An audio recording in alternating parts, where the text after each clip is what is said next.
Hello everybody. Welcome in. Oh, you know what? Hang on. Trim, before you start, let me just make sure it's in the right. There we go. Okay. Hello and welcome to the show, everybody. This is, of course, the Offensive Charm podcast. I am Alex, so let's just call me Jazz. I am your charm, of course. The offensive looking red thing over there, that's that's Rosa.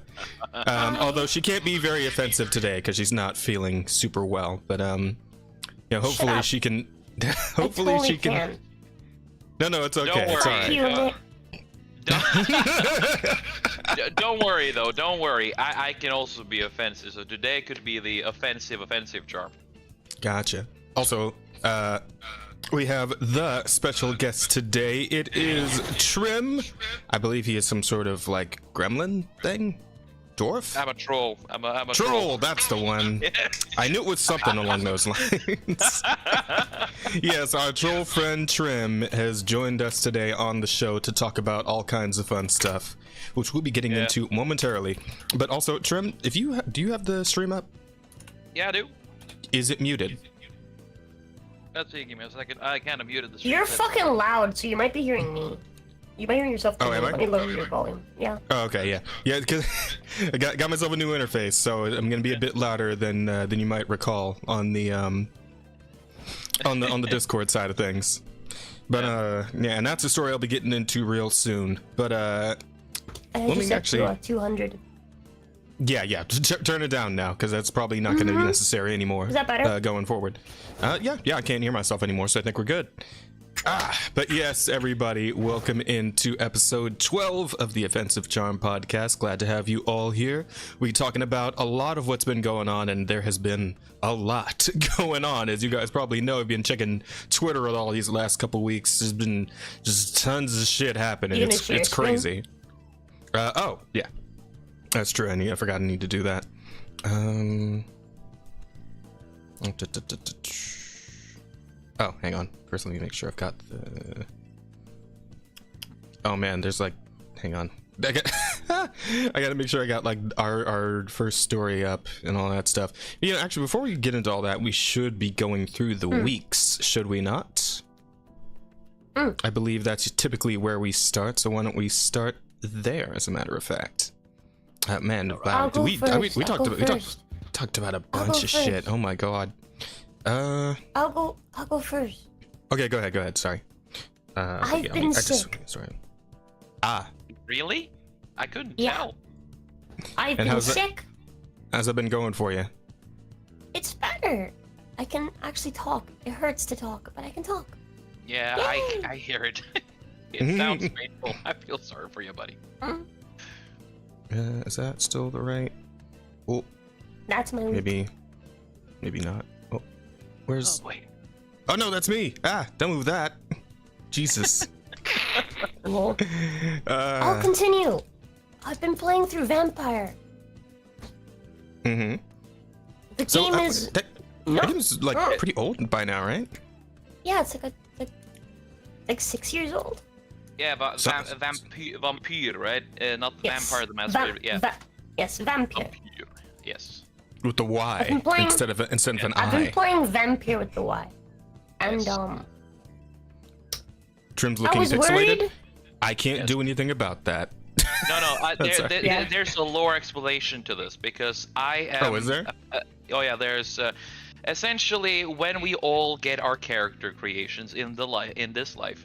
I decided to completely ignore my tech tree. My tech specs were completely ignored for, offensiveness, bumbleness, chatty without knowing what the hell I'm doing spec. I maxed those out, but I am a complete technological Luddite to the point that there's now a curse, and anything I touch technologically will eventually get scuffed. And lose its pixels and whatnot, because is it just like you uploaded the fucking image in like it's like a shitty JPEG instead of like a PNG, or like is it like what happened there? It is a PNG. It's just that I have no idea why it does this sometimes. Okay, well, I don't know. Maybe it'll fix itself on its own eventually. This drawing is one of my earliest drawings. I started when I made the pseudonym of Trim. So yeah, I forgot you also make the fucking damn it, Rosa, what do you call them? The skinks. The skinks, Yeah. That's it. I was gonna say Snooks. It's like, what the fuck? No, that's not it. Something else. Oh, Snooks is a good name though. Maybe the next creature you create can be Snooks. Maybe I can get a shout out for coming up with the name of whatever the fuck the Snooks are gonna look like. Cough, cough. That could be your mascot, except instead of Snooks, you call them Spooks. Yes. Oh, jeez. Oh no. We're off to a great start. Jesus fuck. Anyway, that aside, you were talking about Vampire, Rosa? Yeah, circle back to that. So I was worried that the game wouldn't be as good as I remembered. But we have good news. Yeah. The game is better than I remembered. Oh, Cool. that is like really fucking rare, isn't it? Yeah. I think it's like just because how shit some games are these days. But like the writing is so good. The writing is so good in that game. It's so good. The gameplay's like a little bit jank, but like it works, right? And like if you're like okay, so we started doing a murder everybody run. Cool. And the thing about Vampire is that how much XP you get is based on who you kill. Okay. So some NPCs are worth more XP, right? And if you kill them too quickly, they won't be worth as much XP as they could be, right? Because you want to eat healthy people. But if you're doing like a pacifist run, if you're trying to be like the good doctor, right? If you're trying to be a good boy, you don't get XP from killing people, right? So you have to like slowly catch up on XP by killing mobs and stuff. Wait. So is that like not something you decide like by choices in game? Did you just like start the game and say, I'm gonna be a good guy, so this is how I want to earn my XP? Like how does that work exactly? No. That is just the way that XP functions. If you play through the game as a good guy, you get less XP. Oh, Yeah, because okay. Because it's supposed to be harder to be a good guy as a vampire. Oh, So that makes sense. you could still like catch up, right? Like you are like, how to put this? It's well balanced so that you still feel like effective at combat. Even if you don't kill anybody, right? But if you do go around killing people, right, and eating people, you feel very strong. Like for context, the area that I'm in right now, I think is like level 20 for like the story. And I'm like level 30. So like whenever I go through like the older areas, hell, just like the entrance to the area I'm supposed to be in right now, I can two-shot things. In the starting area, like in the earlier areas, I'm just going around one-shotting things with like my basic attacks. It's so busted. I'm so like, it makes you feel legitimately like crazy powerful if you decide to go fuck humanity. I'm just gonna eat everybody, right? And the smarter you are about it, like if instead of just eating people at random, you actually go out of your way to be good with them and like help them with their problems and like give them medicine because you're a doctor. In the game, you're a doctor. Give them medicine to like heal them and stuff. Right? Like the more patient you are with it, the stronger you can become. Like the game does a really good job at rewarding you. So you're like breeding the humans before you fucking breeding's the wrong word. But like preparing them, I guess, before you. It's you're cooking before you just dig in, right? Instead of just eating the meat raw, you're actually like letting it simmer a little bit. So, letting the juices soak in. Something else. Everybody's health affects the overall area. So if you just eat everybody like early on, like for example, I fucked up one of the areas, so I wasn't paying attention. It's like the meter. I thought I had brought the meter high enough that even if I ate 2 people, it'd be fine. But it wasn't. So if the meter goes down like below 50% health for the region basically goes to shit and everyone dies. So you miss out on all of the XP. Okay, so this is just like later game people. So this is just like a whole ass plague going on during this whole thing, then, right? Oh yeah, okay. the Spanish flu is happening. This takes place during the Spanish flu. In London. Okay, gotcha. But yeah, and so like as you level up, you can eat higher level people because like you can only eat people whose will are equal to or below yours, so that you can so charm them. So you need to like mind bend them before you eat them, kind of thing. Yeah. And so, but you can't do it if you're too low level, and the way that goes up is through like progressing the story.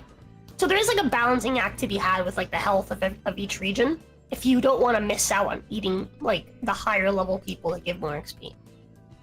Okay, I gotta be honest, this sounds so cool because you can play it again as a real vampire, a predator of humanity, or you could just be one of those vampires that goes against the grain, but you have to deal with the consequences of that. That is cool. You get an XP bonus for being a psychopath? No. You get XP bonus for being a first degree murderer. Sorry, third degree? Yeah, no, first degree murderer, not a third degree murderer. You can't go accidentally doing things. You can't be like sporadic with it. You have to like, if you want all of the XP, you have to like really play into the doctor bit before you play into the vampire bit. Okay. But yeah, okay, so not like psychopath, but kind of like sociopath, I suppose, would be. Yeah. So you have, putting it. You have to play like a Californian, not a Floridian. Yes. That's actually pretty good. That's not bad. That's pretty solid. Well done. But yeah, the dialogue is really fucking good. The relationship between characters are really good. The voice acting is really good. The game is just fucking awesome, dude. It's so good. Every time I play it, I'm like, dude, I love this game. I'm like, I'm sick, chat. I'll just go for like a little while because I'm sick. It's to be a silent stream, chat. Still went for 12 hours. It's so much fun. It's so much fun. It's so good. I think I have the game on Steam, so fuck it. When I get my new PC in June, I'm gonna fucking download that. Yeah, might as well take a look into it. I highly recommend that game. The music is fucking awesome, dude. The music is so good. It's so good. Yeah. I mean, vampires are just fucking cool by standard, and when people make vampire stories can be so fucking awesome because the concept of vampires are scary and awesome. Like it's really good, dude. And again, I just love the balancing of if you play nice, like you're gonna gimp yourself, right? Because you're not like feeding off of people. You're trying to like sustain yourself on like rats and shit, right? And you're trying to sustain yourself off rats, like enemies and stuff like that. Like you're avoiding eating all the healthy blood of all the good people, right? And so because of that, you're gimping yourself, and the game does like actually do something with that, right? Like you just can't be as powerful if you don't really like buy into your vampirism, right? But like you're still effective, right? But it really does give you the like feeling of, oh wow, I'm a fucking god. If you like go into the like killing everyone route and just becoming as powerful as possible, like it is so nice to just like, because like the combat again, like it's kind of sluggish, right? It's the combat's slightly sluggish, but like once you're so powerful that you don't have to spin your camera around to keep up with enemies, you could just walk up to them and be like, Hakai, you're fucking dead, right? It's like, dude, the power trip is fucking insane. It's so good. One thing I'm wondering, is there a difference between is there sort of a moral system on the people you eat? Like, what if you just eat bad people? Then it doesn't matter. Cool. Like it doesn't matter, because like even bad people will have like a role in like their city. Because you can totally do it. You can eat some people and not eat everybody. There are trophies for like obviously being full pacifist and being full murderer. But you can totally do that. Like you can eat whoever you want to. You can only eat some people if you want to like balance it, right? My first playthrough ever. The first guy that you have the chance to eat is this like murderer asshole guy, and I was like, you know what, fuck this guy. So I ate him, and then I never ate anybody else. So I missed out on like the trophy for like for that. But yeah, like you could totally do that. You just have to remember this will affect the general area, right, and the health of everybody. Because like the way the game progresses is that you have to rest to level up, right? So you collect blood and stuff, and then you have to rest so you can level up. And when you rest for the night, or for the day, I guess technically, it progresses to the next day, and people will get sick from one night to the next. So you have to be constantly like going around curing them and stuff, and that will also lower the general health of an area of the city. Yeah, so you're actually killing people, even bad people that have roles, it will cause everything to go down too. Yeah, that is understandable. Sometimes the story also gives you the option to entrance people or to like change people and stuff like that. There was a guy who was like the last story beat was there's this guy who's like a priest, right? And the whole thing is that the priest turns into like a vampire, kind of like into like a bloodling. He turns into a skull, which is like it's basically the equivalent of like a vampire spawn, kind of, but like they're kind of grotesque, right? The actual like they're kind of grotesque, like a vamp zombie sort of thing. Kinda, yeah. So like a white or a ghoul then. Yeah, so the entire time you're thinking these are like mindless beasts because most people can't control themselves, but you do end up finding people that can, and this priest is one of them, right? And so you have the option to like leave him be, right? Because he thinks he can control himself, right? And he's basically like he's like a charity worker, like he's just trying to like keep everyone healthy and safe and like alive. And so you can either, and he thinks like he was given like immortality, right? He was given this like strength, this like undead nature, the ability to eat corpses effectively, to eat the flesh of the dead, because he refuses to drink blood, the blood of the living, so he only eats like the flesh of the dead, right? He thinks it's like God's gift, and so you can be like, okay, and just leave him be, or you can kill him and take his XP, his nice succulent XP. He's worth quite a bit. He's worth quite a bit. He's worth like 6,000 XP. Or, if you have some on you, you can sacrifice some of your own XP, because XP is like blood, right? And again, you don't spend your XP. You spend your XP, like the blood that you drain from people, to get abilities when you rest. And like become strong, right?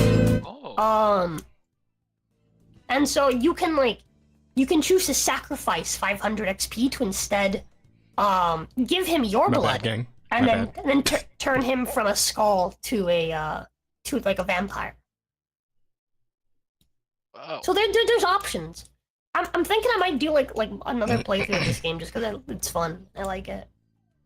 And I kind of want to do like a hard mode playthrough, because in hard mode you don't get XP from like enemies and stuff. You only get XP from eating people.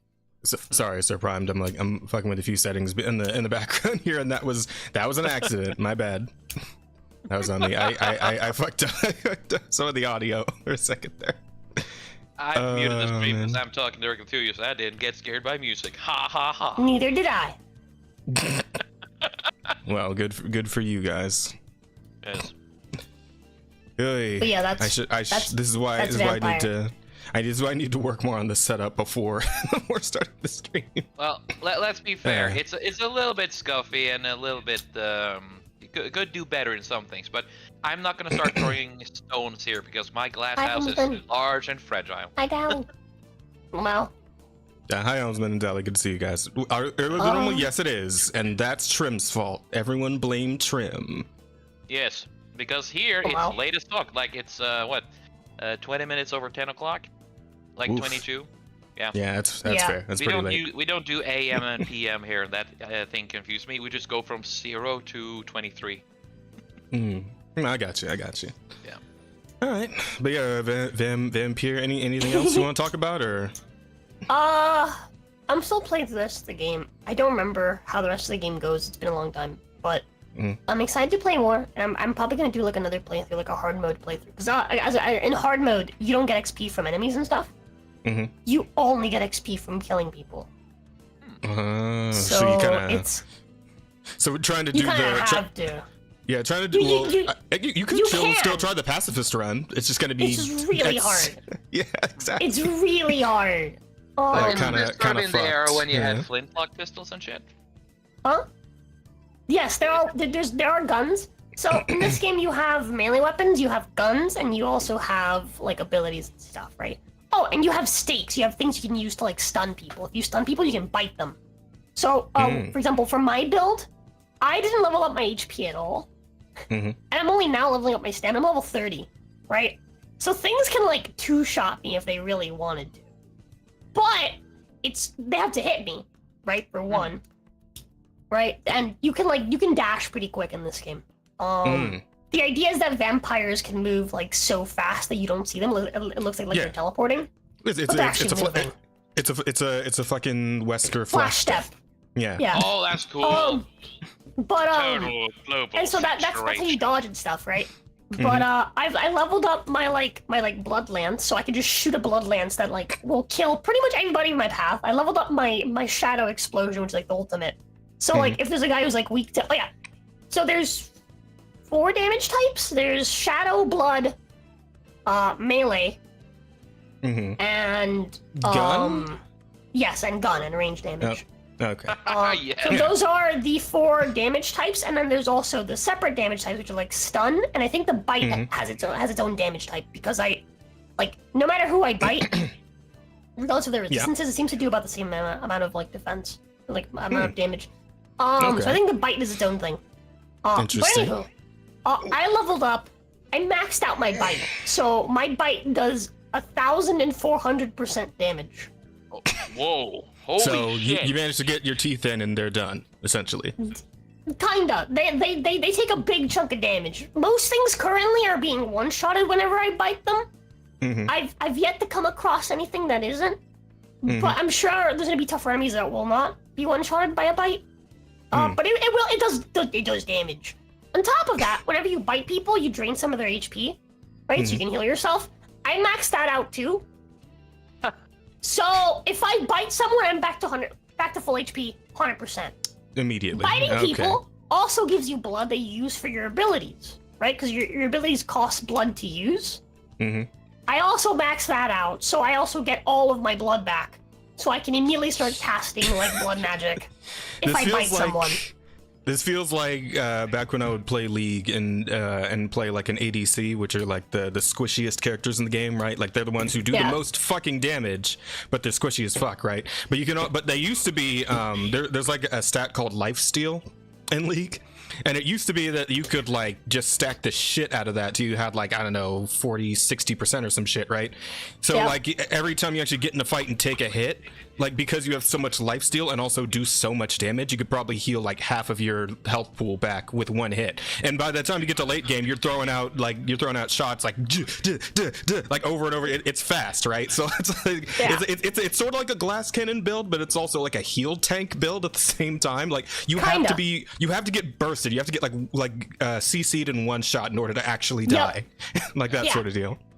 Yeah, it's kind of like that. I will say, in order to bite people, there's a bit of a complicated nature to it. You have to either sneak up on them so you can stun them, because if you sneak up on someone, you can get an instant stun, which allows you to bite them. Right. Or you have to stun them with like a stake or like a weapon, right? Guns, pistols can do some stun damage, but not a whole lot. And also, they cost ammunition. The stake is what I've been using. Does the most stun damage. You hit them with it, and then they take a good chunk of stun damage. But usually you have to hit dudes like 2, 3, 4 times sometimes, and after you stun them once, they become harder to stun the second time for like a good while. Okay. So there is like a bit of risk involved, right? Yeah, I mean, glass cannon, right? There always is. Yeah, but God, it is so much. It's so nice to just walk around and be like, sneak up, bam, bite, stagger that guy, bite, shoot blood at that guy, he's dead, right? And it's pretty cool. Also, there's abilities you can use to like defend yourself. There's abilities you can use to grab people's blood and like stun them. There's all sorts of cool shit. You can do blood. Not really blood bending, but you can stun people by causing them to like coagulate and shit. Holy. Okay, you've already sold me to it, but now I'm really sold. Oh yeah, there's also no Estus, so you have to heal yourself either by biting people, or if you have blood like in your meter, you can use. There's a healing ability you can use. What are you talking about? What do you mean? Yeah, they're Estus. They have legs. They come towards you. The Estus is everywhere, man. Just grab one, pop the cork and start drinking. Yeah, drink him like a Okay, bottle of pop. can you like straight up behead people? Like, do you have like vampire strength? You can just kind of with your bare hands sort of deal. Is there dismemberment? Please tell me there's dismemberment. Is there dismemberment? I don't think so. No. Missed opportunity, I think. It does feel like, again, the combat's kind of like sluggish, but that also makes it feel really weighty whenever you hit things. Mm-hmm. So it is nice to walk up to something. Like, wow, before I leveled up the last time and it became really, really strong, I would oftentimes leave enemies at like a tiny bit of HP left. So what I would do is I would bite them, right? They'd have a tiny bit of HP, and then I would just slap them with my sword, and they would fall. The sword that I use, I think it's like a DLC weapon, but it has like lifesteal on it, which it has like bloodsteel on it, which is kind of cool. Oh, of course. Well, there you go. And the character wields it like a fucking baton. Just whack. Yeah. He doesn't swing it. He whacks. Like, he swings it, but he doesn't like slice with it. He like whacks people with it as if he's whacking them with a baton. But he just full carry through. It's like he's putting like a baton through someone's body. Is it like a saber? Is it like a rapier? Like what? What do we? No, it's like a fucking like it's like a sword, dude. Like it's a double bladed like sword. It's not a rapier or anything like that. It's not like a thin blade. It's like a proper like a broadsword like sort of deal. Yeah. Okay. It's like a broadsword. Okay, you're stereotypical like knight sword kind of deal. But it's also not long enough to be a long sword. I'd say. I think it's like a short sword. Okay. Like short sword? I thought it was it's a short sword. No, it's a short sword. But there are two-handed weapons as well. It's a thin short sword. Okay, but you just wield it like a club though for some reason. Not like a club. Okay. No, he wields like a fucking baton, like a police baton. Okay, gotcha. Like homeboy goes around fucking like you'll drain someone's blood and they're like staggered for a moment as like their recovery animation. Immediately hit the attack button and just like you just swing your fucking bat down at them and smack them across the head. They hit the fucking ground. It's great. It's like okay, I've had my drink. Bah! But yeah, if you do that, if you almost drink them, do you still get some XP while you drink them? No, you get XP when they die. I will say, for some context, the like weakest people that you can drain XP from, like that you can like kill humans, right? Yeah. If you like max out their health, right? You'll get 1,000 XP from them, right? So yeah, you with me? Very much encouraging sociopathic behavior. This video. Yeah. Okay. Do I know how much XP you get from like the average enemy? I'm gonna guess like 10 to 20. Like 5. Oh my god! I eyeballed it. Okay. You'll get like 10 to 20 for like the really really tough enemies. You'll get maybe like 100 for some of like the like mini bosses. Yeah, okay. You don't get a lot of XP from the basic enemies. There are some like bosses that will give you like 1,000, right? But it's not like again, it's only 1,000. It gives you what the weakest enemy, like weakest human you can suck will give you. And so the humans will go up in tiers as you unlock like the higher level. They call it mesmerize, the charming. So they'll go up to 2,000, 3,000, 4,000, with 5,000. I think being the most, and then some humans, like the leaders of like the area, will give you 6,000. Fucking yeah, so we definitely gotta that's gotta go in the possible podcast title. Fucking sociopathy mechanics. Yeah. Oh, I don't have my phone to like note down names. Oh my god, that's right. Want me you to don't do the writing then? I can write on my computer. I mean, if you're gonna be here the whole time, I mean, can you hang for the whole session? Because like, if you dip out. I mean, that's the plan. That's why I wanted to start earlier, so I could actually. Okay. All right.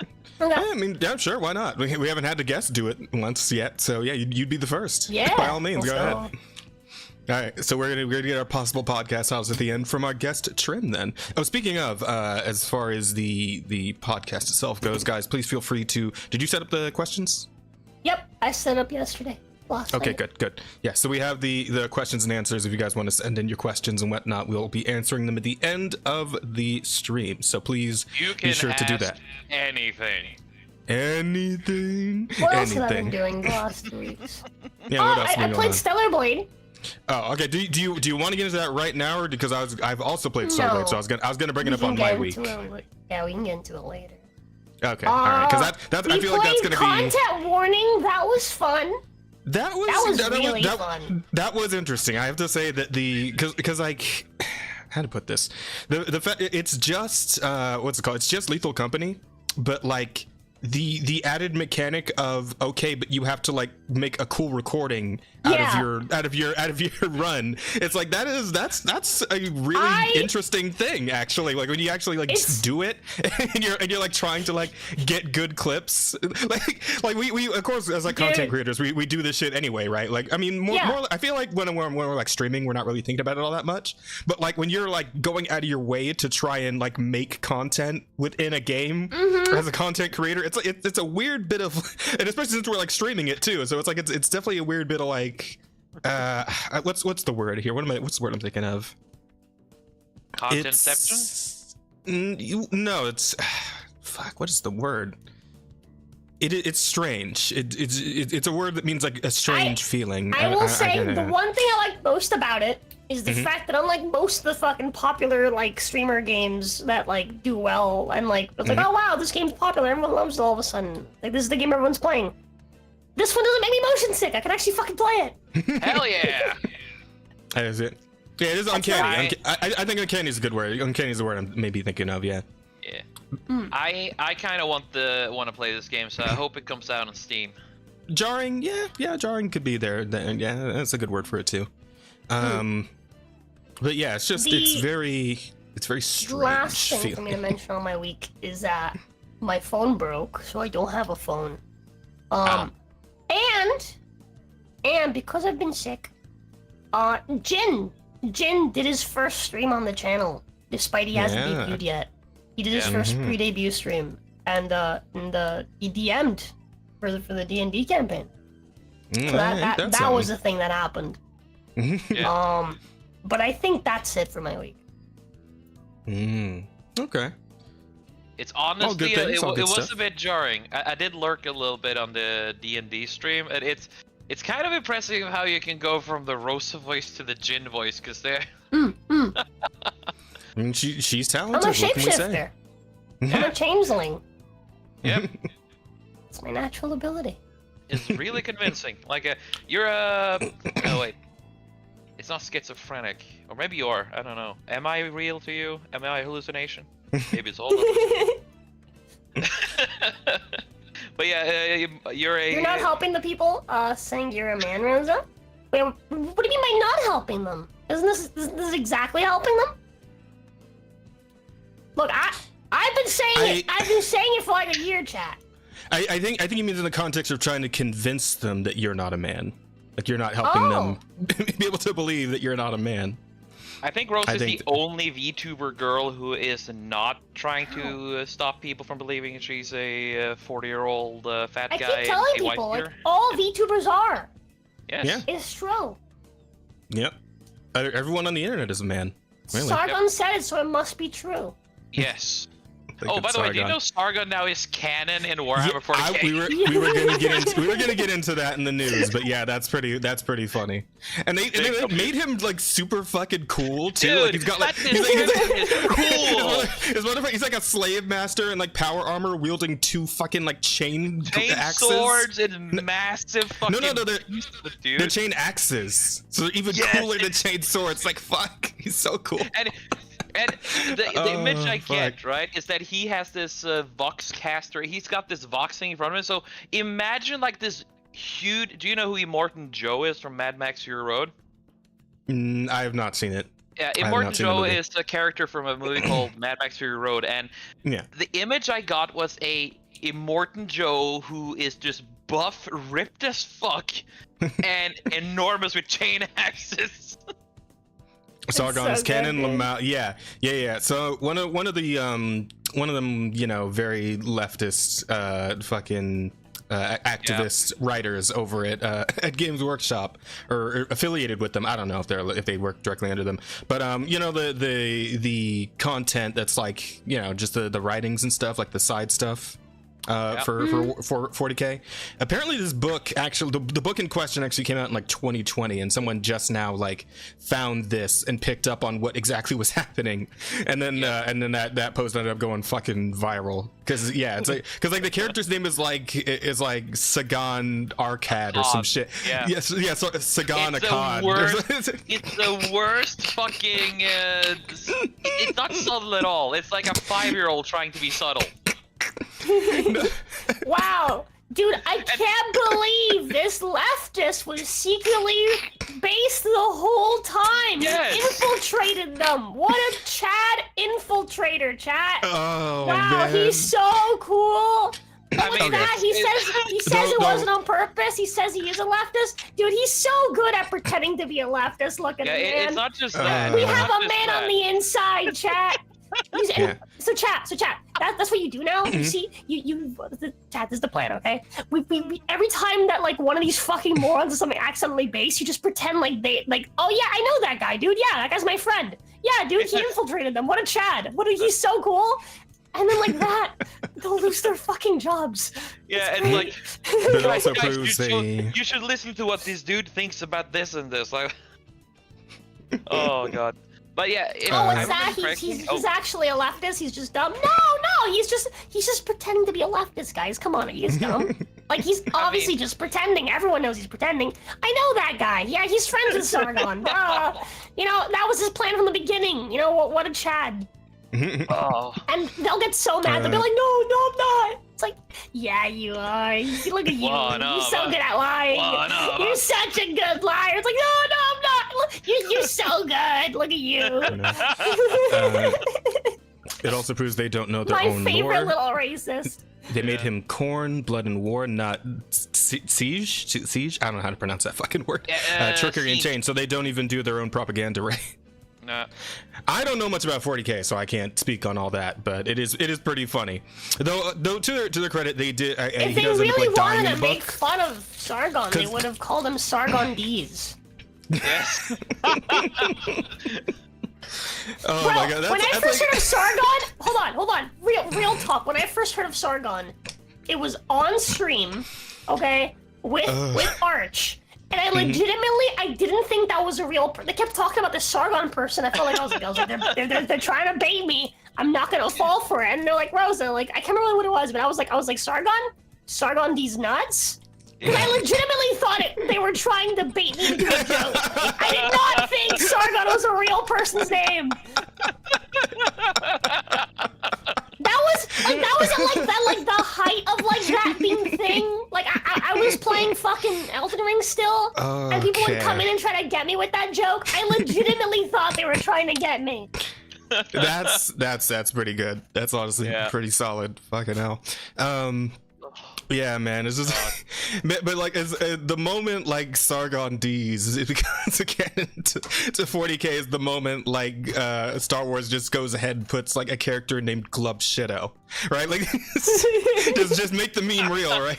I don't know if you guys know about Glub Shido, but it's like one of my favorite Star Wars like community memes ever. It's great. Go on. So Glub Shido is just the name that they came up with, like a random like.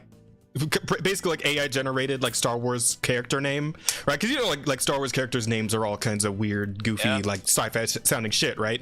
So Glub Shido is like the handle they give to like if a character shows up in like a main TV show or like one of the movies, but they come from like the expanded universe, like they come from like a comic or like a obscure novel or some shit, but like they just show up out of nowhere and they're like more important than they should be. It's like the Poochie from The Simpsons, right? Where it's just like some random character comes in and they're just more important or more like relevant than they ever have any right to be. And yeah, they start calling like that character Glub Shido. It's great.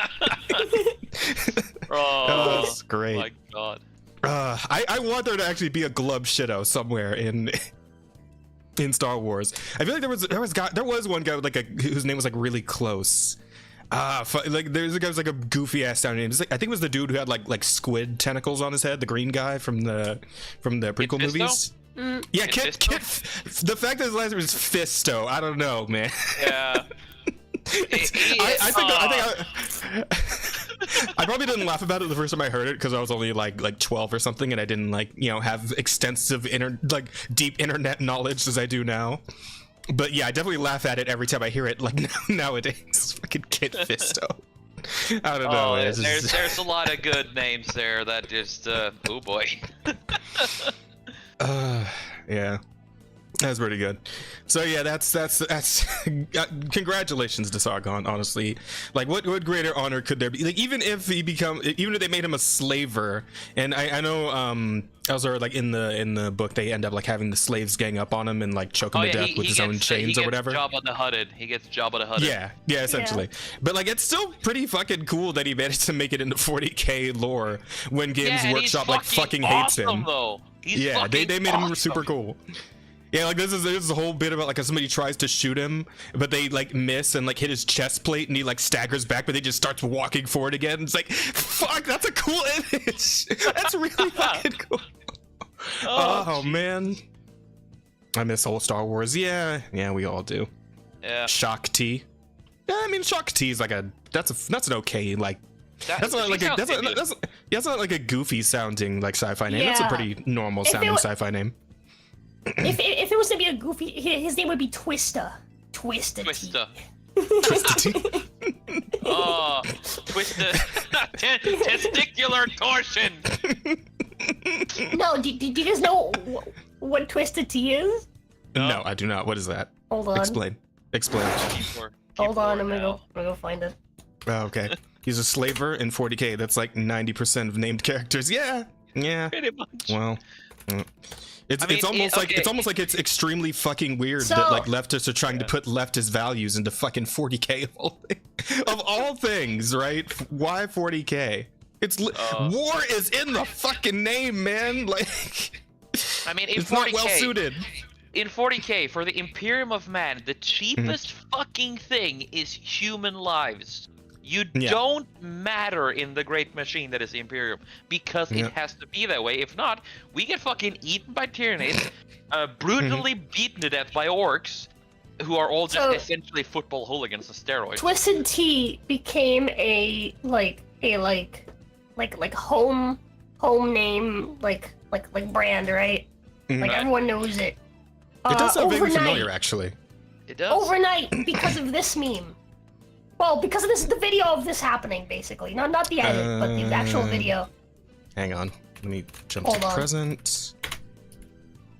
Oh, yeah, the guy that, like, knocked the other dude out in the fucking, in, like, with 7-Eleven with the can of Twisted Tea. Yeah, I remember that shit. Holy fuck. That was pretty good. They knocked the shit out of that guy with that tea can. Here's a better fucking video. Oh man, I do remember this. Yeah, the Twisted Tea knockout. You know, I'll bring it up for chat just in case anyone has not seen this yet. Let me. Oh, cool. Can you screen share it too? Yeah. Well, I've already got the screen share up. It's gonna pop up on a different tab. Harry. Oh, that's a fucking goal. Theater mode. Hang on, I gotta bring it up for chat as well. Capture there. Twisted Tea, hard iced tea. When do you crave refreshing iced tea? It's so good, dude. It's so funny. Dude getting absolutely fucking just smacked with the fucking Twisted Tea. Oh, I found the original video. Yeah. Wait. Talking smack and getting a taste of the good stuff. Candace explodes on his face. Holy shit. Yeah, you got yours, buddy. Twisted Tea, the refreshing hard iced tea. That's the fucking old lady in the background, like, yeah, you got yours, buddy. Fucking hell. Yeah, that is something else. God damn. God. That dude's Man got annihilated by that tea. Bro's high as fuck. Twisted Tea, the British Twisted Sisters? Nah. I'm not. No, Twisted Sisters, that sounds familiar too. I don't know why. He just smacked me with it. Fucking hell. Oh, Plo Koon. That's right, there was a character named Plo Koon. Yeah, Plo Koon. Holy shit, that sounds so... He's basically the dude who was he was the guardian of Asana before she became Padawan, and later he just gets shot down by a bunch of clone pilots. Well, yeah, oh wait, was he the guy that had like the weird mask with like covered his eyes? Okay, I didn't know. It was. Wasn't even the dude wasn't even the dude like the conehead motherfucker? What was his name? I always remember that guy. Dude had like the banana-shaped head. Again, you got to be a bit more specific. He also had like the police officers that threw he was on the at a guy trying to rob a grocery store. He got beamed. Wait, what? Oh fuck. Akimundi, that's that guy's name? Okay. Yeah, he was on the Jedi Council. He had like a white like goatee. And he had like a really tall fucking head. Yeah, Akimundi is his name. Tall head is a... Yeah, he literally looked like one of the cone heads from that movie. That one. Yeah. Yeah. Or as again, it was long. It was also kind of wrinkly. I don't know. It was actually kind of suspicious looking, to be honest. The dude basically has a heart in his head. There's a heart up over his brain. Oh. Yeah. Yeah, kind of. So you can say it's throbbing at times. Who was also a very bad person. Was he? Oh, Ki Adimundi is his name. Okay. Yeah, he really didn't care much about life in general. Oh, I see. Oh yeah, he was a bit of an asshole, was he? Yeah, I see. let's just say he would do war crimes more often than the main characters of Clone Wars. I see. I might have to do some research and look into that. That sounds interesting. Yeah, a second heart in his head. I don't know why I remember that. Oh. It's again, I just deep dived into Star Wars lore when I was a teenager until I'm 30 seconds behind. Disney. You're good, brother, dude. Most people probably are, honestly. I feel like the restream just kind of does that. Yeah, it's there's gonna be a bit of lag on the stream. Sorry, guys. That's the best I can do. I don't know. I still need to see if I can replace my router and modem. Let's see if it'll. You can blame the scuff and the tech issues on me here because I am here and I cast the curse on everything I touch. No, it's fine. It's just it's definitely on my end, and I lowered the quality a bit, so at least we shouldn't have like any of the stuttering or anything, any of that shit that was happening when Camelot was here. Like it should still be, it should still be like even. It's just gonna be like there's just gonna be a bit of like lag to it. That is until my mic decides to be. Oh yeah, shit. Like yeah, if that shit happens again. Oh god. If that happens again, I want you to do that fucking blood curdling beast cleric scream. That was so cool. Fucking hell. I could try it. I don't know if I can do it. No. For God's sake, don't do it now. Save it until the scuff gets, because you don't need to fuck your voice up more than you already do. Exactly. Oh, here she goes. No, I don't know if I can. Probably a bad idea.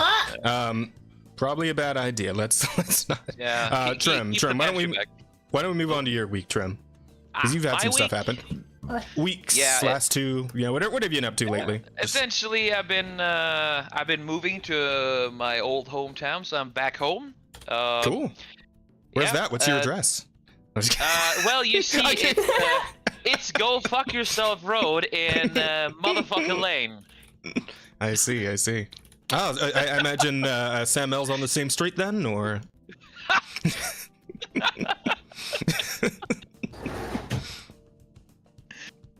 Oh man, can't take an L Street. It's like 500 meters away from me.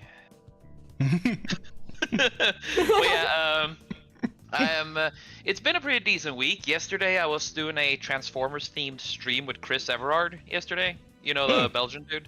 Mm-hmm. Yeah. And he said to me, "Oh, we're only gonna have how do I do a French accent again? I mean Belgian. We are only gonna have a 2 hour stream. I promise. We only can have 2 hours." 5 hours later, we were just nerding out about Transformers. It was awesome. Okay. Yeah, it sounds like good times. Yeah, and also I imagine you were also talking about that new trailer that dropped, huh? Oh yeah. Let's put it like this. Visually, I don't mind it. I even like the design of the Transformers themselves. The faces are a bit iffy, but I can get behind it. What I hate What is really just making me afraid of this movie is the writing and the fucking dialogue. When I heard Badassy-tron, I just died inside. A little bit. And that's supposed to be B, right? That character? That is Bumblebee, yeah. But it's just... And the beginning, you have Optimus Prime, or Orion Pax and D16, who will be Optimus Prime and Megatron, respectively. And they have this fucking... Yeah, it's like that's kind of where I fell. I was like, okay, we didn't get Peter Cullen for Optimus, so I kind of don't care. It's before. I think it's okay. Hemsworth could do a good Proto Prime, but the problem is the way they interact with each other. Like you have them sitting there like two college students into the fucking sitting by the principal. It's like why? I mean, I sort of get where you're coming from as far as like having a younger Optimus, and it's like, you know, it's supposed to be like his younger voice, but at the same time, it's like they're fucking robots. Do they like age like a human would? Like, would you now just come out of the, I don't know, robo womb with like sounding like Peter Cullen? Like I don't. Well, the thing is, I don't know how Transformers work. Like, do they age? Is that like a thing? It depends on continuity. Usually they age if they don't get enough plot device energy of Energon. But what happens is that Orion Pax is. But I mean, like, do they like start off as like baby robots and then like grow into adult robots? Is that a thing? Again, depends on continuity, but usually they're just born the way they are and they stay that way. Oh my god, Transformers babies! You know, here's the thing. Like, 'cause I remember there was like the little there was like a period in like. I want to say like maybe the late 90s, early 2000s, in which every show was getting like the babies version, right? You had like the Looney Tunes babies, and there were others. I can't remember them off the top of my head, but there were definitely other like babies.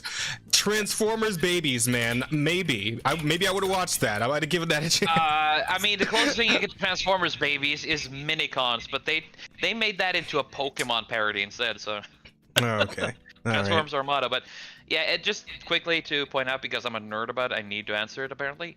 A Transformer is the way he is from creation, but what happens is Orion Pax is Optimus Prime before an event that causes him to be reborn into Optimus Prime. So, so you're thinking like, they might still get Peter in like at the end when he gets to that's Prime actually out? The plan. Okay. Yeah, that's because in the original cartoon. Orion Pax meets Megatron and he gets fucking bodied. Like he got shot down. He dead. He almost dead. Okay. And then Orion Pax is on the brink of death. He's rebuilt as Optimus Prime. Okay. But in this one, they're kind of like they used to be homies, I guess. And I'm gonna be honest with you. I don't like that. I'm okay with them. I'm okay with them being friends in a way, even in the Prime continuity, like in some of the newer stories, they have this where they used to be friends, but there was a clear sign that Megatron would be the brutal despot he is. He just seemed like this insecure little bitch. Yeah, like the Megatron that we see in the what do they call this again? Transformers 1, yeah, that's the one. Yeah, the way Megatron's portrayed here, it's very un-Megatron. I don't know. It's let me just put it like this: Megatron is the ultimate tyrant. His entire shtick is to dominate or destroy. His motto in life is peace through tyranny. This dude is seems a little counterproductive. Every single dictator on Earth on steroids. And he's like me for real. Yes, I'm pretty sure that Rosa will one day molt into Megatron. Molt is an interesting word for it, but sure. It would be Megatrans. Oh no, like a fucking Flash Kids cartoon. God, no! I took out that one. Yeah. I did not. Man. I could not. Unfortunately, the image of Megatron with giant fucking tits is just that's like seared into my brain now. Unfortunately. Yeah, I can't watch it because to me, again, big Transformers fan, that shit is sort of like it goes from the point of being what I would call sacrilege. Yes, sacrilege to me, and I'm like, I mean, it's a parody, so it's like, you know. It is. But it's like, sorry, I can't watch this. I love Flash Kids, but I can't watch this. it was gonna break my religion or some shit. It's just I can't. But again, kudos for them doing it. And hell, let's put it like this: Flash Gits will probably have done a better job representing Megatron than fucking Transformers 1 will. Yeah. Because I don't see a single fucking way this little wussy guy who is insecure, lacks the ability to fucking take action or just, you know, crack fucking heads, which is his only deal. I don't see him going to become like the ultimate tyrant of the galaxy. I mean, I guess we'll see how it all plays out. But yeah, the way the trailer came off, very like millennial-ish, very Gen Z writing humor, all that shit. The description I use for this is it's a Guardians of the Galaxy bootleg story. Yeah, I heard that getting thrown around too, like kind of one like Guardians humor wannabe kind of scenario, and it's like not super feeling again, it. The designs are awesome. The visuals are so good. But of course, they start using that fucking. We discussed this on Christopher's stream yesterday too, where they don't use original soundtrack anymore. They use these fucking 80s, 90s tunes. And it's old music too. It's nothing new. It's nothing original. Like you have the fucking movie from Transformers 1986. You have Stan Bush, "The Touch," which is the most iconic Transformers song out there. I can't say I've heard it, but I'm with you. I'm following along. you can find the original movie on YouTube. It's actually pretty good. I heartily recommend it. It's one of my favorite movies ever. Yeah. Yes, I am a fucking nerd. Well, yeah. That aside, oh, sorry. It definitely feels like the whole thing has just been like taken in like a. Like in I don't know. The Transformers always came off to me as like, yeah, this is like these characters are. Like, you know, mature adults, they're, you know, waging war, they're just like the shit's serious, and now it's just kind of gone to like this kind of like we got high school Transformers here, right? Like we got the high school crew, they're going through their adolescence, their awkward adolescence and shit, and it's like it's not really the vibe I want from Transformers, but okay. Yeah, I mean, Transformers has always had kid appeal character like Bumblebee in G1 or Cheetor in Beast Wars. There's always a character that's meant to appeal to kids, but everyone else takes the situation seriously, and that is something. Nothing is serious anymore. Have you noticed that? Nobody takes anything seriously, ever. Yeah. I don't know, it's like because like there's a certain argument to be made for like trying to appeal to the kids of today, right? But it's like, I don't know, man. Maybe we should try to appeal to the kids of yesteryear, like when we put out stuff like all the good shit Pixar used to make, like Toy Story and Monsters Inc. and whatnot, where it's like, the humor and whatnot isn't like completely mindless. Obviously, it still appeals to kids on like just on a base level, but like adults can enjoy it too, right? Like my parents enjoyed those movies when they took me to go see them in like the theater or whatever, right? Like everyone could kind of enjoy it, but like these days, I don't know. It just feels like. The cartoons these days don't hit the way they used to. The old cartoons, like look at Batman and Superman, the animated series, right? Yeah. Those absolutely. Were made to not just appeal to kids, but also appeared to fucking appeal to all elder people too. Yeah. But they've stopped that now because it's just the same bullshit. Sorry. Oh no, I was just gonna say, you know what it is? It's not that they stopped appealing to adults; it's just now they appeal specifically to Disney adults. Yes. Which is disgusting. God, I hate it. Yeah, it is what it is. It is what it is. All right. So aside from that, you've been like playing anything new, watching anything, any of that? Yeah, I've been haven't really been watching any new series except for different YouTube channels, but I have been just balls deep in Helldivers. God, I fucking love that game. Wait. I'm sorry. I was looking over at chat for a second. It's something like that just threw the shit out of me with that one. Let's be real honest. The live action Transformers movie's main demographic was the Chinese. Yeah, what? Pretty much. Wait, okay, no. Someone explain that shit to me. Hang on. Michael Bay has always been fond of appealing to the Chinese. Like, you do know that the second Bayformers movie, Revenge of the Fallen, it starts off in Shanghai, in China. Oh yeah, I think I've vaguely. It's been a minute for me. I only watched like 2, maybe 3 of those movies, but Yeah, I think I recall what you're. Yeah, I think I remember that. And Age of Extinction also happened. I mean, the entire climax of that movie happened in China. There's always been a focus on China to those movies. It's during that era when everyone tried to get their dicks into China. I see. Has that era passed? I don't know. Well, now China's trying to get their dicks into us, so it's the other way. Yeah, no, it's a sort of a thing. It turns out to be a docking attempt, really. It's gonna end as badly as you imagine. Oh no, let's not talk about docking. Anyway, what else have you done this week again? No, shut up. Welcome to the Chinese economic docking. No. I'm sorry, it's just. Oh. I don't want to live in the world of Chinese docking, okay? Oh no. Man.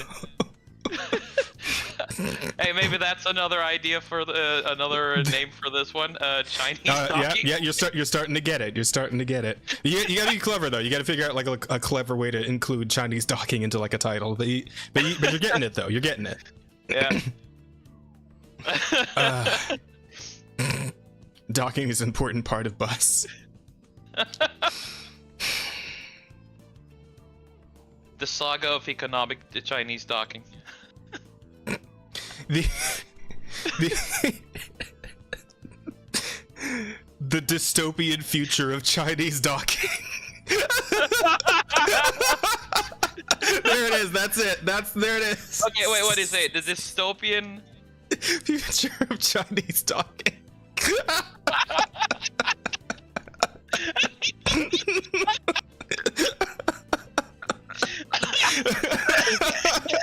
Oh shit, we're losing it. We're losing him, Chad. I'm killing him. No, it's huge play. Whenever I start laughing a lot, I start coughing a lot. It just happens a lot in Sultans too. Oh fuck. Okay. So yeah, that tangent aside, it's I've been playing Helldivers 2. Hell yeah. It's good. It's good. Lots going on with that later. We're gonna get into the news later on that one. That's lots of Helldiver shit going on lately. Yeah. And I also planned to have. I also intended originally to be playing to finish Tears of the Kingdom because I only missing. Oh, yeah, I'm only missing. It's a good game. I finished it. Yeah. Oh god, please don't spoil it again and again, or fight. No. You're good. That's the only thing I would I'm not. missing. Yeah, thank you. But yeah. I will. No. She didn't play it. Don't listen to her. She didn't play it. I don't play fucking Nintendo games. And yet you own a Switch. I mean, it's because she. I own a Switch and literally like no games for it. Oh, wait, do you really just have a Switch with no games? Like, there's not even one game? Why do you have a Switch then? What the fuck? I have the Pokemon. Oh no! Fuck! She's got Scarlet Violet from when we did the collab all the way back when. Yep. God, I fucking hate you for making me buy that game. I it's so didn't bad. make you buy that game. Well, you guys all made me want to buy it because you all were gonna do a collab together without me. You and Mocha and I think Cass, right? Was it Cass who did it with us? Yeah. There's 4 of us. Yeah, you, me, Mocha, and Cass. And it's like, fuck, I want to hang out with Mocha and Cass, and also you, to a lesser extent, but you as well. So I'm like, fuck, now I have to buy the game. And then I kept it and I played it. I never even finished it. I also have Ring Fit. Oh yeah, when you did like the whole Ring, yeah, there was like a whole era of Ring Fit for you. Dude, chat's trying to pay me to do Ring Fit again. I don't wanna. You're gonna. But do you actually have Legends Arceus though? Because that game's actually pretty good. That's like that's like the last best Pokemon game I ever played. I think I have Legends Arceus. I should do a playthrough of it on stream. You should. It's good. It's actually pretty good. I bought Legends Arceus because I wanted to play it, but I was in Haven X, so I wasn't allowed to because we couldn't play Nintendo games without permission because we were part of a company, part of a Japanese company. Okay. Yeah, no. Legends Arceus is pretty good because it's like people have done like the Breath of the Wild comparison, and yeah, it's kind of a lot like that. But it's so much fun to be able to just like. That's why I bought the Switch originally because I wanted to play that game. And then Haven X couldn't get the permission from Nintendo. Again, yeah. But yeah, just Nintendo just was like, no. And we were like, oh, okay. because like, it sounds like such a simple concept to be able to like sneak up on Pokemon and like beam them in the back of the head with the Pokeball, right? It sounds so simple, and yet it is so incredibly satisfying. Like the fact that you don't have to like fight them, you can just sneak up on them, smack in the back of the head with it, and that's it. They're done. Well, I mean, in most cases, there's obviously ones that are harder to catch. You know, it'll become like a whole fucking thing. But like, it is very interesting the way that game works, in opposition to like any other Pokemon game you played. So yeah. I'm to that point. I'm waiting right now. I'm half and half, right? I'm waiting to see what else we're gonna see for the new Legends game. Legends, whatever. Like, what the fuck's the new one called again? The one they did like the teaser trailer for. Because they're making like another game in the Legends series, and that's like going to be the next big Pokemon game coming out. And I'm on the fence, right? Because like after Scarlet Violet, I'm like, fuck no, I don't want to spend money on a Pokemon game again. But like because Legends Arceus was actually pretty solid, I'm like, if it's a Legends game, maybe. We'll just wait, maybe, dude. Yeah, like, you just exactly. Gotta wait. I'm gonna wait and see. Like I'm definitely not buying it day one. You just can't play it day one. Exactly. Like the one thing I'm definitely not gonna do is buy it day one. I'm gonna wait. I'm gonna let people play it. We're gonna see what you know. We'll see what Game Freak got up to. Pokemon Company. Someone in chat, tell Bear to put Pokemon Legends Arceus on the list on the fucking funding list. See if people want. Bear. Let me fight a Pikachu. He ain't too short for these hands.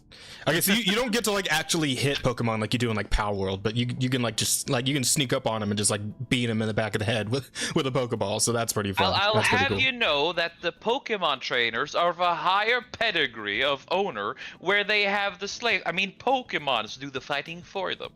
Mm-hmm. Plus, there's also like the thing with the alpha Pokemon, where it's just like a giant like evil red-eyed version of like a normal Pokemon. Like that was pretty goofy. I laughed really hard when I first caught like an alpha Rapidash, and it's like 5 times the size of a normal Rapidash. So it's like standing up, it's like twice my height as like the human being, right? It's like I'm like having to crane my neck to look up at this motherfucker, and it's like they pitch down the cry that the Pokemon makes like when it's an alpha version. Yeah. It's just like the whole. I still have my.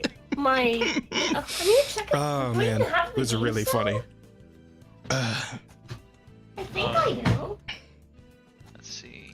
Gen 1 games had a trainer class that were just circus style animal trainers with whips. Oh yeah, true. They got rid of those guys real quick, didn't they? Yeah, I mean, I only played G1. I only played Pokemon Red, and that was all I went. Really? That's the only one you've played. Like, you haven't played any of them since. None of the others, because wow. First of all, I didn't have the money to buy any of the following Game Boys, so I just stuck with the G1, and that was more than enough for me. Then I played Pokemon Stadium, and again, I had enough fun with those games that I just kept playing those games. And then came PlayStation, I started getting into other games, and voila. Of course, then Legend of Zelda Ocarina of Time came. I also ended up getting stuck in Legend of Zelda Ocarina of Time. When Nintendo was around in my childhood, it was Ocarina of Time that was my first true introduction. And I fell in love with it, and from there, essentially just developed my love for fantasy and stories. Okay, I got you. It's good. Yep. Cool stuff. Yep. And yeah, so again, I was planning to finish the game, but I ended up being way too busy because this has been a hectic week because just a few hours ago, my nephew was born. Hey, congratulations. Thank you. That's good stuff. It's been really cool. I'm finally a fucking uncle. Congratulations, my friend. Yeah. Yeah, I became an uncle a while ago. My two nieces are adorable, but it was great, you know, holding them for the first time when they were born, and just having that uncle feeling, you know, and like whenever I get to hang out with them and they're like super excited to see me because I'm the cool uncle, you know, and it's like, yeah, it's good. It's a good feeling. Yeah, we're gonna go visit my sister-in-law and the kid at the hospital. Uncle Gamer Man, yeah, you know, you're absolutely gonna be like when you're the fucking nerd ass of the family. It's like you're absolutely gonna be the cool uncle when the kids are like old enough to be interested in like in technology like that, you know. Yeah, it's I'm I have seen it as my duty to at least get the kid to be a fan of one of my favorite franchises. But I've also made this plan, and the best part is none of my family members watch me streaming. I haven't really revealed any of this to them, and I want to keep it separate. And That's fine. I have this plan that when this kid turns 5, I'm gonna not buy him just a drum. I'm gonna buy him a full-ass fucking drum set. Nice. Yes. That's super sick. Yes. Now, what it's if the because kid I is want- not a drummer? Well, if he actually turns out to be a drummer, that would be cool. But I also want to do it because, you know. Oh, because you want to fuck over your brother? Specifically to give your brother a hard fucking time. That's Yes. He's my big brother, and I'm the baby brother here. So, you know, I gotta. It's sort of a duty thing, okay? No, I got you. Let's be fair. This dude kind of extorted bad me news. as a kid. Oh, what? I Can't think find I it? sold my Arceus. I think I sold my Arceus. Well, Shit. no. I mean, hey, you just up the price a little bit on the chart. Chat can pay for a new one. Also, I gotta answer Marco this one. Make sure to teach the kid to hate electric cars. Don't worry, we hate electric cars in this family. My father has it in his will that should we ever buy one, we will be written out of it. No.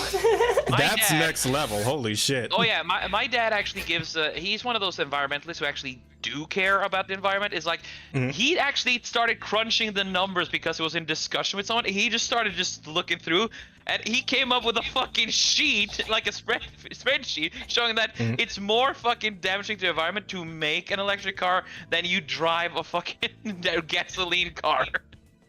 Jesus Christ. What about yeah. hybrids? Because I drive a hybrid. So like. Yeah, he didn't really get into those. He accepts those because they have to be, as long as it has fuel. What he said, as long as it has fuel. It's still a fuel. Yeah, trust me, it's still a fuel using vehicle. Yeah. I can't wait for when my siblings have kids and I get to be the alcoholic aunt that no one talks to. Oh man, imagine if we end up becoming one of those families when we have Christmas parties and politics come up. Like, should I go? Which route should I go? There's so much to choose between. I don't know. Just make sure to tell your brother that the schools might be a problem. So maybe consider homeschooling. what? You see, because a lot of this shit's made into the schools, Rosa. So Oh yeah, that's true. It's Man, it's a little bit in Norway too. But, don't ask Auntie Rosa about. Yeah, it's like, Daddy, can we go visit Auntie Rosa up in northern Florida? No. Why not? It's election year. Well, election, that stuff. Like, I'm not even like that big into politics and stuff. But like, it's just, I don't know. That time, it's like, oh god, we have this big family issue. Why don't we ask Auntie Rosa for help? No. Hopefully by the time your siblings have kids, this will have blown over a little bit. All this fucking nonsense that we're currently wrapped up in. I mean, as long as one we can only just hope. keep up the current, I like what we're currently doing. You see a lot of people just resisting this shit, and as long as this trend keeps up, I don't think it's going to be much of a problem in the next. Auntie Rosa makes the things next worse. few Yeah. years.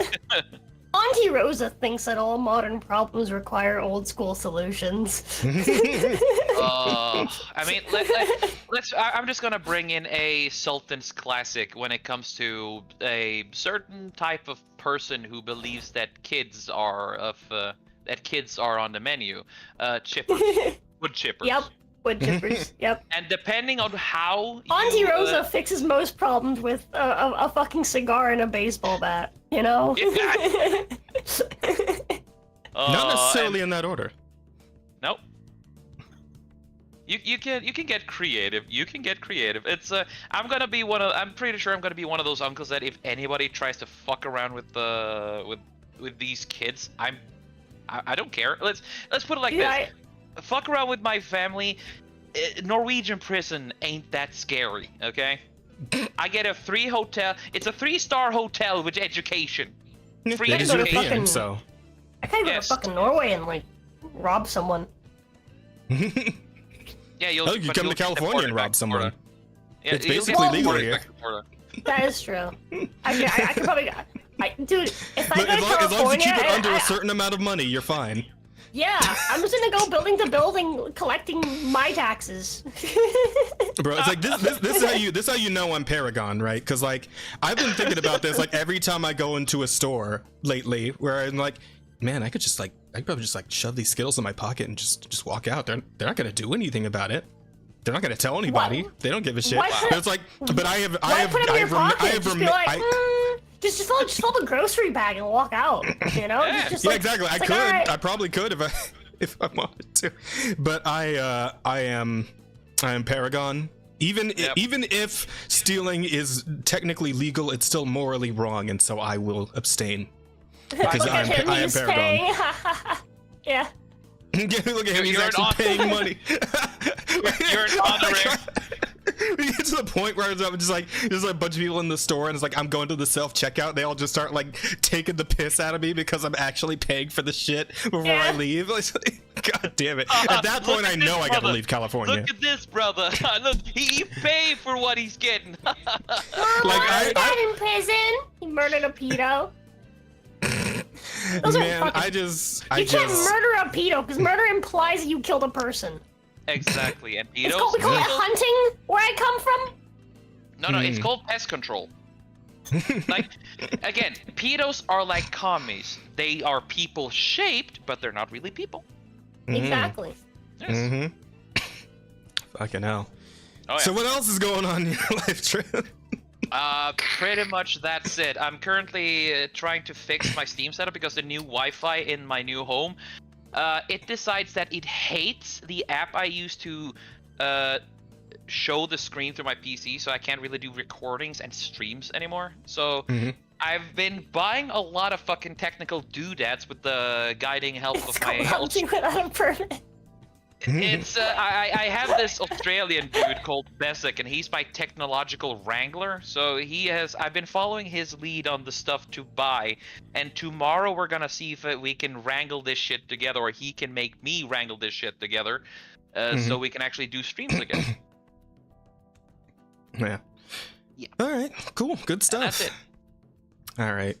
Well, for me, I've had some stuff from the past 2 weeks, but I want to start with what's been happening in the last couple of days here. So, man, it's been a roller coaster of emotions, honestly. So, chat and myself, I pitched in like about half the money. Finally went and got the new interface, the new XLR, which is like the microphone interface, that connects it to the PC. We got that funded on the throne. Right, and that is a Rodecaster Duo, which is kind of like it's like an interface, but it's also like a mixer. So like you can like do your filters, and like you can do like soundboards and all that shit all in one like thing, like one piece of equipment. And when I first yesterday, I took this thing out of the box because it came while we were doing the D&D. But when I woke up, I got this thing out of the box. I started fucking around with it, got it connected and everything. And I'm listening to it through like the headphone jack on the interface itself, and it's like, wow, yeah, this sounds really crisp, really nice, and like these sound effects, like there's voice effects in there, like it has like the shit where you can like make yourself sound like a robot, like basically everything that like voice mod has, but it's just in the actual like piece of hardware. It's like, okay, yeah, this is super cool. Can you do me a favor? Yeah. If you can do a robotic version and just like say Autobots. You're gonna want me to finish the story first. Ah, shit. Sorry. Okay, yeah, because there's more to this. Trust me. So I find that this thing has a USB-C connection. I'm like, oh, that's interesting. That's kind of, I wasn't expecting that. That's kind of weird, but all right. Because like my old interface is like an old Behringer XLR interface, uses like a USB-B type that goes into an A that plugs into the PC. But this is like USB-C on both ends, right? So I'm like, okay, well, whatever, fuck it. I plug this into the PC. All of a sudden, it's like losing at least half of the quality. Do you not get a phantom power support? I mean, I have a cloud lifter, right? I have a cloud lifter, and like here's and it's the same cloud lifter I've been using with the XLR interface, right? And I've been using those together, and that's been like no problem. Like all the streams you've heard me up until now, I've been having that, and it's fine, right? but yeah, when I was using this new interface, the Rodecaster, like as soon as it, like I was listening to it in the interface, sounded fine, sounded great. As soon as I plugged into the PC and started listening through like OBS, like at least half of the quality was just lost from interface to PC. I'm like, okay, what the fuck? What happened? What's going on here? And the way they advertise the Rodecaster is like, oh, you shouldn't even need a cloud lifter anymore. Like you can take the cloud lifter out of the equation, right? But even with the cloud lifter connected, it's like, yeah, I'm losing tons of like actual volume. The quality sounds like iffier. It sounds kind of like robot-y and like kind of, I don't know, shitty just in general. And I'm like, okay, what the fuck's happening here? So I'd start doing some research, start looking things up. It's like, oh, you need this driver. And it's like, okay, I found down this driver. It's still not working, right? Maybe from cable protectors. Like, I mean, I got a pretty good XLR cable from Guitar Center not too long ago. But yeah, like, trust me, I went and looked through all this. I also asked like Camelot about it because he uses one of these Roadcasters. He hasn't actually gotten back to me yet, I don't think. But he didn't really, like, I mean, he got back to me once. He said he was going to look into it.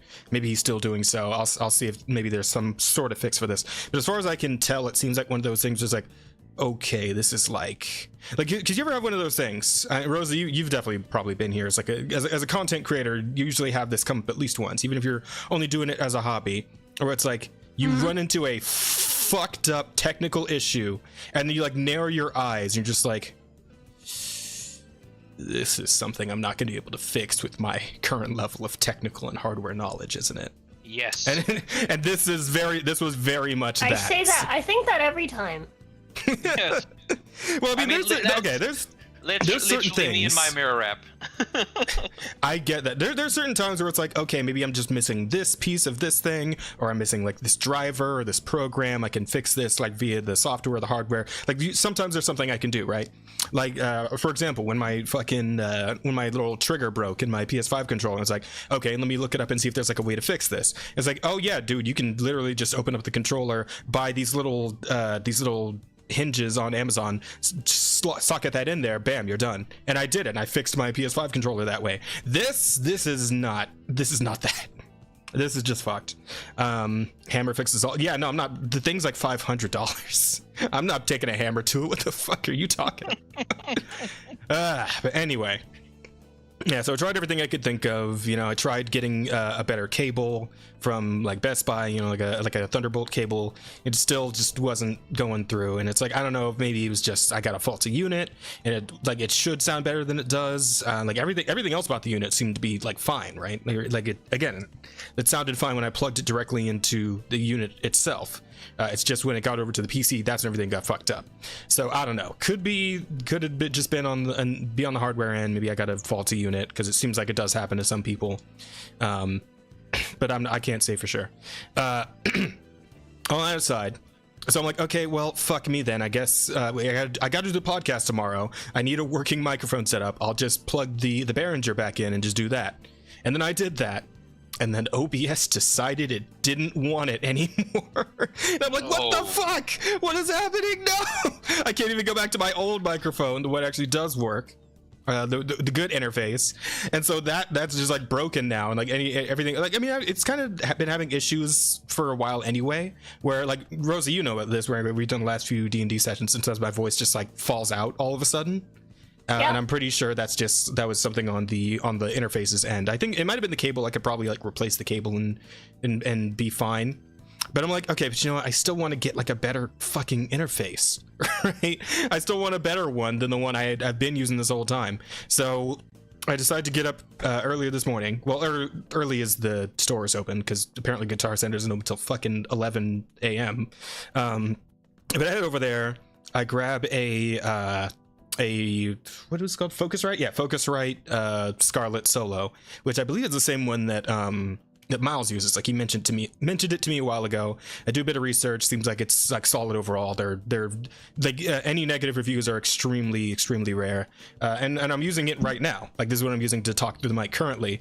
And yeah, I mean, it's pretty solid. It was pretty simple to plug in. It doesn't even need like a separate like AC adapter for like power. It's powered by the PC, I guess.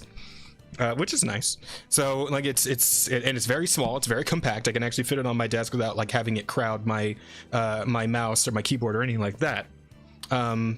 So yeah, I don't like at this point. I think I'm maybe just gonna see. I do believe Throne has like a return refund thing that they can do for like things you get through them, like gifts. Because that was like my main concern, but I looked it up and it seems like they got a thing, so I'm gonna look into that later. And I'm probably maybe just gonna stick with the Scarlet. And as far as the refund goes, I might just put it towards like other stuff that's on the Throne wish list, and just have go with this interface. And just what I could do actually, what I was thinking I might do is, again, do the refund, do the return. I think they give you like a Throne credit, like they put the credit in like in the Throne website, and I don't know if you can take it back out from there. I was thinking I'd just go ahead and put it towards the 4 terabyte SSD that I put on there for the PS5, so I could actually have more than like 5 games on the console at any point in time. So I might do that instead. And that might be just my ongoing solution for this whole problem. But yeah, this is a fucking roller coaster going through like 3 different interfaces trying to get something to work, and now we got the Scarlet, and it's doing good work, and it's sounding fine. As you can tell, you can hear my voice right now. Sounds pretty clean and crisp, right? Yep. So yeah, I'll probably just end up working with this, and that'll be that. But it is disappointing though, because I really wanted to be able to do had like the soundboard in there. I would have been able to like do like air horns and shit. I would have been able to like do my reverb through that. It would have just been nice to have like it all in one place. But if it's just not going to work, then it's not going to work, and I'll just whatever. I mean, I might see if they can like replace it, and maybe I just got a bad unit. Maybe if I try a different one, it'll work. We'll see. But yeah, other than that, it's just been a whole fucking headache the last couple of days here trying to get that all worked out in time. It messes up in OBS. You said, well, no, not just OBS, also Discord. Because I also tried testing it with Discord, and I tried testing it with just the PC itself, right? Just like in the PC settings. And just yeah, it didn't like sound good any particular place. And like I said, I think it had to have been on the interfaces end, because I plugged this into Discord, the Scarlet. I tested that through Discord first, and it's fine, and it's totally fine. It works perfectly, right? It's smooth. There's like no delay at all, almost no delay. It's like a half of a second, something like that, right? It just works, and it's just nice, and it sounds good. So I think it's something on the interfaces end. I don't know. I'll see if I can get I'll try to do the new unit first, and we'll see if that works. And if so, I'll just return the Scarlet, get money back for that, and that'll be that. But as of now, I'm just not sure. See, I thought it was a cord issue. I got a bit of cord, didn't help. So we'll see. I'll keep you guys posted and updated on how, because I feel like this is going to be an ongoing saga for a little bit. But I'll let you guys know how it all pans out. It's just technology is fucking pain. Yeah, more or less. Rosa sure as hell knows that. That's why I'm hosting the podcast now instead of her. Okay, so aside from that, getting on to the actual like pop culture stuff, I did go ahead and watch the last episode of the Fallout TV show, and the finale is fucking stupid and retroactively makes most of the characters' choices throughout the show worse. And everyone comes off as even more retarded than they did previously. So I mean, the ghoul's still good. The ghoul is still great. He's still carrying the show. But other than that, the rest of the show is just kind of fucking dumb. So the show turns out to be just another Californian show. Yeah, for the most part, just like dialogue wise and writing wise, and they got the transgender person in there, so it's like it's the whole thing. There's a trans. Yeah, and it turns out, like, remember Rosa, I told you about because it's like this person who's like a member of the Brotherhood of Steel, but and they're gonna end up being like a squire, but then they like put their fucking foot in a boot that has like a giant razor blade in it, and it fucks up their foot. Well, they admit in the last episode that they did it themselves because they were scared to go out into the wasteland, so they razor bladed their own fucking foot, I guess. It makes sense the way. I haven't seen the series, but I've seen clips of it, and I've seen the clip where he puts his foot all the way down and cuts him. If he'd actually cut himself, not on purpose, he would have put foot down and then thrown it off. Yeah. So it's like, I guess he just.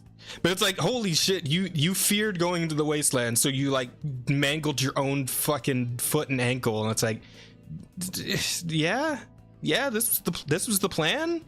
And it just further like feeds into the everyone is fucking retarded in this show. So bad. It's so bad. And also the I don't care. Does anybody in chat care about spoilers? If you do, then I mean, do you two care about spoilers? No, I don't imagine you do. It's a series I really don't give a fuck about. So go ahead. All right, chat. Well, this is your warning. I'm going to talk about a little bit about the ending. Hang on, give it a few seconds.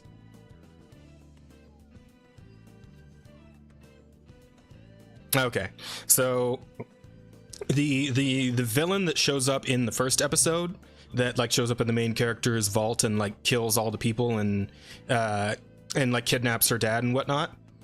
Turns out she was the good guy all along, and it was the dad who was the evil one. Why am I not That's surprised? crazy. And it's like women can't just be evil people. What a surprise! Yeah, and it's like it makes zero like the choices both of these characters make so little sense and are just like kind of cartoonish at a point, right? Because like again, right, her whole deal was that she needed the main character Lucy's dad because he has the code to activate cold fusion, which will like power the wasteland for everybody, like free energy for everyone, right? That was what she was trying to do. That was her whole motivation. And she's because she knows about vault tech, she's aware of what the vaults are and like what the deal is with them, what the intention is, that they're all experiments and whatnot, right? Speaking of the vault that the main character comes from, is the vault where they're trying to breed the perfect managers. My God. The guy who runs this vault is like, yeah, the future is the best society is going to be crafted if everyone is like really good at managing stuff. So I'm gonna craft a bunch of middle managers and then unleash them on the surface to rebuild the world. Okay, let's be fair here. Considering this is I think this isn't this area in the Californian region? So it would make sense that you have an uber race of managers to counter all the fucking mutant level Karens there. Oh man.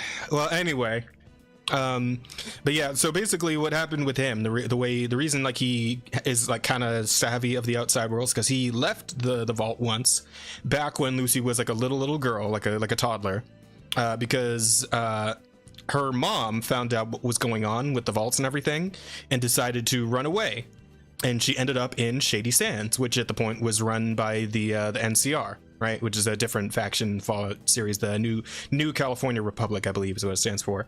So he goes after her and them, and he gets the kids back, and then he decides to just nuke the whole fucking town with his wife in it, by the way. Just nuke all of it, and then leaves and goes back to the vault where he remains until, you know, the present of the show, right?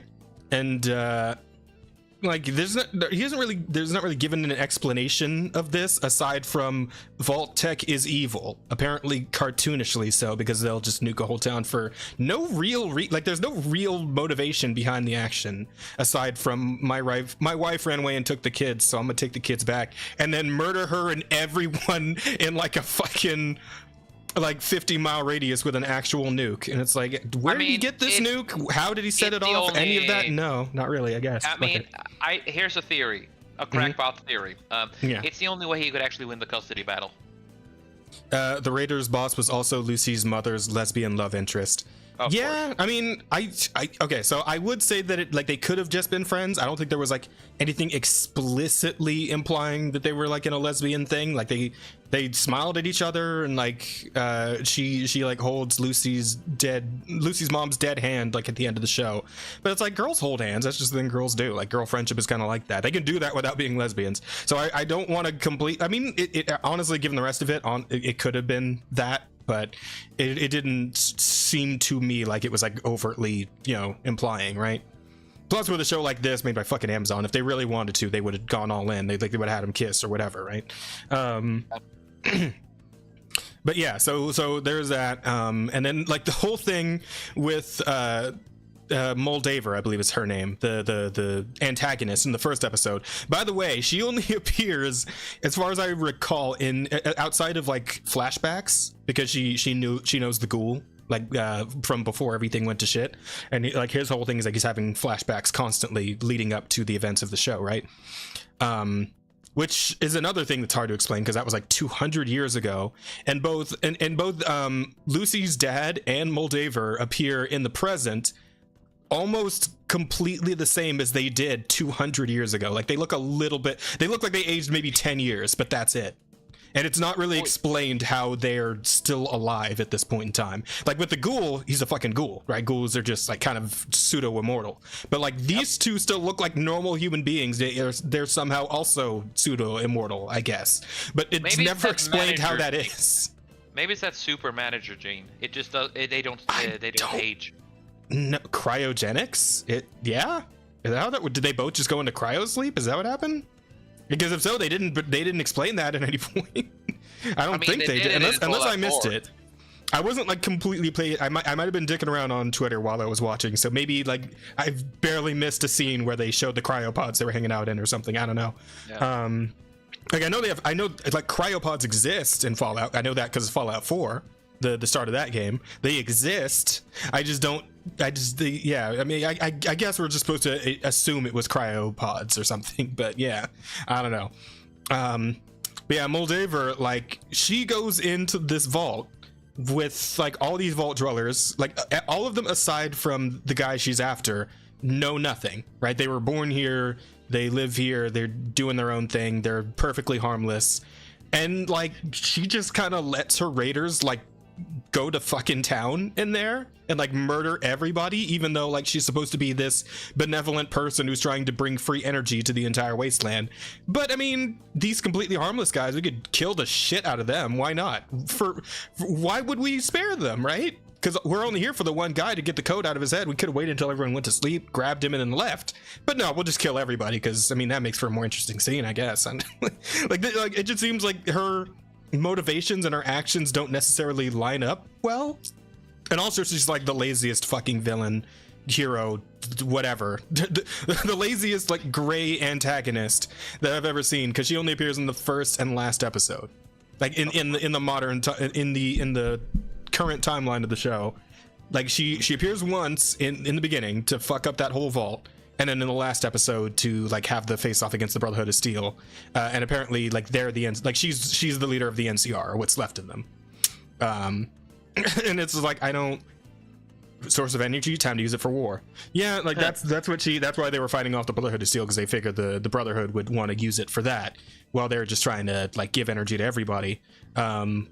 It's like the motivations and the actions are all just kind of muddied, and it's hard to tell like why any of it. and like in the other fucked up thing about her is, like, View pointed this out, Lucy's mother is like technically kind of still alive, but she's a ghoul, but like a fucking, like, she looked like she was ghoulified at like at ground zero. Like she's like a half skeleton, and like the rest of her is zombie, right? Like scorched zombie. And she's just like sitting there, like still kind of alive, like she's like making noises, gnashing her teeth and shit in like Moldaver's hideout, just strapped to a chair, but still kind of alive. And it's like, Moldaver, why didn't you like, you know, mercy kill her? She must be in horrific pain right now, and you just left her alive after that nuke somehow didn't kill her, but like ghoulified and zombified her. And you just tied her to a chair and just like have her as like a pet, essentially. Like, you can't talk to her anymore. There's no like actual brain left there. Like she's like kind of moving a little bit and gnashing her teeth, but that's it. And like, you just like, did you do it? Because this whole bit, like when Lucy finally shows up at her hideout, where when she tells Lucy about what her dad did, she's like, what happened to my mother? It's like, why don't you look? And like the zombie's wearing a necklace that Lucy's also wearing. It's like, yeah, they had the same necklace. That's her mom, right? That's how you know it's her mom. It's like, did you leave her alive just so you could do this whole bit? Like, was her prolonged suffering worth like you just telling Lucy what actually happened with everything? You know, hey, Jess, here's the thing. It's like the mom was trying to free Gaza.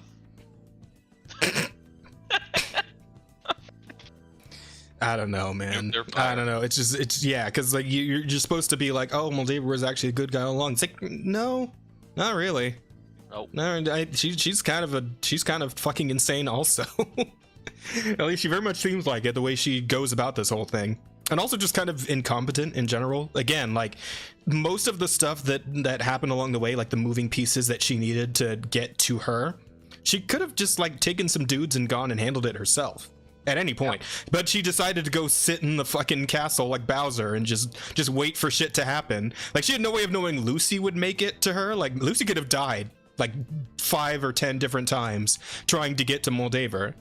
But somehow she just like, I guess, assumed that Lucy would make it to her with the head that has like the little microchip she needs for the cold fusion shit. Like she literally just kind of like sits on her hands and like just kind of gambles on 10-15 different coincidences all lining up to actually make her plan work. Fallout doesn't really have a magic setting either, so you can't blame it on being able to see the future. Yeah, so it's like I don't like that. So yeah, I don't understand anything about just like, plot reasons. This is a bad reason. Yeah, so the finale where like all this is revealed and it's just like, yeah, no, this was fucking dumb. You're dumb. He's dumb. Maximus is incredibly fucking dumb. And here's the thing, Maximus at this point has let his knight die, right? Another Brotherhood of Steel. Let him die. He attacked one of his squire when they thought he was a knight and they sent him a new squire. He attacked his squire, who became a ghoul, so was essentially dead. So he's kind of responsible for like the deaths of 2 different Brotherhood of Steel brothers, right? Oh Jesus. He comes back and they're about to execute him, but that's the point where the trans person's like, no, he didn't actually do that to my boot. I did it myself, and that's the only reason they spare him. And then it's like, okay, fine, we'll give you another chance to go sort this shit out. And like their leader guy's like, hey, if you get this done, you're gonna be my right hand man. We're gonna rule this whole wasteland. It's gonna be sick. And it's like, okay, what, huh? And like at the end, he makes it to Moldaver's hideout too, and Lucy's in there with her dad. And like when he comes in, somehow her dad like goes off into the background while he's talking to Lucy and grabs some power armor. So like Maximus is also from the city that got nuked by her dad. Like he's from Shady Sands, so he gets all pissed off and tries to go at her dad, like as his normal self, no power armor, no nothing. Like he just runs straight at a guy in power armor, gets knocked out instantly. Like her dad just punches him in the head and he gets knocked out. Doesn't die somehow, even though like we've been shown that this power armor can throw a brick so hard at a wall to like cause it to collapse entirely. Like these are really strong pieces of equipment. Somehow doesn't die from getting punched in the head by this thing. And then when he wakes up, Moldaver has like come back to her hideout. She was fighting, but I guess got shot in the stomach and ended up bleeding out. And then like he's just standing there next to her dead body, and then all the other Brotherhood guys come in and like, oh shit, did you kill her? And he's like, what? And there's like, yo, Knight Maximus, Knight Max. So he gets fucking. He gets promoted again for doing nothing. Upwards. Yeah, he fails upwards. Like straight up, the entire fucking time. He just fails upwards while being like just an asshole and incompetent on almost every occasion. And like his actor always looks like he's like about to cry. He's always got this like about to cry look on his face. I don't know. Yeah. I just hated his character entirely. I don't like Maximus. He's awful. God damn it. So yeah, I mean the ghoul carried, but I mean you can only carry so hard when everything else is just garbage. Oh yeah, sorry, I forgot about the biggest, dumbest thing. This is the last bit. I've been talking about it Fallout for a minute, but this is the last thing. So I believe it was implied before this show that the Chinese were the first to like fire nukes, and then there was firing back and forth, and and then Fallout, right? And that was it. So it is not even heavily implied. It's basically explained that Vault Tech were the first ones to set off nukes and trigger the nuclear holocaust that destroyed the Earth. And the reason for doing this was for capitalism. What? They straight up say it's like, what's the strongest weapon on Earth? Time. If we nuke the Earth and then go down into our shelters and then wait a few hundred years and we come back out, we'll be the last ones on the market and we'll have one capitalist. I thought that was a fucking joke from the Archcast. Is that actually the fucking thing? It's real. It's real. It's Oh my real. fucking Vault-Tec God. destroyed the Earth so that they could win capitalism. That is. So when I said dumbest. cartoonishly evil, this is what I meant, right? Like, This is like some Captain Planet level bullshit. Holy fucking crap! yeah, it's beautiful, isn't it? Isn't That's it just kinda incredible? Is it? Yeah. I'm sorry. Yeah. Win capitalism by Yeah, you're nuking so- everyone else. Yeah, not to think of, like, you know, the fact that we're destroying every trade route and, you know, all the stuff that capitalism usually needs to actually thrive. Yeah, it's fine. Yeah. As long as we have us, as long as we have our money, then we won capitalism. It's fine. I mean, the thing is though, capitalism. We may have destroyed isn't all more- the capital, but we still won technically. I mean, capitalism isn't really a fucking ideology, and like socialism, capitalism is just the name of trading for goods. Yeah, it's an economic system. Yes. But We want the but- economic system, guys. Oh my god, that's it's something else. It really is something else. It's incredible. Yeah, the left proves once again they do not understand capitalism. They sure don't. Yeah. Or at least the writers who wrote this fucking show don't understand it. Never mind the Chinese weapons and ghoul Chinese soldiers in country. Yeah. Wouldn't be able to sell the show of China to China if they did. That's true. That probably is true. I don't know if China would have been down with being insinuated to be the cause of the nuclear holocaust. Which, I mean, hey, nobody wants to be the implied cause of the nuclear holocaust, but like I do. solution they. Okay, but would you do it for like that dumb a reason? Yeah. Okay, no. Rosa, I mean, you you would do it for a dumb nuke reason, it. but people would understand your dumb reason, right? Like you do it just because No. like you hate most of humanity. And it's like, I okay, do it well, for a dumber reason. What? yeah, okay, fine. What's your reason? Go ahead. Well, fuck, you already said to hate most of humanity. Fuck. That kind of that was my main reason. That's a better reason than fucking winning capitalism. Mm-hmm. Because like, Oh, here's the shit. thing. Here's the thing, Rosa. I need to point out this. Sorry, I need to point out Bleach. Rosa would do it for the roaches. Oh yeah, the rad roach. Well, the rad roaches were caused by the fucking nukes. Yes. Yeah, I so know. If you nuke the world, the roaches win. The planet will be covered by them. Yeah. Yep. Yeah. I don't want So- nukes. I want to send the world into like a permafrost. Oh. I see. Well, here's the thing, Rosa. Here's the thing. What I mean by a dumb reason, right? It's like, yes, that reason is dumb, but it actually, like, your reason and your Okay, action hold on. results I in have- the. What's up? I have a dumb reason for you. Okay, go ahead. Go on. I really need to pee, and I don't want to. Oh, so you're killing yourself in the process, or? Yes. I'm gonna make it You're- so everyone's you're- so you're- problem. Okay. I see. And I actually do need to pee. I'll be right back. Okay. All right. To be fair, I heard dumber reasons. Okay. Well, here's the thing. Even so, it's like the reason this isn't as dumb as the capitalism thing is because like the reason and the action work together to get the desired outcome, right? If you're trying to win capitalism and your action results in the destruction of the fucking earth, like these things don't actually like jive right. This doesn't result in the desired outcome. Yes. It results in a Also- fucked earth with no economy at all. Yeah, you kind of win capitalism by abusing it, but I just need to point out, look at Rosa's character, right? That just way just stares down there. It's like, I can't believe it fucking shit. Yeah. So it's bizarre. I don't know why it's funny It's to me. Sorry. No, you're good. It's strange. It's very strange.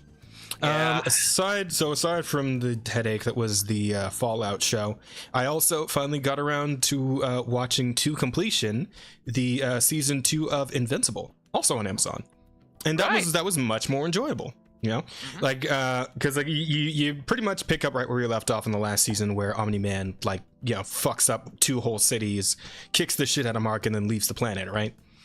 Yep. and everyone just kind of trying to deal with that.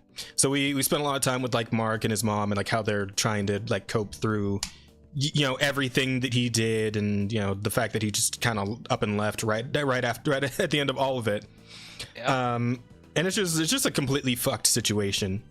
Like Mark trying to like balance the superhero stuff with his actual relationships, dealing with like the Viltrumites getting ready to invade the Earth, and other invasions happening on Earth, and other like villain teams trying to take shit over on Earth. Like the Earth's just getting fucked from every direction in this season, pretty much. Yeah. I mean, it's surprisingly close to the comics. So even if they skim through a lot of shit, they get the main points across. And I haven't read all of the Invincible comics, but I've pretty much gone through the Viltrumite saga, the storyline of the Viltrumites, and it hits the saga to a T. Like when we get further into season 3, or maybe it's gonna be in season 4, you're gonna enjoy how the Viltrumites interact with the rest of the story. They did cut out the Spider-Man cameo. Okay, so they did and they didn't, because it's still kind of there. There's like a scene where there's like a off-brand fucking great value Spider-Man fighting a great value Doc Ock, right? Yep. And they're going at it, and that's like your substitute for your non-copyright infringing substitute for that scene. So it's still kind of there. It's just not all there, right? I like that they got the best Spider-Man to voice him, the spectacular Spider-Man. I did not realize. Okay, so they got a Spider-Man voice actor for that. That's pretty good. That's all. So they got as close as they possibly could without having to worry about like copyright shit fucking them up. Yeah, I mean it's good. It's good. I will say that it's like it's doing this weird thing where it's kind of like trying to balance like high stakes and low stakes into like one thing. All right, because you get moments where it's like, oh, these characters are in like horrifically dire straits. Like you are certain someone is going to die, and then they don't. Like they get fucked up real bad, like real bad, like the way Mark got fucked up several times in season 1, right? And it's worse for them because they're just human beings. They don't like heal like Viltrumites do. But I mean, nobody important seems to like die and stay dead, right? Yeah, so there is that. It seems like they did. If you remember the part of it, the Lizard League. Yeah, the Lizard. So the Lizard League scene, like that, like holy shit, that shook me. I was like, holy fuck, wow, shit's going real bad here. And then all of a sudden it just but like pretty much every part of that just ends up getting rectified. So it's like I don't want to drop too many spoilers here, but it's like it doesn't really, like none of it really sticks. I mean, it definitely hits in the moment, but like then it kind of like retroactively, like you lose that hit a little bit when you by the time you get to the end of the season, and it's like okay. I guess this is with that, and it's like, and it does make sense in some ways, like the explanations of some of those things. It's like that kind of makes sense, but it's like well. It's nobody really, perfect, but it's decent. It is. It is good. It is better than fucking Fallout. Oh yeah. It's better than fucking Fallout. And it's like, the animation's a lot of fun. The fights they're pretty cool. And just like seeing, and the way certain relationships go, I appreciated the way some things went. So that's good. It's just overall it was a good time. And the lady Viltrumite coming in. What's her name? Alyssa? I think it's Alyssa. Alyssa, something like that. Have you read the comic? I have not read the comic. I might be getting on it soon though. Honestly, I might get in there. Don't worry, Jazz. It gets worse. Okay. That's what I was wondering. It's like okay. Does all this like happen the way it did in the comics? Yeah, pretty much. It keeps the red thread going. It's as an adaptation, it's pretty faithful. It does cut off a few things. I just didn't. Things, but okay, because I was wondering. Okay, I was wondering if like any characters who like maybe should have died actually did die in the comics or something, or if they changed anything like that. But if they did actually in the part here, the chick who, the Lizard League, the chick who got inside the dude. Mm-hmm. Yeah, that was just in the comic. That is a dude, and it was just chomp chomp instead of what happened instead of the cartoon. Okay, so in the comic, he's actually done. Yes, Like he's okay. All right, Yeah, so they softened it up a bit for this one. They softened it up, but they made the scene far more fucking brutal, in my opinion. Holy shit! That was very visceral, but at the same time, it's like, but she's not dead though. So no, not really. But what I like about this scene is that it disproves the Ant-Man Thanos theory. Oh yeah, yeah. The Ant-Man Kong side, yeah, because it goes like Ant-Man is still technically like a normal human being, so he's probably far less durable than Thanos is. So if he tried to like just regrow himself, it probably wouldn't work out. And Thanos would just shit human guts for a week. Fucking hell. Lady Viltrumite has a really messed up part. Oh yeah, I'm aware of it. I got spoiled on where her story goes, but I mean, from what we saw of her in the show so far, I think she's pretty cool. Plus that scene where she takes out the kaiju is so fucking raw. It's so good. I was telling Rosa about it the other night, and I forgot to send you the clip of it, but it's real good. That's a strong character intro right there. I mean, aside from her showing up with Mark and Amber. I want to point out this: she and the other Viltrumites, they have. I love their character arcs, and Nissa especially. She does horrible shit, but even her, she gets a really good story in the end. Just it gets bad. Holy shit, it gets bad, but in the end, it even gets good at the end of it. You have to wait and see. I hope they stick to the Viltrumite story as it should go. We shall see. I mean, yeah, given where that goes, I'm very hesitant to believe that Amazon will like let it go there, right? given what's coming up next with her and Mark, I don't know. Oh, I think they might. Yeah. You don't think they'll puss out? If they don't get as visceral as obvious as in the comics, I think they will do it because that event is very critical for Mark's emotional development as a character. Yeah, lots of emotional development for Mark in this season. I like that. It's like he gets pressed even more about like trying to hold back, trying to make sure he doesn't kill anybody the way he absolutely could if he just fucking cut loose, right? So him having to like kind of deal with being in, it's like because as a kid he was like, oh man, superheroing so cool, we punch the bad guys, knock them out, send them to jail, all that shit, right? But it's like no, once you get in there, it's like these guys want to kill you, and you better be willing to kill back if you don't want to die, right?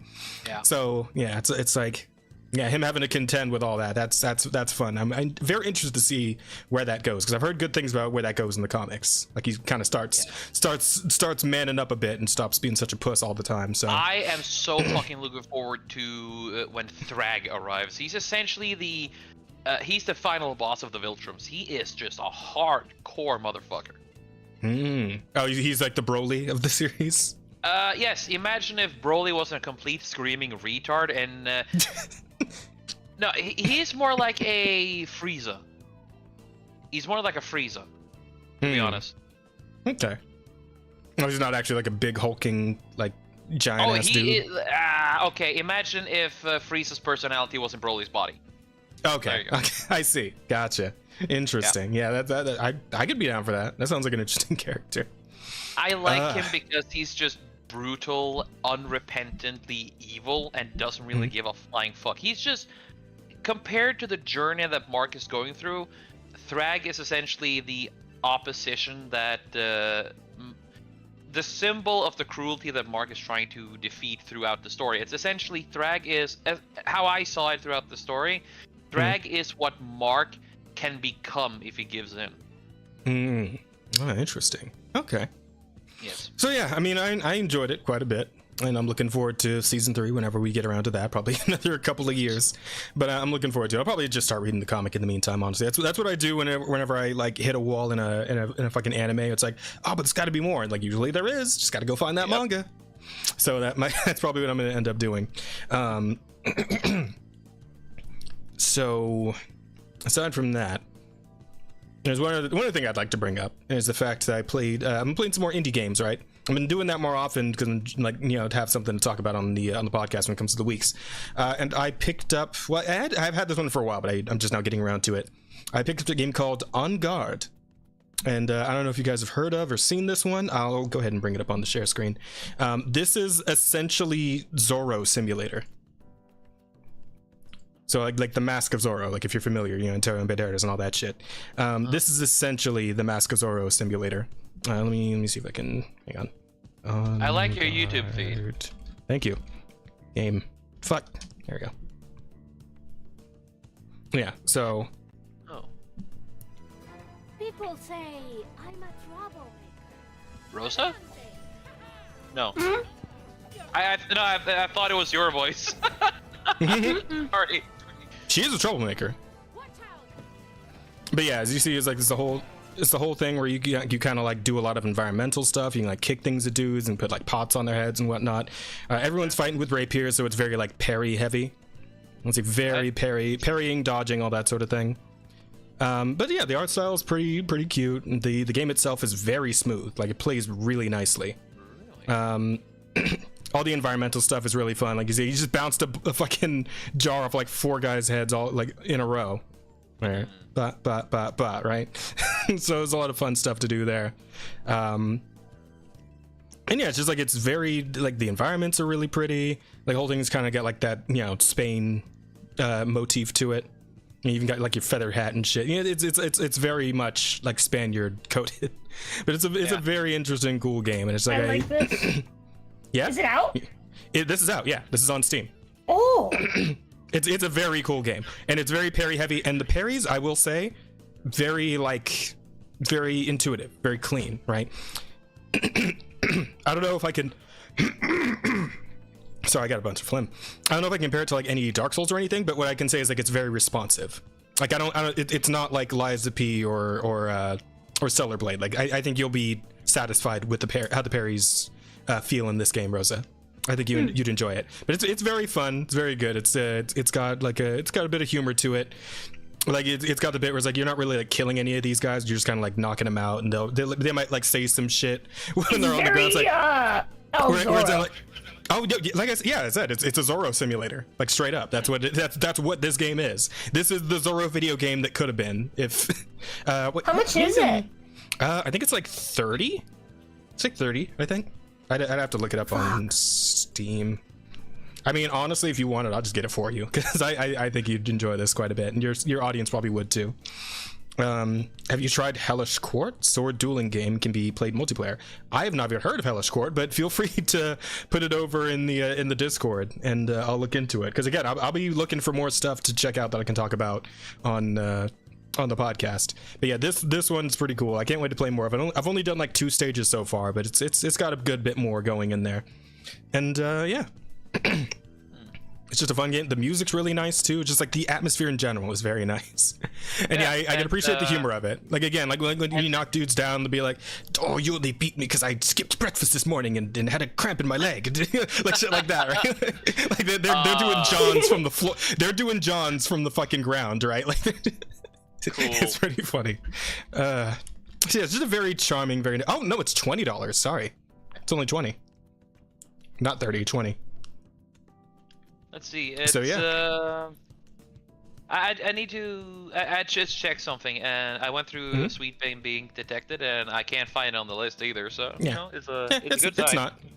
It's not that I can see anyway. I mean, like your main character is female, and I don't know, she kind of got a strong jaw. But aside from that, I mean, the game itself is fun. The game's good.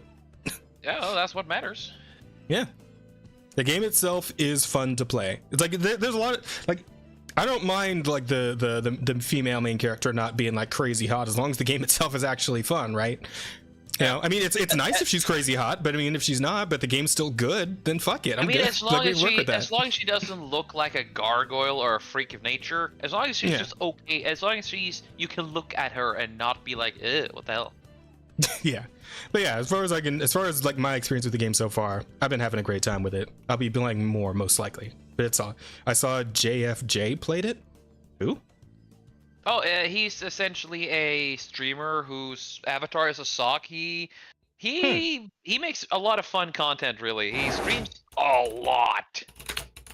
I see. Have you heard of Space Bears? No. Okay, guys. So if you, I'm sorry, real quick, Jim. Guys, if you have suggestions for like any indie games you want me to check out, shit that's on Steam or PSN or whatever, like go ahead and put them in the fucking, oh my god, the Offensive Charm podcast channel in the Discord. Put them there. I'll look for them there. Yeah. And because I might miss them in the chat. Yeah. I was told to send you this by Sir Primed. He apparently recommends Hellish Court.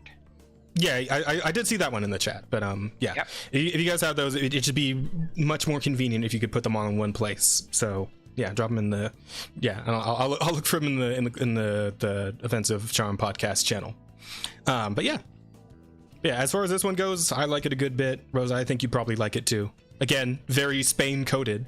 And you know, having that Spanish blood in you, your conquistador heritage, you know, I figure maybe we're right up your alley.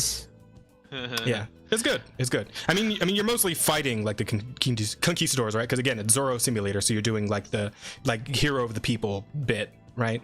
That's your character.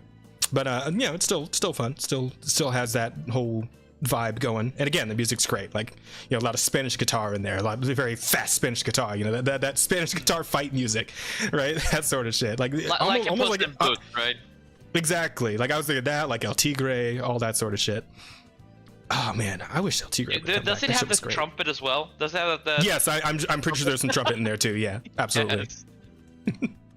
Do you expect the Spanish Inquisition? I don't know. Maybe later in the game, possibly. They might show up. No. That's the joke. You never expect the Spanish Inquisition. Oh yeah. Well, I'm just saying I haven't seen them in the game yet, but they might be there. You never know. It would be fucking awesome. Good.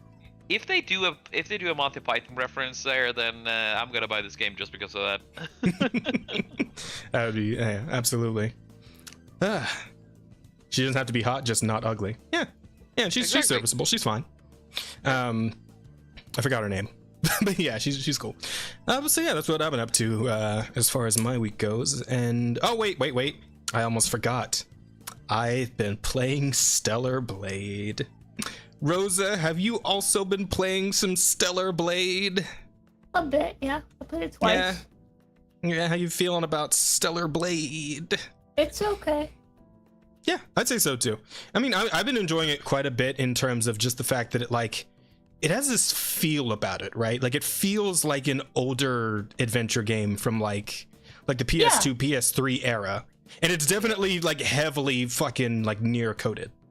Like it feels almost like I'm playing Nier again in a weird way, especially when you're running through the I don't know if you got to the Great Desert yet, but like running around there definitely feels very like Nier-ish. And like the way side quests work, where you just kind of like talk to people and go do a thing and then bring it back to them, whatever, like that also feels very Nier-ish. And I can appreciate that. I do like some of the side characters. I will say that in general, I feel like it's just kind of like lacking. Like it's almost there, but it's not quite there in terms of like having the breadth of character that I was hoping for, right? And of course, they like part of that also comes down to like the dialogue being kind of stilted and weird, which I find kind of strange, because as someone who has played a good bit of Nikke, like the writing in that game is solid, right? In Nikke, the writing is solid. The characters, like, you know, they come off as they got a lot of character, right? Like we've been over this. Like Nikke's, aside from the ass jiggling and whatnot, it's a pretty good story with some pretty interesting characters. But I don't know, I guess they just didn't get whoever was handling the writing for Nikke to like help out with this at all. Cause some of the dialogue's just stilted, some of it like doesn't flow well together and just doesn't make sense, and a lot of it's just kind of bland. Like I feel like the characters are trying to come through, the voice actors are doing the best they can, I guess, with the script they got, but it's not quite there. And I'm kind of hoping maybe that's something they can improve on for Stellar Blade 2 or whatever comes after this, you know. But as far as the actual gameplay, I enjoy it quite a bit. I've been having a lot of fun with that. Rosa, have you been to Matrix 11 yet? No. Like where'd you leave off? Same place as you last time, like the Wasteland. Oh, you're still in the Wasteland? Okay. So yeah. You probably noticed I only in played the twice because I've been sick. That's fair. try something other than the British voiceover. Well, I mean, I'm playing in English because I'm streaming it, Helmsman. I'm doing English for like the lurkers, so they still know what the hell's going on when like there's dialogue and whatnot. I do like the fact that like every character in the game is actually like voiced dialogue. And I don't know, maybe that's why they like ended up kind of skimping a bit on the dialogue in the voice acting, because like the fact that everything is voice acted, and like the only thing that's just like straight text is, you know, like any notes or journals or whatever that you find on dead bodies and whatnot. But like, because like in Nier, they kind of picked and chose what was going to be voice acting and what wasn't. A lot of side quests, you just have to like read through dialogue instead of like actually hearing a character speak and all that. So they kind of, yeah, they skimped in that way, right? But in Stellar Blade, like everything anyone says is voiced. If it's a character actually talking, you're getting an actual bit of voice acting, which is cool. You know, I think that's pretty solid.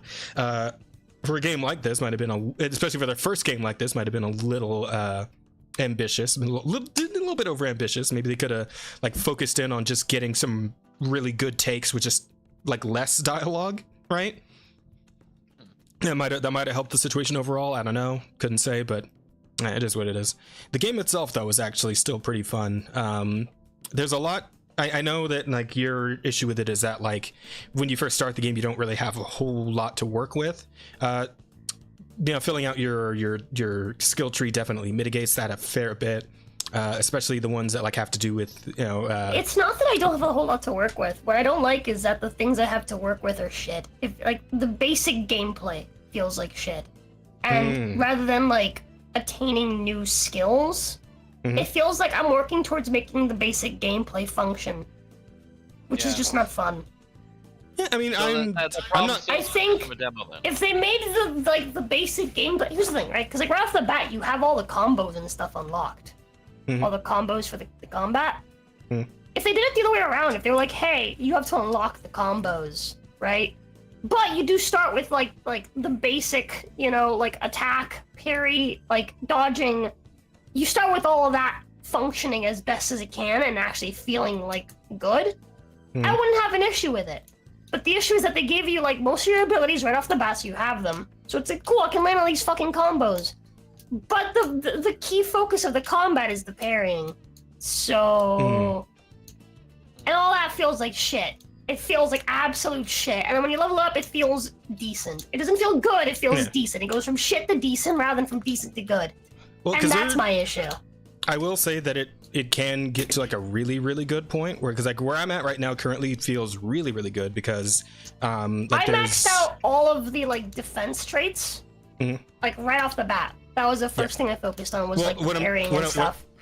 What I'm trying to say though is that there's more to improving your parry, because you can also get like gear and like, you know, the spine thing that like that has like the 3 levels to it. You can get a spine that also improves the parry stuff and like gives you like more meter for like getting good parry timing. So I've been rocking that, and that makes the game feel like that makes it feel really nice.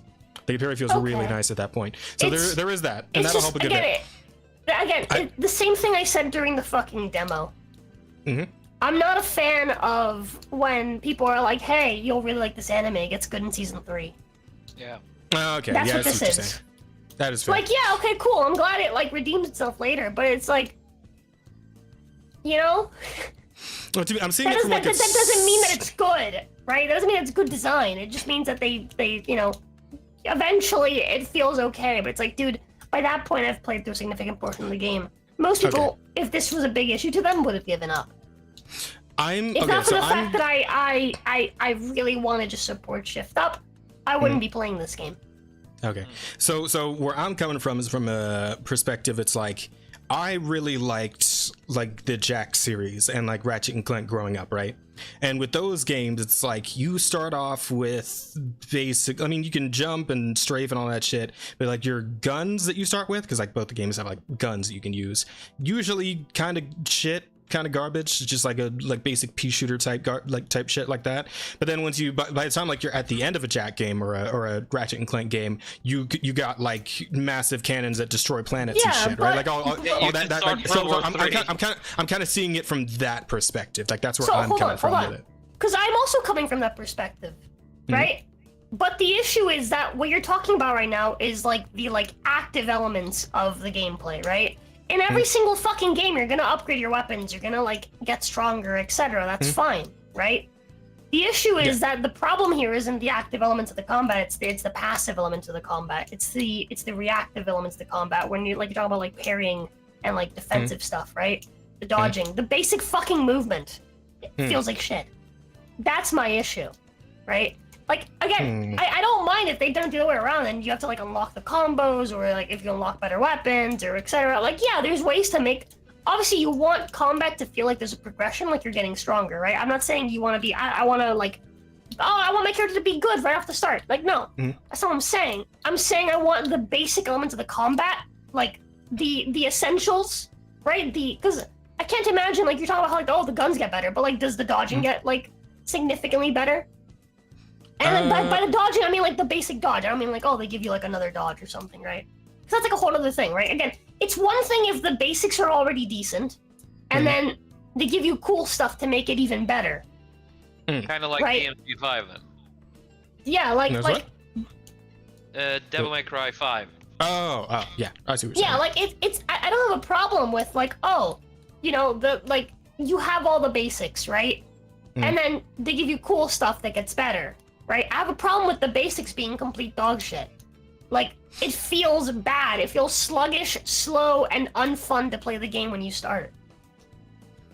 It's clunky. I feel like I'm not like I will like agree with you on like I'm not quite so down on it. I do understand where you're coming from, and I feel like it probably has like two like steps, right? Because it's like the like the sidestepping, dodging, right?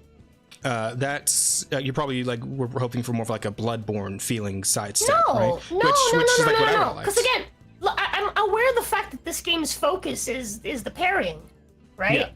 But the parrying feels like shit. Like right off the bat, it feels like fucking shit, and then you get to the point where I'm at, where it feels okay, and then you get to the point where you're at, where it feels good. It should start at the point where I'm at. That's where it should start. It should feel okay. The game should feel like it is like the basic elements of the combat, which the parrying is like a major fucking element of the combat. That should feel decent.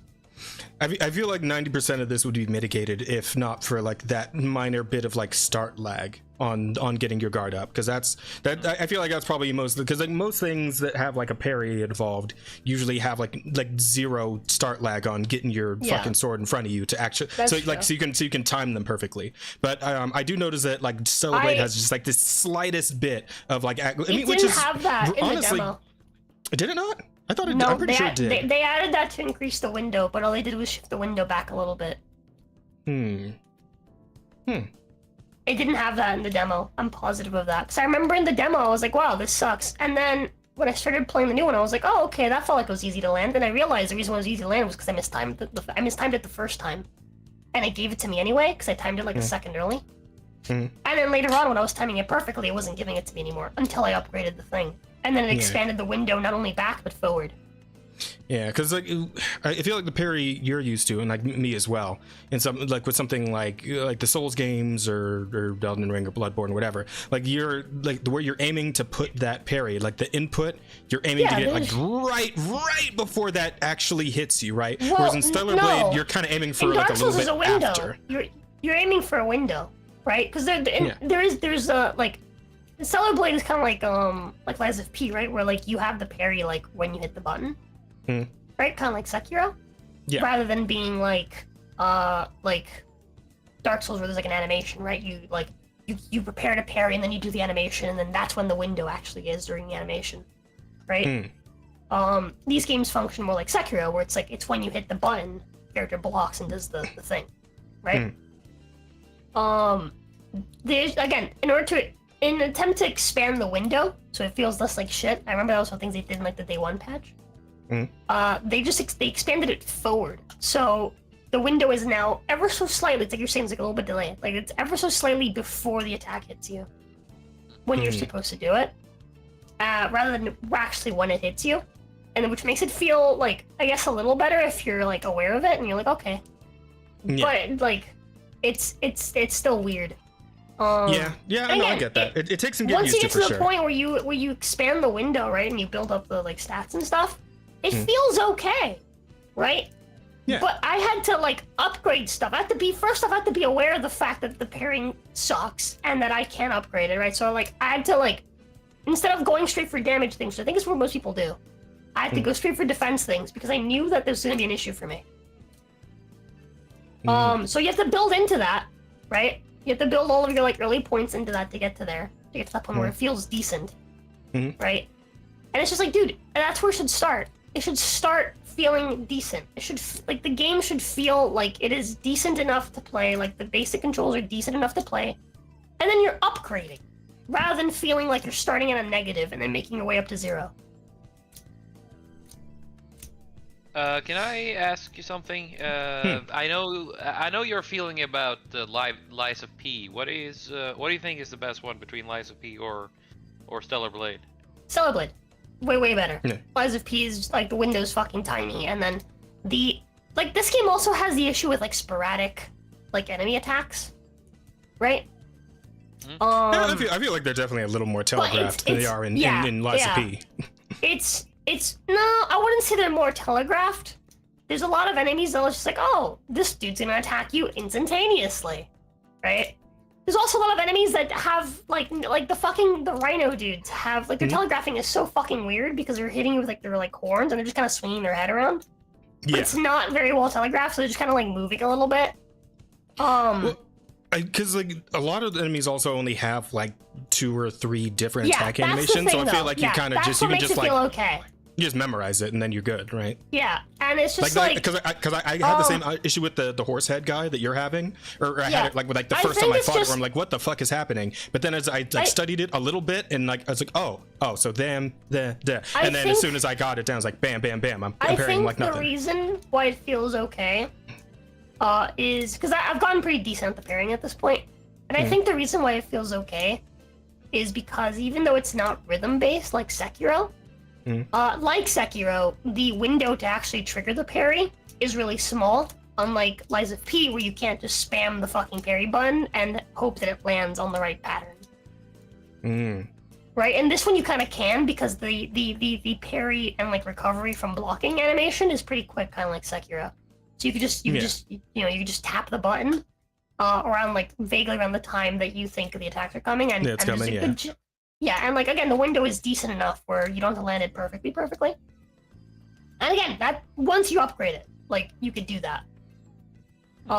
In Lies of P you couldn't do that at all because the actual blocking takes like a fucking second, and like you have to recover like after you do the block button and you let go of it. There's an actual like animation of you stopping to block, and so you can't just like spam the activation for the parry.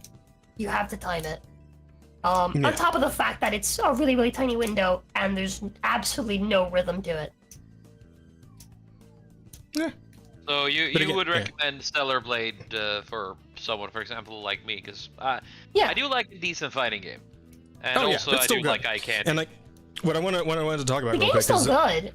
It's just it's not fucking amazing, and you know I'm not gonna be here and be like, oh my god, yes, I love this game. I'm gonna say all the good things about it. And I'm not gonna say any of the bad things because I wanna like support it. Like no, I'm gonna tell you the fucking truth. Yeah, no, and This game's a 7 out of 10 so far.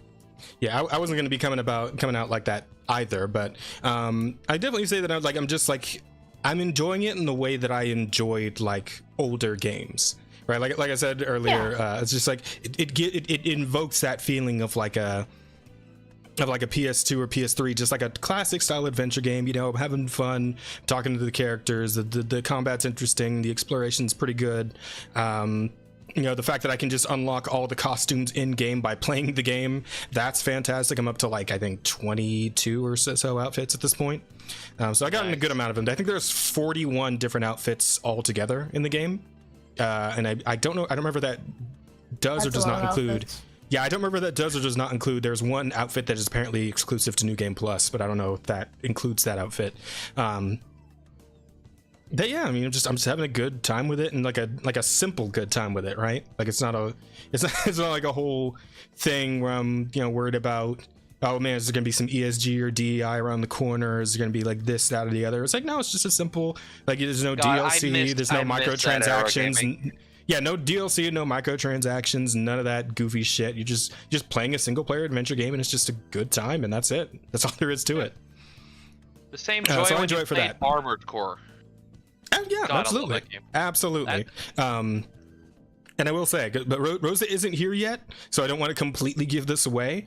But you know those 2 locked circles in your skill tree. Rosa? They have stuff? That's crazy. I'm so surprised. Yeah, there's some good shit. There's good shit in those 2 locked categories, and you will get there soon. Because like right after you finish in the Wasteland, you end up going to Matrix 7, which is where you'll get both of those unlocked once you make it through the that whole area. And that Matrix 7 is just like the first area in the game, like the city, where it's like a mostly linear path and not like an open area like the Wasteland. Neo? No. Yeah. Oh, forget. Oh, yeah. Okay, you're doing the. No, shut up. Anyway. No. But yeah, like that's where you're gonna unlock both of those trees, and there's good shit in both of those. Trust me. Okay. I don't want to give too much away, but I think you'll have a much better time once you have those unlocked. I think like between like being sick and like dealing with like other stuff, I've been having a hard time like getting in the mood to play it. Like That's fair. Every day I'm like, man, what if I just played Dark Souls 2 today? I'm kind of always in the mood to play some more Celebrate. I'm probably gonna play some more on stream after we're done with the podcast, because I really enjoy that game. And I want to unlock more outfits. I've seen one outfit. I've seen a screen cap of one outfit I really badly want. It's like, fuck, how do I get it? How far in do I gotta go to get it? But it's like, yeah, I'm having a good time with it. I think it's a pretty solid game, and I appreciate some good it's fan service. Yeah, and it's a breath of fresh air in a world overrun with like fucking live services and all that other shit, right? Which, like, yeah, I can get on with some of that stuff for the most part. You know, Helldivers is a good time, as we've been over. And I play too many gacha games. I play too many of them. But like, to just have a simplistic single player experience, it's a nice thing. It really is. I appreciate it a good bit. Yeah, so I'll be looking forward to doing more of that on stream. That's going to be at twitch.tv/digitalsoulspark for any of you who are curious, or you can find me playing that. Yeah, that's pretty much my week, I guess. We've gone over everything. So who wants to get into some news? We've got a lot of news to talk about. Is it the kind of news that wants me to tie a noose around my neck? Sure, but the first one's actually I wanted to start with a positive story.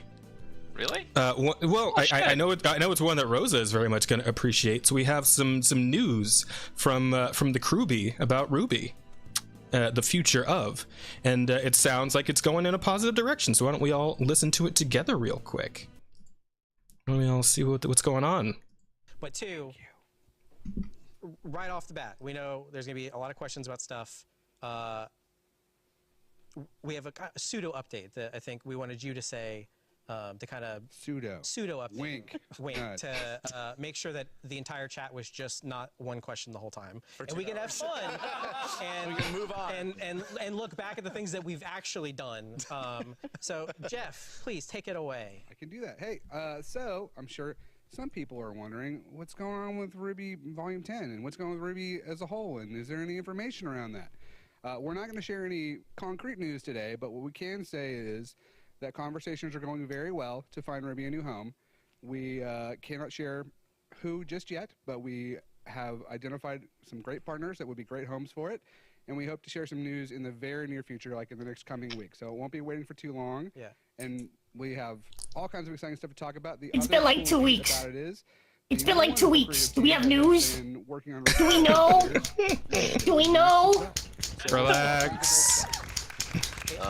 Do we know? Without getting more specific, just clarify one thing. We've been saying this partners for a while now. This is like the next step of that. Correct. We're not getting specific. It is an update. Yeah. I want to be clear that it is an update and not as just saying the same thing. Right. Again. We've been in discussions for the future of Volume 10 for like a very long time. Yeah. And what does that look like, and how are we going to see it come to fruition? And then I think where we're at now is, you know, the second we got the news about the shutdown, it went from being like, hey, instead of funding a new season, why don't we talk about acquiring a brand, and what does that look like, and finding the right home, the right partners. And thankfully, we've had just a wealth of great people who love this brand for so many years, who want to see it continue. So it Feels a little was quiet. very Oh, hard sorry. conversation to have. What's up? I was just reading the chat. My favorite comment is basically there is hope, gamers. There you go. And I think that sums it up pretty well. Yes. Yeah. So cool. So I'll say this: there is an update, but I can't share the update yet. Yeah. And I'll leave it there. But Wink, that's nudge. good news. Yes. That is good. It's very welcome news. All right. So yeah, we know that Ruby might not be entirely, completely dead. It's been 2 weeks. What do we know? What do we know? Listen, Nothing just yet. for whatever is going on is probably going to be a lot of backroom deals and whatnot. So it's gonna. I imagine it's gonna take some time. Like I imagine they're gonna need quite a few hands to pull Ruby out of that grave that it was almost gonna spend the rest of its life in. Like. I'm just saying, this is still good news, right? At least we know that it's not completely entirely dead, and there's a good chance that it might be able to come back, and the story might actually be able to continue and conclude. That's cool. It deserves a conclusion. It really It deserves does. Leaving it off where we left it is kind of shit, right? Especially since the last thing we got was what the Ruby Justice League crossover thing, which I've heard is garbage. That came out before the last season. Did it? Oh, okay. Well. Yeah, that came out ages ago. I thought there was a part 2 to it or something. It came out after I the don't know. season. I have no idea. You didn't care because it looked like it's garbage, but yeah, I just remember I saw that one clip of of Batman being a screechy, edgy teenager. Yeah. And I'm like, no, I'm good. I'd rather not. Yeah. Oh man. I feel that a lot of Ruby's issues is actually just blaming on Rooster Teeth because they just lost the plot completely. I mean, just look at Red versus Blue after the Course trilogy. That's when just the Red versus Blue died. I'm gonna say it again. I've said it before and I've said it again. Montiel dying is the best thing that could have fucking happened to Ruby. Maybe. Damn. They didn't lose the plot. They fucking found it because there fucking wasn't one. Well, he wasn't talking about Ruby. He was talking about Rooster Teeth. I was talking about Ruby, the plot. I was talking about the quality in general of Rooster Teeth. Oh. There was I have a few issues with Rooster Teeth. I don't know. Yeah, and it's mostly. I only cared about Ruby. Yeah, fair enough. Fair enough. Again, we all have our interests, but I've also not watched Red vs. Blue in a long time. Not since they were on Machinima. So I paid Rooster Teeth $9 a month just for Ruby. Yeah, I think you might be mildly considered a fan, slightly, but maybe, kind of, sort of. I'm a fan of Ruby, not the fandom. Yes. Well, let's be honest. At this point, most things are better enjoyed if you don't ever interact with their fandoms at all. Hey, you want the perfect example for that? Fucking Undertale. Never interact with that fandom. The game is fan-fucking-tastic, but the fandom, no. Just no. Or say Warhammer 40k even. That's a fandom you probably better off staying clear of. I am kind of part of it. I don't play the tabletop because I don't have money of that level. Right off. But I am a fan of, for example, the 2010, 2011 Warhammer Space Marine game. Really love that one, and I do enjoy a lot of the lore of it. Good memes too, and I like the lore of it. Yeah, God Emperor Trump is a pretty solid fucking. Oh, it's so fucking cool. I'm going to build a wall around the Eye of Terror, and I'll make Chaos pay for it.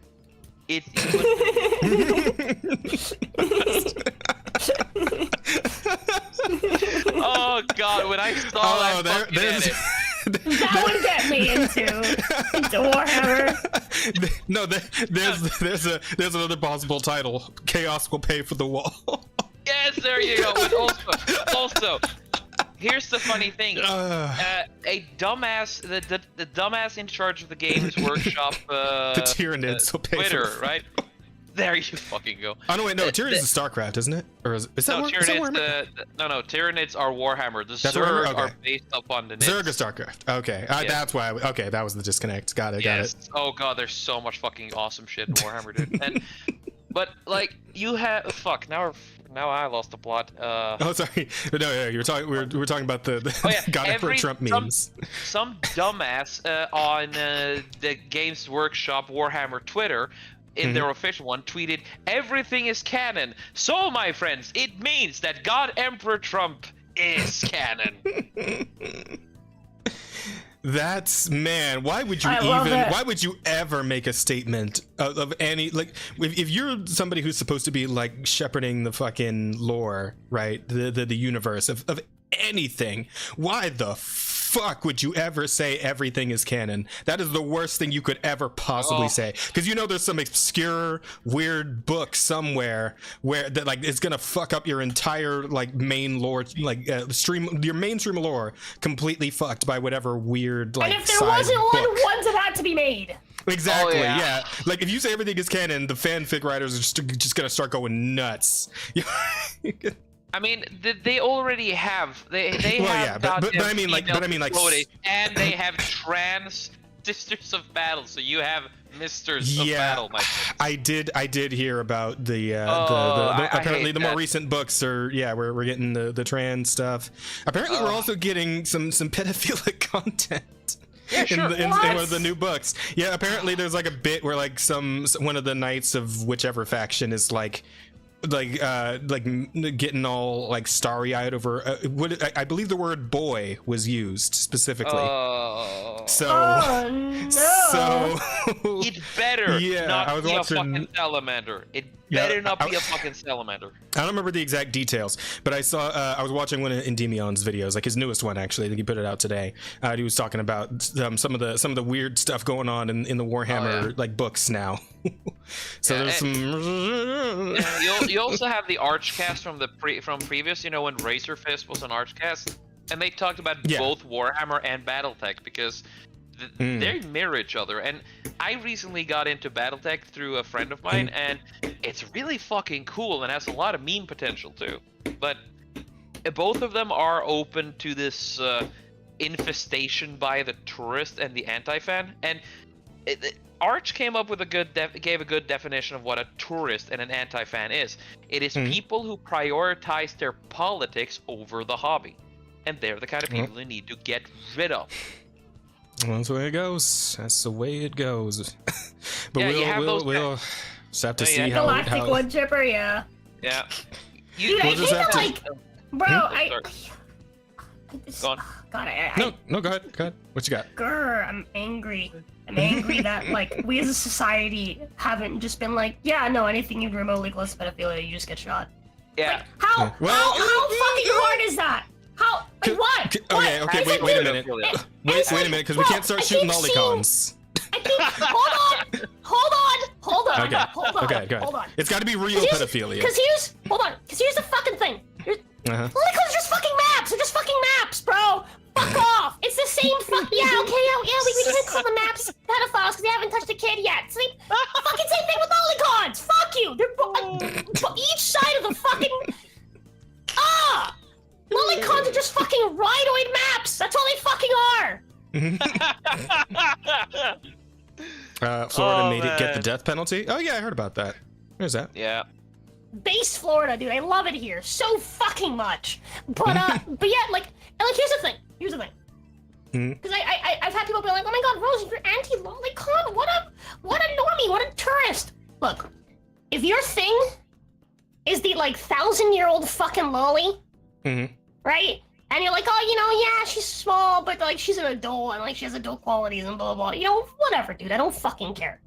Angel says, "Shut up, lolly woman." To you specifically. Fuck you. All right. But here's the thing. They actually would like. They would try to get you. They would try to get somebody on like being attracted to you, Rosa. I know. That's whatever. Fuck them. Here's the thing, though. Right? Here's the thing. Because this is just truth. It's the same fucking slippery slope. We started with, but she's 1,000 years old, so it's fine.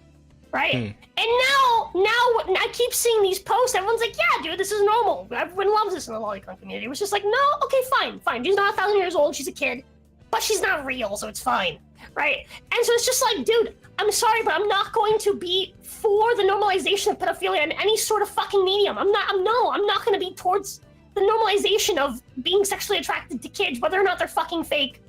Like, no, fuck you. It's just. That is where I draw the fucking line. I don't give a fuck if it's a drawing. If it's a drawing of a child and it's labeled child, you're a fucking map. Freerin and Rebecca from Edgerunners are a bit on the You're line. not a pedophile because you haven't committed the crime yet or whatever, right? But you're a fucking map. You're a minor attracted fucking person. You're a rightoid map. Sorry, that's reality. I got you. But no, fuck off. You're not getting me on Rebecca. Nah. Fuck out of here. Rebecca is a petite chick. Yeah, Rebecca's not a lolly. She's just a petite woman. Yeah. Oh, they'd call you lolicon for Rebecca. They'd get you for Rebecca. Say that, that's fine. Those again. Here's the thing. Again, it's just both sides, dude. It's like, oh, the fucking left are like, oh my god, we're so anti-lolly, but yeah, we have no problem with trans people grooming kids, right? And then the fucking right's like, oh my god, we hate trans people grooming kids, but also like lollies are cool. It's like, fuck off. You both have a bunch of fucking minor attracted persons, right? Because they'll get pissy if I call them pedos. And you're fucking. I'm sorry, but you don't. Call a spade a spade. Rebecca, to use an example of pedo and such. Yeah, I just like I get where you're coming from, right? Because I also am just like when I see like actual like lolicon stuff, I'm like, yeah, it's weird.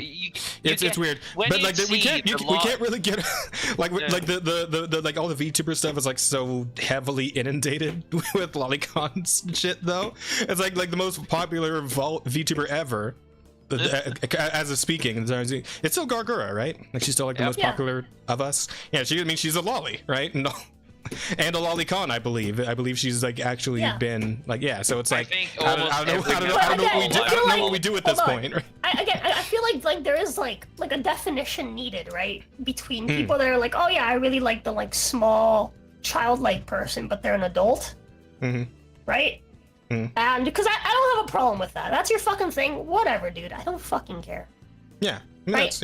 If you're like, oh yeah, I like the like petite, small, tiny woman, right?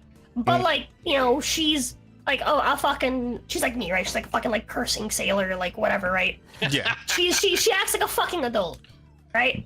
Because a good example of this, one of my favorite examples of this in all fucking anime is Rory Mercury from Gate. Oh, from Gate. Gate's so good. Because she's a fucking lolly, okay? Yeah, she's literally a goth Lolita. Yes, that's literally her whole theme, right? Yeah. But she acts mature. She acts mature throughout the fucking show as an indication of like, oh yeah, this person's been alive for thousands of years, right? Like, okay, that's your fucking thing. Sure, why the fuck not, dude? Go for it. I don't care. Right? But what I have a problem with is when they're just trying to normalize, like, yeah, here's, like, what was that one art that came around recently where it's like, oh, like, here's this, like, the like, nerd, right? The, like, nerd gamer, right? And then his, like, child GF. Yeah, like, I'm sorry, but if you're just straight up labeling it a child, you're like, yes, I like children, right? I mean, I assumed but they're not real. You're a fucking map. I assumed that meme was like supposed to be ironic. Was that not supposed to be ironic? No, that dude draws fucking child like child hentai. Oh, yeah. That dude is a map. Well, because I saw it's like it was like gamer anatomy or something. It's like, okay, so like you're blanketing to like anyone who's like interested in video games. So this has to be like an ironic fucking meme, right? Like you can't actually believe this is what all like gamers getting up to. Like you do, like what the fuck? Yeah. Like this is too stupid to be real. Like, so I assumed it was ironic. No, I think the dude's account is gone if you're trying to look for it. It became ironic when people started to make their own versions. Oh, okay. Yeah, I mean, it became ironic, but like, because like people took that meme and like had fun with it, right? But the dude straight up fucking draws child hentai. I'm trying to see if I can. Where it's just like, yes, this is a child. It's not a 1,000-year-old lolly. This is just straight up child. That shit's fucking gross. You're attracted to children. Yeah. I'm not sure what I can like search in. Hang on, you know what? Let me take this off a stream for a second because I'm not sure what's. I don't know how I can search. I don't know how I can search this and have it be safe, Be a right? bit careful. Oh man. Oh fuck. Hang on. Yeah. But yeah, there is technically two definitions of lolly that is being used interchangeably, and that is one where lolly means kid, and lolly is essentially the petite style. You know, chicks, small, thin, flat, general chicks, right? Again, dude, I don't care if people okay. I like. It's like, oh yeah, like I like the I like the petite woman, etc. Right? Like the whatever, dude. But if you're just like, yes, here is this person, and like, it's labeled fucking child, you just open out and out in the open, just like, yeah, dude, this is my thing, and it's just literally children. Like, what the fuck, bro? Yeah, because the whole thing is titled "Anatomy of a Gamer." Like that's what the meme is called, right? So it's like, oh yeah. Here I found the image connection.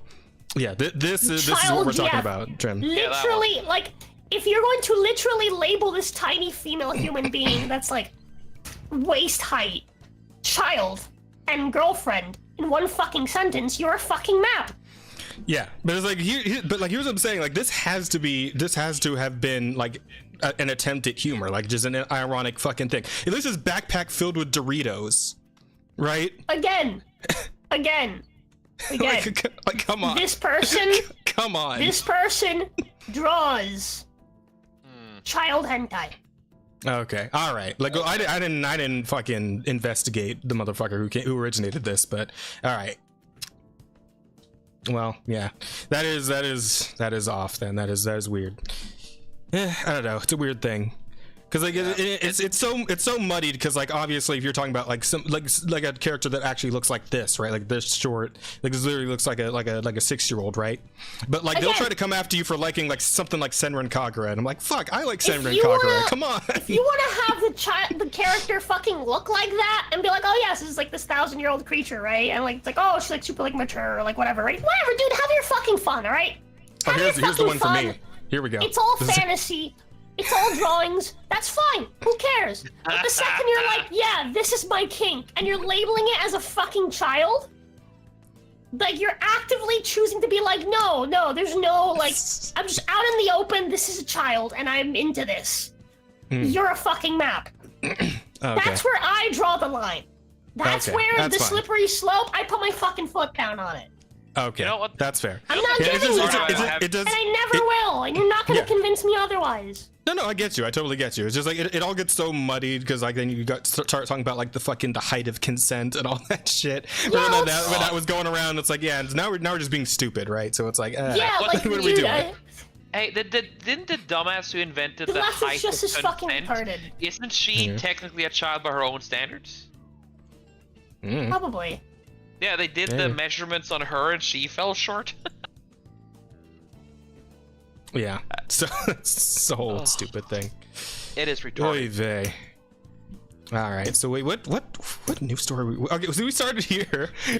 News story we were on. I think we switched over. Wait, we were in Ruby, weren't we? The Resurrection. Yeah, we were on Ruby. I genuinely can't remember how we got on this topic, but I got really angry. Me neither. Because I think Trim started talking about like a different news topic. Yeah, that might have been my fault. I have a tendency of dragging shit along the wrong path. No, it's fine. It's fine. This is just how the podcast goes. But hey, you guys want to cue? And now for something completely different. Who wants to talk about how the robo waifus are coming to steal? Wait, what's up? NDA mentioned the lolicons are just ridoid maps is a good title. And let me tell you, that would get clicks. I've written a lot. I just don't know if I want to sign off on that one. It's like I don't know. I've written this one. I've written it like this: Lolicons are rightoid maps. Rosa 24. I feel like I don't know if I'm ready to go full scorched earth, right? Like I'm usually down with a lot of what Rosa like wants to do, but I don't know about this one. I don't know. I don't feel like this is scorched earth. I feel like I'm being very specific. Like, not all lolicons. Yeah, sure. I'm not just fully generalizing. I'm specifically saying a specific archetype of lolicon that I've taken it too far. Okay, specific archetype that I can go with. All right, that's. I'm not saying like I have friends that are lolicons. I have friends that are lollies. Right? Okay, because like I'm just not trying to start they have their reasons and they have their things. And that's fine, right? I just don't want to start the flame war with Rev. Okay, can we not go to war with Rev, please? I love him to death, right? Okay. I mean, I don't care what Rev thinks, but like that is where I draw the line. That very specific thing. The second that you stop and fully acknowledge the thing that you're sexually attracted to or romantically attracted to as a child, that's when I like. That's it. You've taken the mask off. You're a fucking map. Okay. That's fair. I just realized I turned my ring light on before we started, so I'm looking especially dark right now, chat. This is Jazz in dark mode. What? Where are you? I can't see you. He's getting darker, darker, and darker. And blacker, and blacker, and more black after. And then blacker Endwalker still. is assuming his Super Saiyan form. Yeah, this is the end. It's not an install. It's an end stall. Oh my god! Wait, bro. Speaking of the fucking end stuff, do you want to tell them about? We played fucking content warning. Wait. Mr. Popo. You're becoming Mr. Popo. Wait, what are you referring to specifically? Hang on, because there was a lot. We were playing content warning. Yeah, the Endwalker. The Endwalker basically when he powers up to fight. It wasn't Endwalker. What was it? It was End something else. What was that you named yourself? I'm pretty sure. I think it was Endwalker. No, it wasn't. The Endwalker, it wasn't Endwalker. There was another one too. There was another one as well. I just can't remember. During the content warning stream, you made your name. It wasn't Endwalker. It was something else. Endmaster, I think. Endmaster, maybe. I think I think it was Endmaster. Yeah, Endmaster. And then you changed. So what happened was at Endmaster, right? And like what happened, the way content warning works is that like whatever you type on your character's head just appears on their head, and you can be like words, or it can be like if you do like one of those like typed emoji type things, or you do like the fucking the dots and the 3 to make like the cat face, all that shit, right? Yeah. So I typed Endmaster on mine, and like it was so long, like the text was so long that it was kind of going off the sides of the face panel. And so what happened was my character, I had it as like brown, right? I chose like the brown color because it also like determines the color of your suit that you're wearing. But it's like, oh wait, did they actually have just like black? And it's like, and I was looking, it's like, it doesn't look like they had black. And it's like, and someone's like, no, it's that one that kind of looks gray. That one's actually like black, right? So I click on that, and then because I click on it, most of the word on my face gets completely like obscured because the text is also black, except for the N on one side and the R on the other side. I was laughing so hard I started crying, dude. I was literally crying laughing. I couldn't breathe. I lost my mind. Oh, so good, dude. It was so fucking good. Oh god. I'm so mad that wasn't on stream, dude. I'm so mad we hadn't started streaming. That was so fucking funny. God, now I wish I had been streaming because I could have made a clip out of that. Oh my god. Oh man. You can also call yourself neighbor. It was so fucking funny, dude. Oh god. Oh, I wouldn't get to have like a Twitch clip of that. Oh fuck. Someone also sent me a clip of later on, like when we were playing, and like you were saying it, like you're like, I'm the End Master. I'm gonna say the N word. And like Tazzy was like right there, she's like looking at us. And then I turned around, and I looked at you, and I was like, Nicaragua? And Tazzy fucking lost it. That was a fun stream. That was a good one. We should definitely do that again sometime. I do like to say the N word as well, but it's Nickelback. Nickelback's a good one. Yeah. I like Nicaragua because like when they sang it, they're like, oh my god, and then it keeps going. What about Nigeria? That has a different name. Well, yeah, but like at that point, like you're doing like a different pronunciation, like Nica in Nicaragua is real close. It's real close, yeah. God. Okay. Back to the news. Where the hell were we? I need all my incels to rejoice because the time when real women shall become obsolete is fast approaching. The fembots are on the way. They're coming along. Oh, is this that one video? Yeah. So I figured we'd all have a look together real quick. The fembots are coming. Dude! Look at the fembots. I'm excited.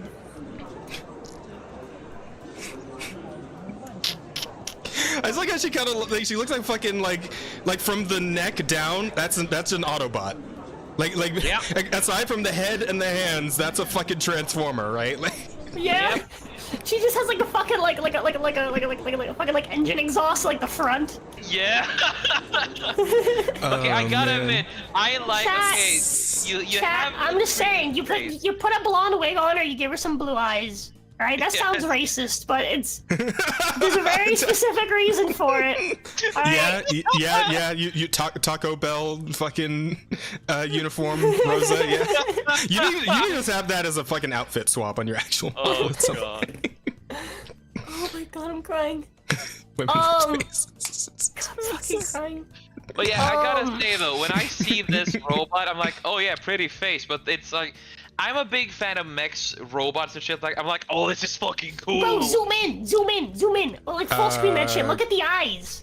Look at the eyes, dog. This is so uncanny. Yeah, those are really realistic. Yeah. We've hit the point where we're ever so slightly past the hump of uncanniness. Yeah, it's like okay.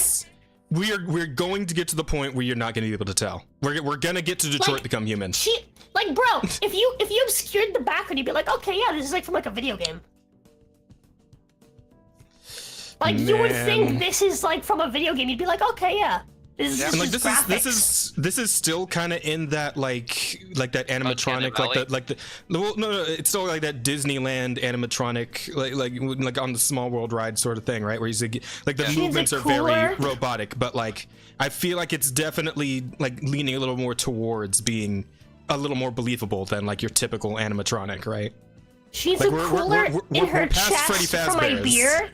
No, I want the cooler. Look, I want her to be like a little panel, right? Like underneath her, like in like her like cooch area that like opens and then just like a beer just slides out. Yeah, you need her to brewski beer. Cold beer. Yeah. Oh man, I just thought something horrible. That was like brewski beer me with your cooler cooch, babe. There you go. There's another podcast title. Okay, what? Spell that out again. Brewski beer me with your cooler cooch, babe. No, leave the babe off. Just it can't be too long. But yeah, just brewski beer with cooler cooch. But sometimes longer is funnier. No, I was also think about my raid message. No, I'd rather not think about your raid message. I'm good. The broken pelvis of 87. That's a good one too. I was just thinking this brings a new spin to like the man versus bear discourse that's been going on Twitter, right? Yeah. Because if we that woman might just take a Freddy Fazbear animatronic if we can get the movements a little tighter and we get a realistic bear dick on there. I don't know. Bad Dragon can help out with this particular woman versus fembot, basically. No, it's a bear bot. Listen. There's a certain corner of the Fazbear fandom that's really into the idea of fucking an animatronic. That's all you need to know. I would like to present a new question, but this time for the men. Mm-hmm. Go on. If you are stuck on a deserted island, right? And your choices were a female woman, right? that you can like reproduce and like repopulate with, whatever the fuck, right? Mm-hmm. Or you spend the rest of your days on this island stranded till you die. Mm-hmm. With a sexy robot woman. Right? That you can turn off. Can I tell that she's a robot? I mean, she looks kind of like this, like just past the uncanny valley hump. Like she's very clearly like a droid of some kind, right? But she'll do as you say. You can like give her commands and shit, and she'll like for the most part kind of like do as you say. I feel like I might still take a real woman, man, because like, I don't know, I can't really like have a deep conversation with this thing, can I? Yeah. I mean, it'll have AI. It'll be like an AI, you know, thing. Yeah. Okay, so it'd be like talking to fucking what's it called? That bullshit that Google made. ChatGPT. Yeah, just to have a conversation with ChatGPT. And I've had a few conversations with ChatGPT. It's not very interesting, I'll be honest. It's it depends. To me, it would depend on how advanced the AI would be. Would it be able to fully simulate a human being, or is it just No. It looks like this, and it has ChatGPT equivalent dialogue. I'm going with like a real if we could get like XJ9, right? If we get that level of like sapience. That'd be sapience, right? That's it. Not just sentience. That'd be sapience. Yeah. If we get like XJ9 level, then yeah, I'd take the robot. Yeah. Bro, I don't know, man. It's real close for me already. I mean, I understand. Like, I do accept the fucking risk of having does it come installed with the auto blow too? Like, so Nathan says a real woman can be emergency food. Yeah, but you have to feed her so she can stay. Like, it's the opposite. It's a fucking food dump. You'd run out of food less fast. Would XJ9 be with a real woman? I don't think so. She's a teenager. Teenage robot. Yeah, we'll just say that she's solar powered. Yeah, she's solar powered. Oh yeah, okay. So she will not die before you do. Would she be able to do shit like proper? Would she just be that robot beep beep do nothing and just talk to like a chat GPT, or would she be able to do shit? Assume it can do like manual labor. Okay, how strong is it? Can it help me like knock down some trees so we can get a fucking raft going? Let's say it's about as strong as like the average human woman. Yeah. She'll be weaker than you. Yeah, but I mean, at least if she's cooperative, we can probably still manage to get a few trees down. So.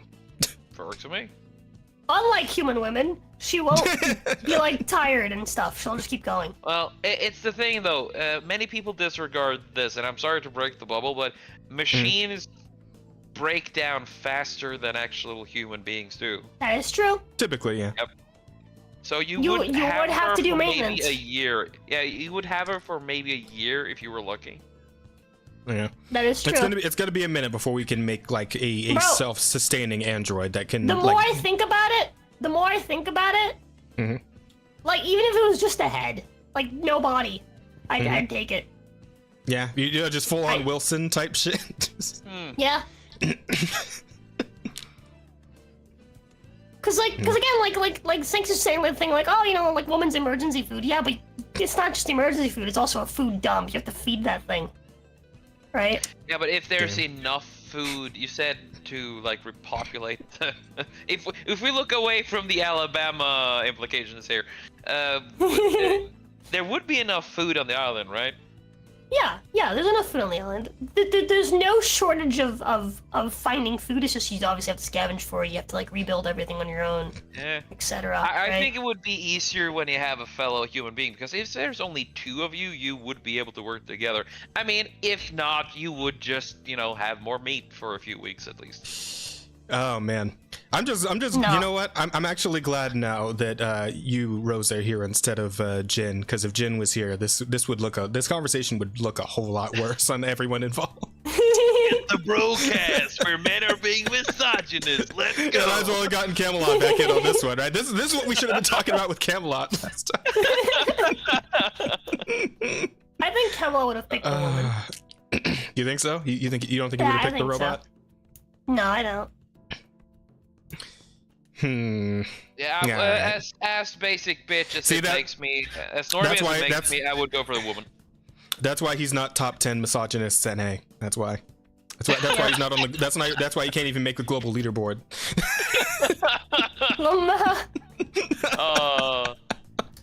Yeah, I'm sorry to say, Comes guys. up the gears and it jumps. Oh god. Okay, dude, I'm telling you.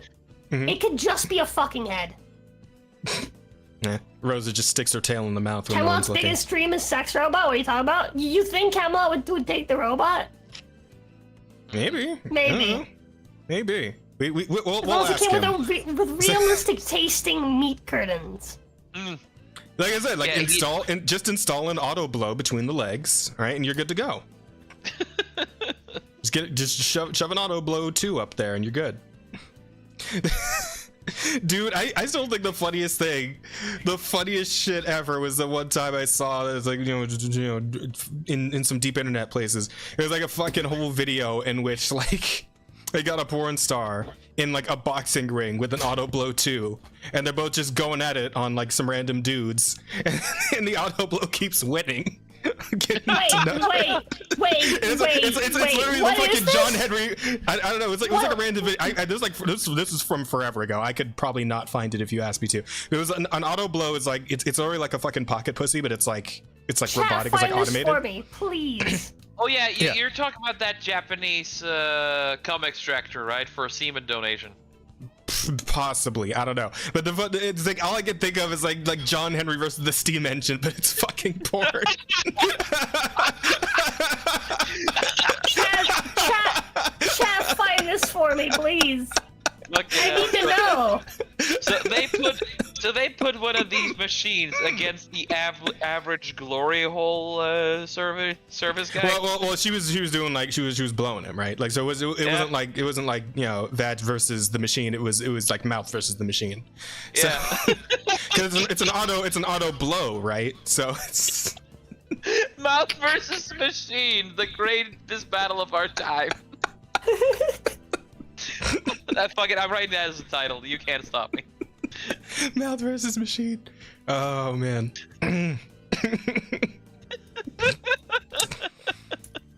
Oh fuck. Have you seen the hijinks that the writer of Rent a Girlfriend goes through? 100% he would pick the robot if it looked like the girl from Rent a Girlfriend. I've not watched Rent a Girlfriend, but I hear it goes some places. I'm pseudo curious. Maybe I'll give it a shot at some point, but Rent a Girlfriend. First I still gotta finish fucking. It's an anime.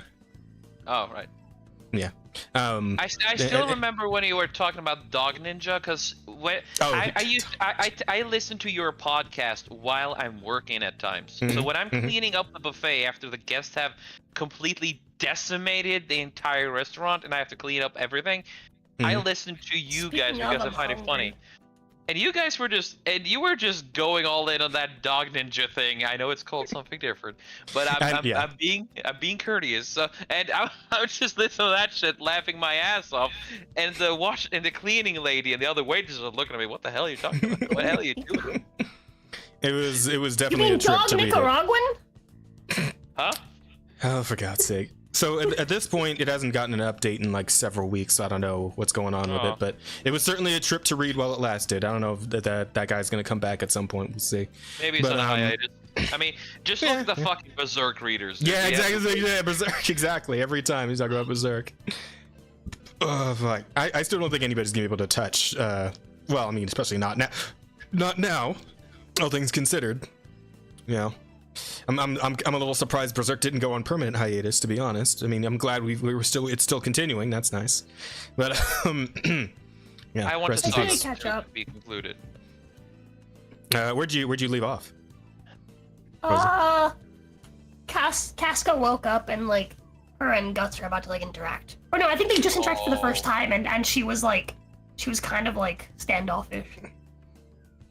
Wait, because I remember her like freaking the fuck out, like having a PTSD reaction.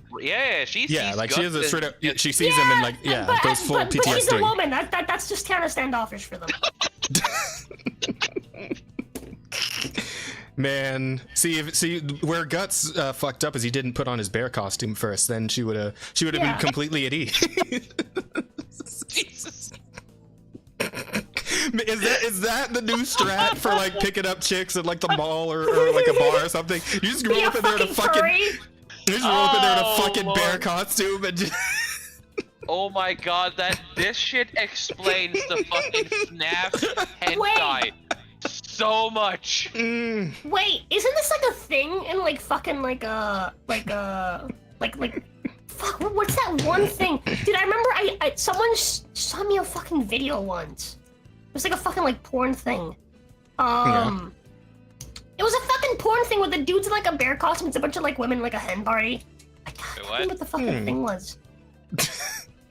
Yeah, I can't help you with that one. So okay, you know how men go to like strip clubs? Yeah.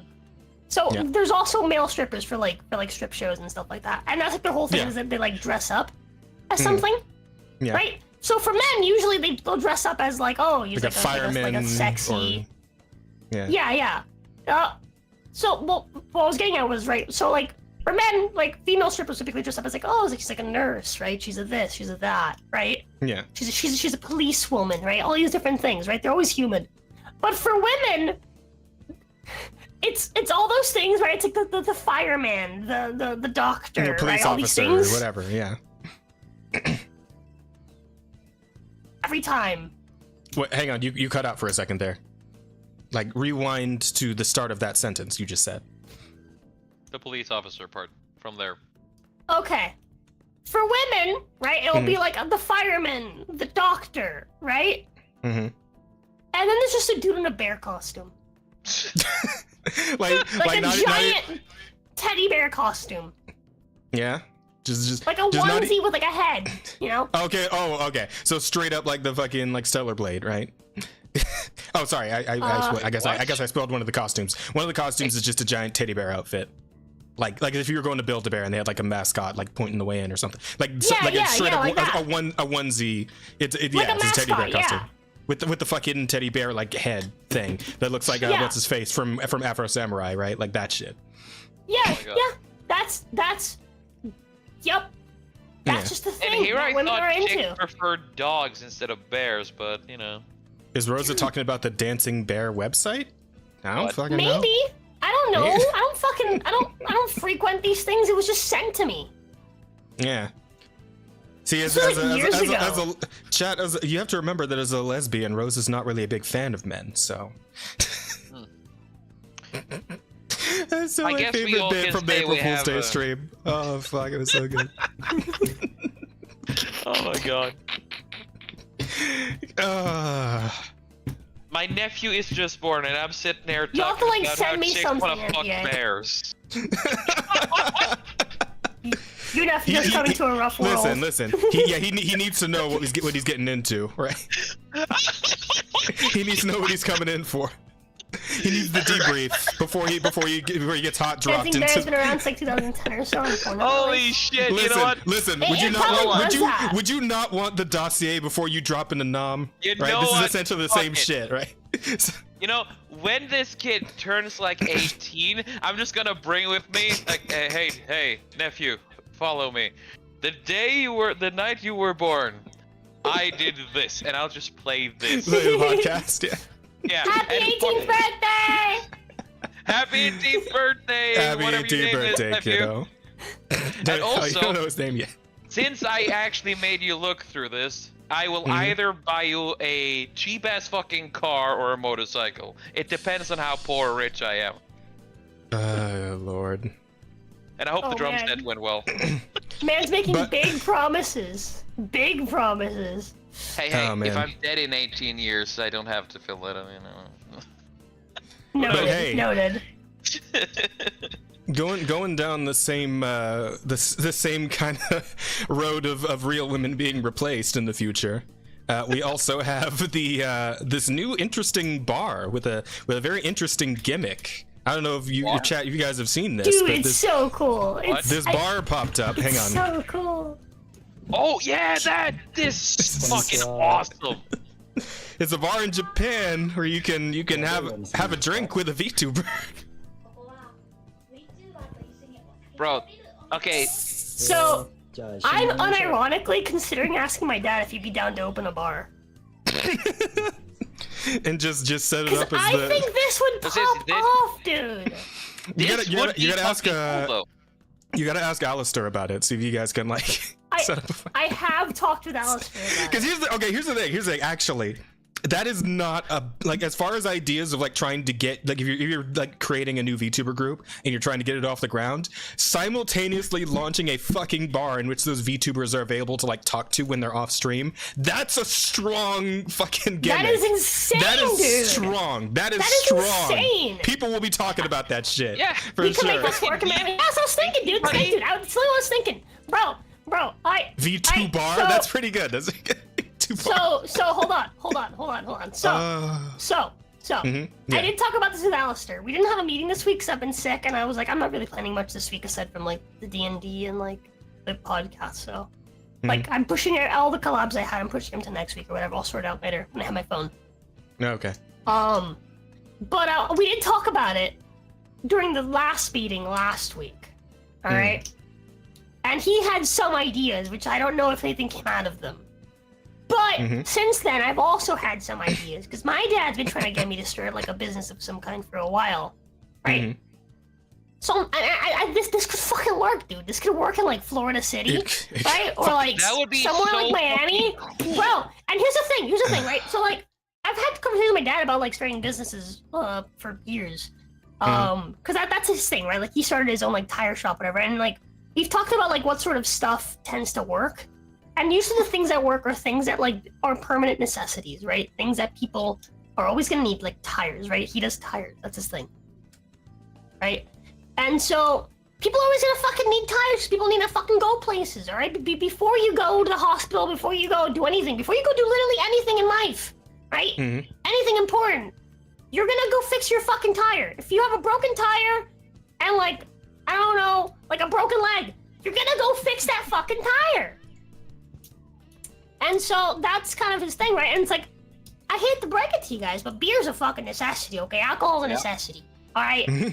Like, drinking will work, 100%, right? And the cheaper you make the alcohol, the more people will pay for it, right? Like, that's just the nature of how it is, right? And it's like, dude, this is such a fucking massive brain idea. Because you're not only getting the alcoholics, but you're also getting the fucking neats, and we found out there's a lot of those. And you really got to get on at this point. You need to get on it quick because like this made the fucking rounds on. Let's see, 1.4 million views. Somebody is already making the plan. Someone's already drawn it out, right? Someone's making it happen here in America already. So you got to get on this shit quick. Make a fucking franchise out of it. If you're gonna do it, you gotta go in quick, like right now before it becomes another oversaturated thing. I gotta. So if anybody else, this in Florida, that'd be so fucking cool. If anybody else out there wants to give me a reason to not have to talk to my dad about this, that'd be great. I would love that. Contact me. This would be a very interesting conversation to have with one of your parents. Alistair. Yeah, I really don't want to. But contact me or Alistair, right? We'll see what happens. Oh man. I do wonder how like this whole thing works, like in terms of like, I assume the video is just there's a projector on the other side of the bar that's like projecting the image. Like how's this working audio wise, where you can like hear the person you're talking to, right? Dude, I've already figured this out. I spent so much time analyzing this fucking video. Yeah. I've already figured this out. I'm not saying the secrets, but I have figured this out. That's fine. Because I'd be interested to know like exactly how like is there like some like hidden mic in the countertop itself that like lets you hear the patrons so you can actually like know who you're talking to and whatnot? Like is there going to be a lot of issue with like because there's like presumably there's like I saw at least 4 chairs at that bar, so there's going to be like 4 different VTubers. People are going to be like sitting reasonably close together. So it's like, how are you going to deal with like noise pollution, like when you're trying to hear the person you're actually supposed to be talking to, right? So one of the things that me and Alice talked about was having it be like a. One of the things me and Alice talked about was having it be like a reservation-based thing. Oh, okay. Right. But an idea that I had was having it be like booths instead, having it be booths, and so having it be kind of like instead of being like a regular bar, having it be kind of like a karaoke bar, where there's like rooms and stuff. And having it kind of be like that. Because I think that would do well. Or having some variety, right? Like having some out at the table, maybe having some separately. It would depend on how well it does and you can expand on it. Like there's so much you could do. So much you could do. People Hey, you love can have, hearing their like, VTubers you sing. can have- So if you made it so they could go and actually sing with their VTuber at a bar, like yeah, that would get people in. That would get people in the door for sure. Yeah, And, like, well, so yeah, dude. It's like, further- dude, I mean, further that goes down the so line- hard. Further down the line, you like invest enough into this, you get like a fucking robot arm so they can arm wrestle their VTuber. Yeah. That's not where I thought you were going with that. Oh no, that's no. No, like the way they do in like the way they do in fucking in like maid cafes where they have like, oh, there's arm wrestling on the menu. That's weird. Okay, sure. it's like, yeah, extend that to VTubing. Just take everything that you could do in a maid cafe and put it in Wait, the there's VTuber arm bar. wrestling in maid cafes? Barman, this guy wants to arm wrestle me. Bring out the arm. Okay, so and the dude comes over, it's a fucking like machine. Yeah, exactly. You have to sign Simulated waivers. Terminator Dude, team. You would have Okay. to sign waivers. So Jerm, I have like actual direct experience with this because like one, I've seen it pop up in like different mangas I've read with do have like some sort of like maid cafe arc or like at a school festival, whatever the shit, you know, the usual. But I've actually also been to a maid cafe at a like convention, like a con, like weeb con, like one of the cons I've been to. There's like an anime manga thing, right? And there was a maid cafe there, so I'm like, okay, you know what? Like this is cringe, but I got to do it at least once, right? I got to do it for the content. So, not that I was making content at the time, but it's like, it's one of those things where you like, if you see it, it's right there. You might as well. You need to have the experience, yeah. Exactly.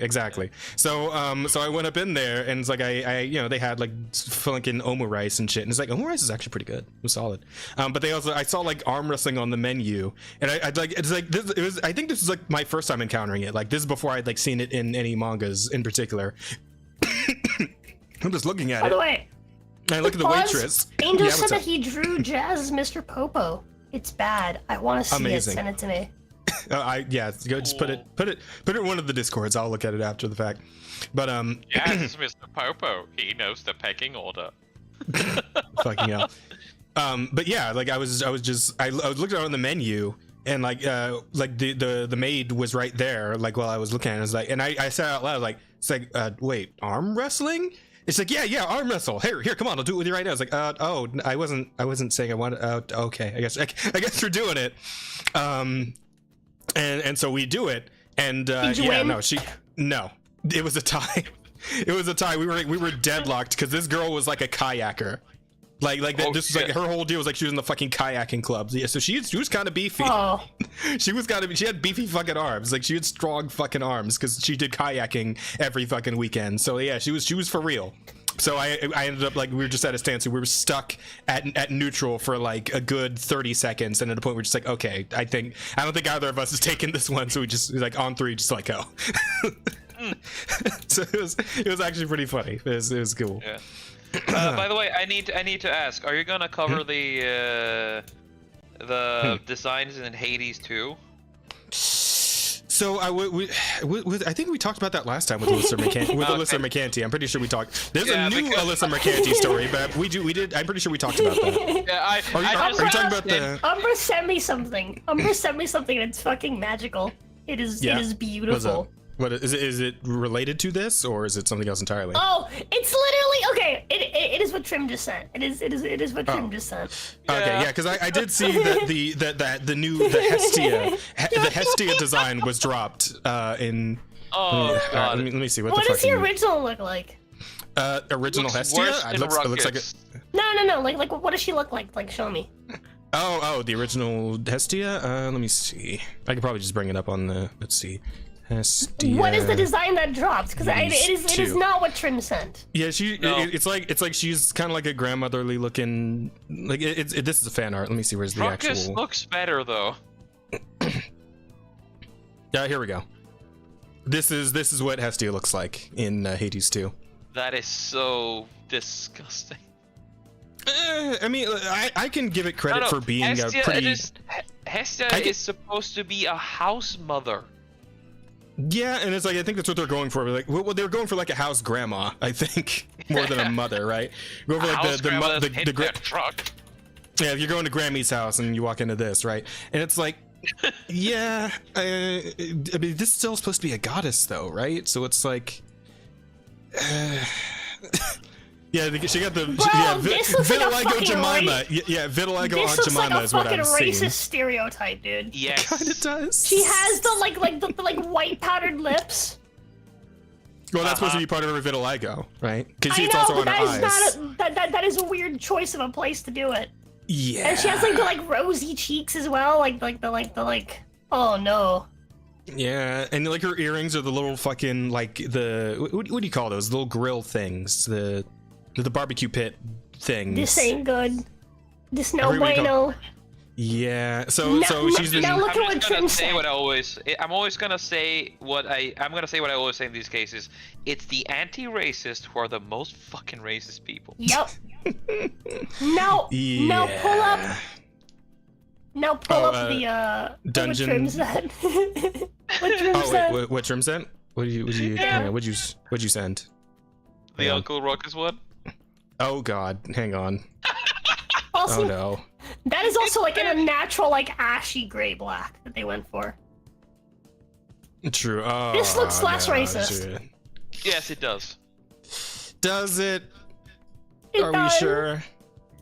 Yeah, It look looks at that fucking skin tone better, on that though. man. That man looks black, not like fucking ash gray. Yeah. So it's like I am God of vitiligo. Oh, hang on. My name is Ruckus. You know what? No, hang on. I'm doing it. We're doing the whole Yes, thing. yes, let's go. Because no, he did put the Edward in there, so I'll have to skip that bit, but I'll do the rest. Just say Nippa. Just call him a ninja. Yeah. Yeah. All the best fighters have always What are been them white. Nicaraguans? All the best fighters have always been white men. Name me one great black heavyweight fighter. You can't do it. Can't. You want to pull Ali out your ass? Why didn't you go to Vietnam? Because he was scared. No, Vietnam never called me a ninja. I call him a ninja 8 times before breakfast. What you gonna do? Oh my fucking god, that is so fucking good! Alright, so Oh Jesus Christ! Oh, no. Can you please just read this one here? Read it up and put it on Twitter with this image, please. God damn it. I Please? probably could. You know what? Fuck it. I'll do it. Yes. I'll do it. I'll do it and upload it later. That would be good content. Yes! Oh, this is so awesome! And on Twitter, you can say the word. True. Yeah, later on Twitter, I could actually do it like uncensored. Look forward to that later tonight, chat. I'm gonna do it uncensored for you guys. Fuck yes! Jesus Christ. So yeah.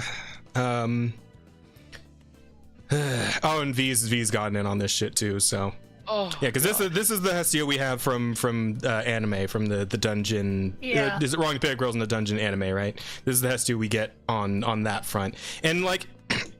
I can agree with like the people on the other side who are the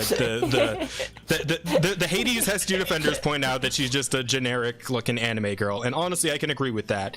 But the fact of the matter is she's still a lot nicer to look at than this. Yes. Like, I'll be honest. If I had to choose between looking, if I I'm could only have not buying Hades That's too. true. The people who made Hestia just committed a crime against nature. It is a crime against nature, chap. They're so phenomenally shit at their job. And by existing in the industry, they're taking away the position of someone more talented. someone more talented. Yes. I didn't realize Hades 2 was Not- supposed not to be a buying Hades historical 2. accurate depiction. Everyone doing their fucking V impressions. I did not fuck. realize he was supposed to be the devs taking the piece either. Oh, You ain't like Lord. Italianish. A bit. Yeah. I am Italiano. Boobity babity. But yeah, look at the They say these two devs are extremely racist. racismo. In California, I'm unironically not buying Hades too. The people who made Hestia just committed the crime against nature. It's so I phenomenally did shit at their job, and by existing in the industry, they're I taking away love the that- position of someone love more that- talented. I love that to do a V voice, you just have to raise yourselves to my Yeah. pitch. Absolutely, pretty much. Oh god. Put it I up, don't put do it lights. anything. I thought, get my bitch, put it up there to sound like this. Yes, he's a very high-pitched man, and he doesn't really give a fuck, but he likes the massive titties and the massive booties, and he's into that. He's a really big guy on the hentai. I love that. That's the Trim's impression. He's my dad. Yeah. Trim's impression is better than mine, for sure. Thank you. Trim's pretty good. Oh, fuck. Thank you very much. Maybe I'm God actually damn it. me in disguise. Dad, is that you? Yes, it's me, but don't think about it. Why do you keep sending me porn? Oh god. Oh no. I'm just sharing my interest. Don't worry about it. It's bonding. It's bonding. Dude, I love V so much. Like, I'll get a message from V out of nowhere, and it'll just be like a video of like work in progress for his game. Oh. Of some anime girl just slacking like a dude's cock. Yeah. It's fucking it's great. Well, alright It's great. I can't wait to play that game. I just then. love Are the how scenes much like actually effort went animated into for it. his game, or? Yes, it is. It's Yeah. Oh great. shit. Dude, Oh. the amount of effort V puts into this hentai game, it's just fucking impressive. I'm gonna get it myself. Shit might just put him on the map. I'm very, very excited to play that. Yeah. On the Fansly exclusive Yep. stream, yeah. Yep. On the You know fan what? account that I don't use. You know what? Fuck it. I'll jump in with you. Let's go. Speaking of Fansly account, chat, I've been Hmm. having people trying to convince me to just post V on there. Yeah. What do you think, chat? Yeah. I mean, Is you're that- already a is that feature. where we're going? Do it. Do it. You already committed to it with your There's stream. already people paying for the fucking Fansly, and there's no fucking content on there. Then I don't know why, That's wild. but they are. Good lord. All right. Let me see. I'm trying to see if there's any like other small stories before we hit the big ones. Before we go there's from some- here, there's some big from this ones. one though, before we go from that one, I just want to point out on the Hestia statue one, just look at it. That is the definition of a house mother, right? The mother of the house. Yeah. Yeah, it is. Yeah, and that is what Hestia is supposed to be. She is the goddess of the hearth, of the home. Absolutely. The hearth. Absolutely. Yeah, and they turn her into that. It's I never really liked Hades 1 either. It reminds me too much about the Castlevania flop from Netflix, and oh boy. Speaking of I got Netflix, Roland, thank you, Trent. That's a perfect segue into the next God damn it. pretty interesting story. As a matter of fact, Netflix has got some plans for some more video game shit. And what's our current Mega Man? Yep, a live-action Mega Man movie is in the works at Netflix. Live-action Mega A Man. live-action Mega Man movie, yes. Wait, so you mean to tell me you're gonna make a live-action movie of Mega Man, which is essentially perfect for animation? Yep. Oh my fucking god, no. And what I don't No. understand is like, we got a picture of the blue bomber, right? Like normal, Right. like fucking original ass Mega Man. And like, if you're gonna do live action, why would you not do X? Why would you not do if you're gonna do live action, it should be fucking X. I don't know. At least in Mega Man X, they have like normal, like human body size proportions, right? Whereas Yes. Mega Man's just like he's a mega midget, right? He's like a small child.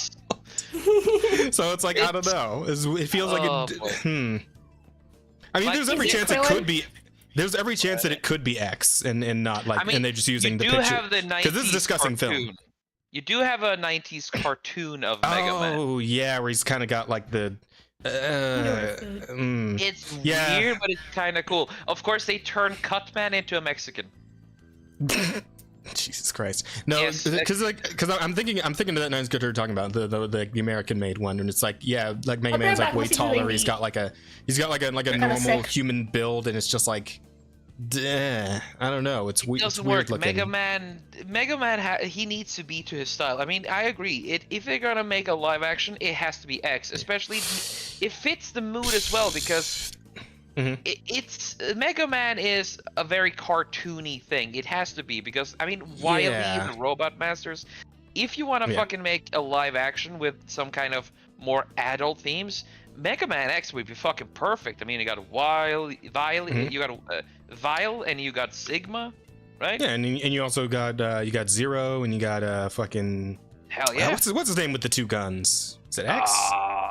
No, X is the Mega Man ones. But you're talking about the dude riding the giant mech first, right?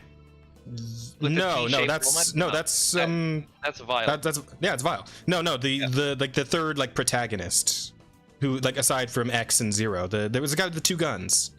Base? No, not Base. Base is from original Mega Man, isn't he?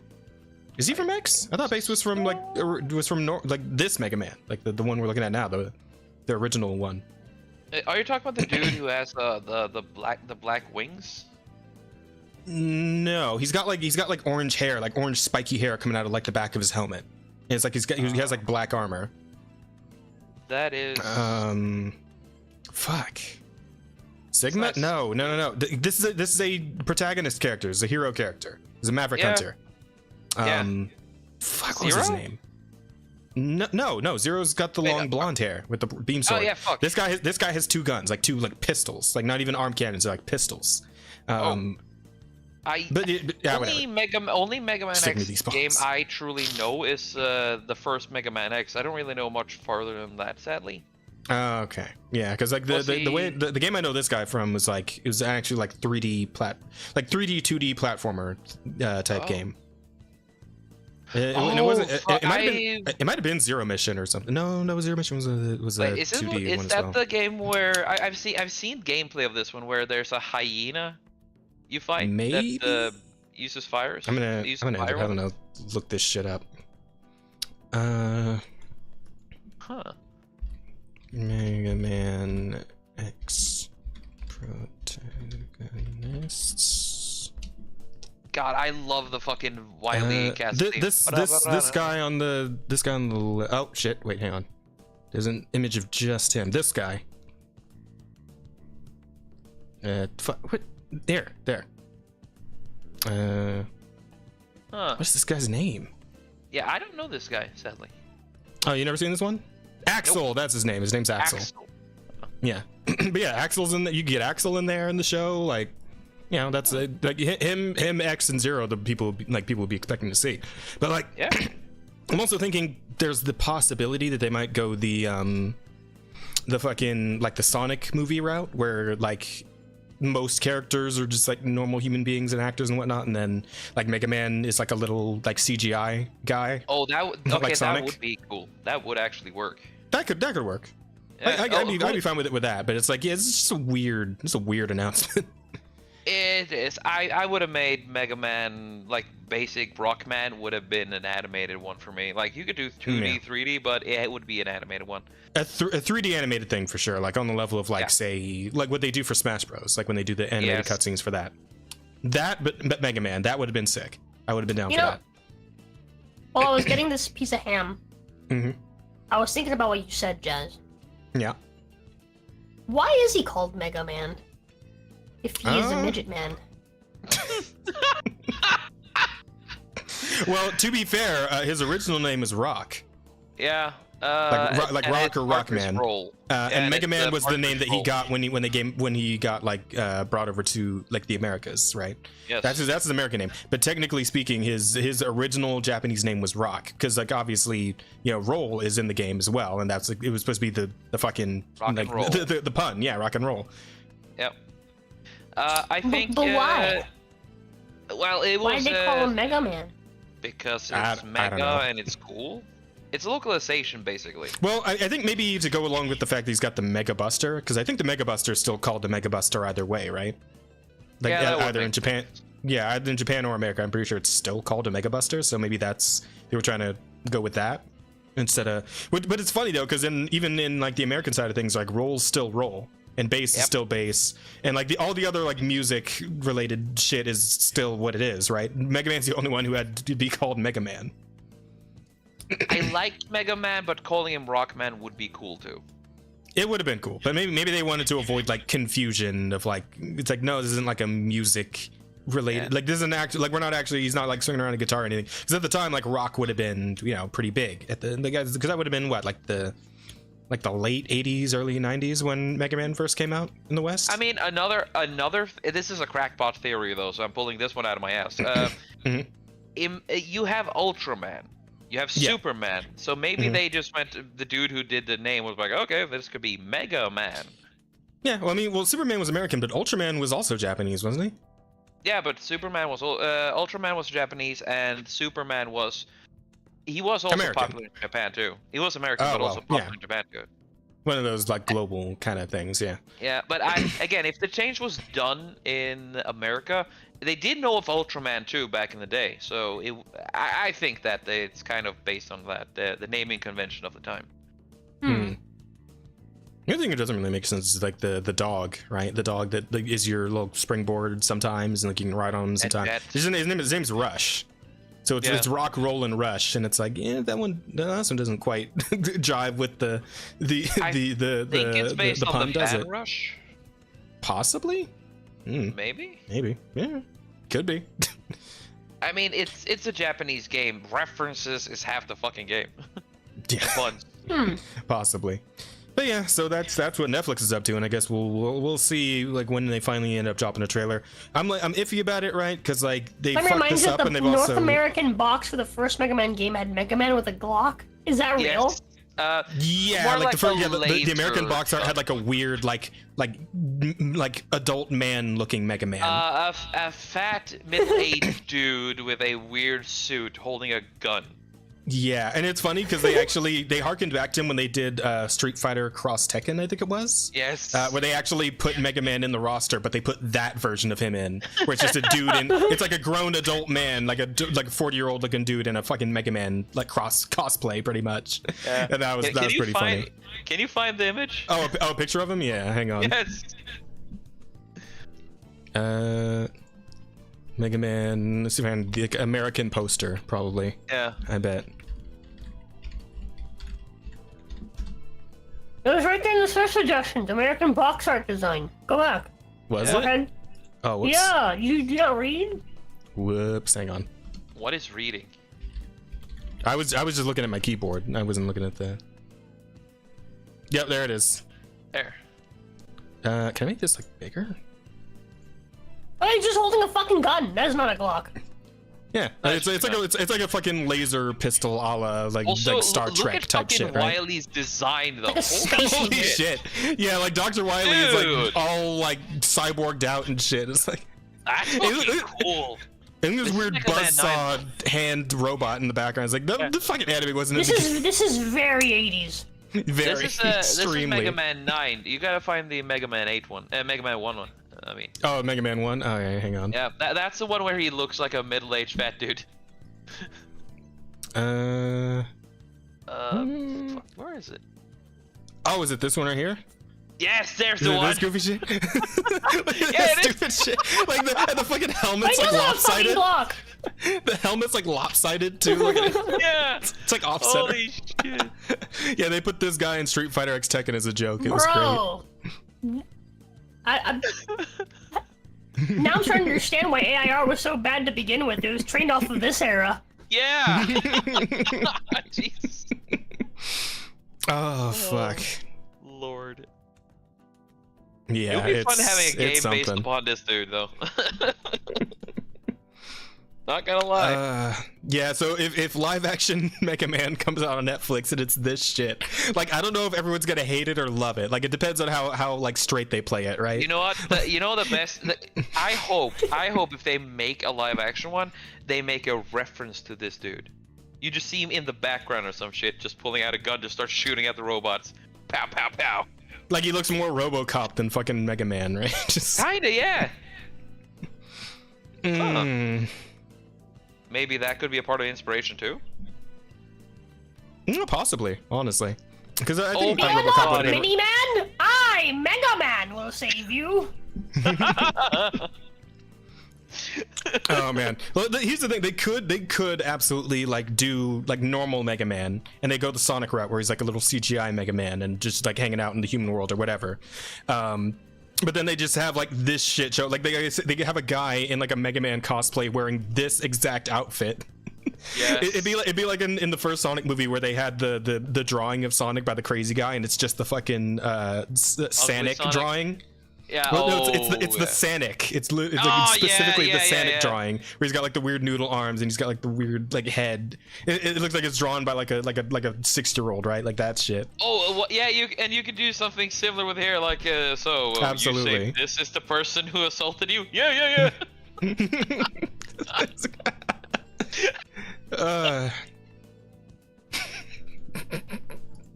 So we'll see. There's a lot of different directions this can go, especially where Netflix is concerned. I'm gonna say this. I'm gonna say this. I am more optimistic about this movie already than I am on Transformers 1.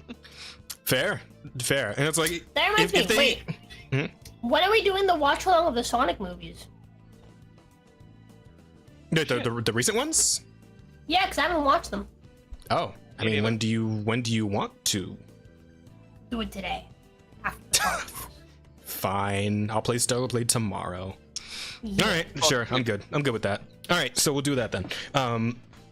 Wait, what are they even on? They stream on Paramount, don't they? I don't fuck know. I'm pretty sure they stream on Paramount. Does anybody have Paramount? Because I don't have Paramount. Nope. I don't fucking know. Ryan Gosling is Mega Man. Fuck, who's Ryan Gosling again? Ryan Gosling is a Deadpool guy. Oh yeah, that would actually. Ryan Gosling is not Deadpool guy. No, wait, no. That's Ryan Reynolds. Fuck it. Well, that's gonna be because I don't want to. Okay, I kind of don't want Mega Man to talk because Mega Man doesn't talk. Like the original Mega Man never talks. Does he? I know that's why Ryan Gosling would be perfect. He talks in the shitty 90s cartoon, but like the real Mega Man though. Oh no, like, but this one never talks. The real Mega Man is the silent protagonist. Yeah, that's why you can do. Hold on, because I know X talks like in Mega Man X and like the X games. Like I know Ryan X Reynolds series would not Mega be Man a good talks. pick. All right, because Ryan Reynolds is too funny. Yes. But Ryan Gosling is perfect. Yeah. I mean, Mega Man doesn't speak I'm just a man. lot, but he does speak. I'm just Mega Man. I'm just man. There you go. I'm just man. I'm not feeling very mega today, chat. Oh. Did Barbie break up with you again?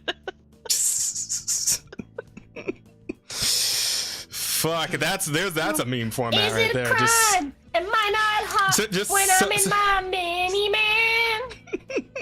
so someone find like a sad picture of Mega Man or X, either one of them, and then just put the caption on there. I'm not feeling very mega today, chat.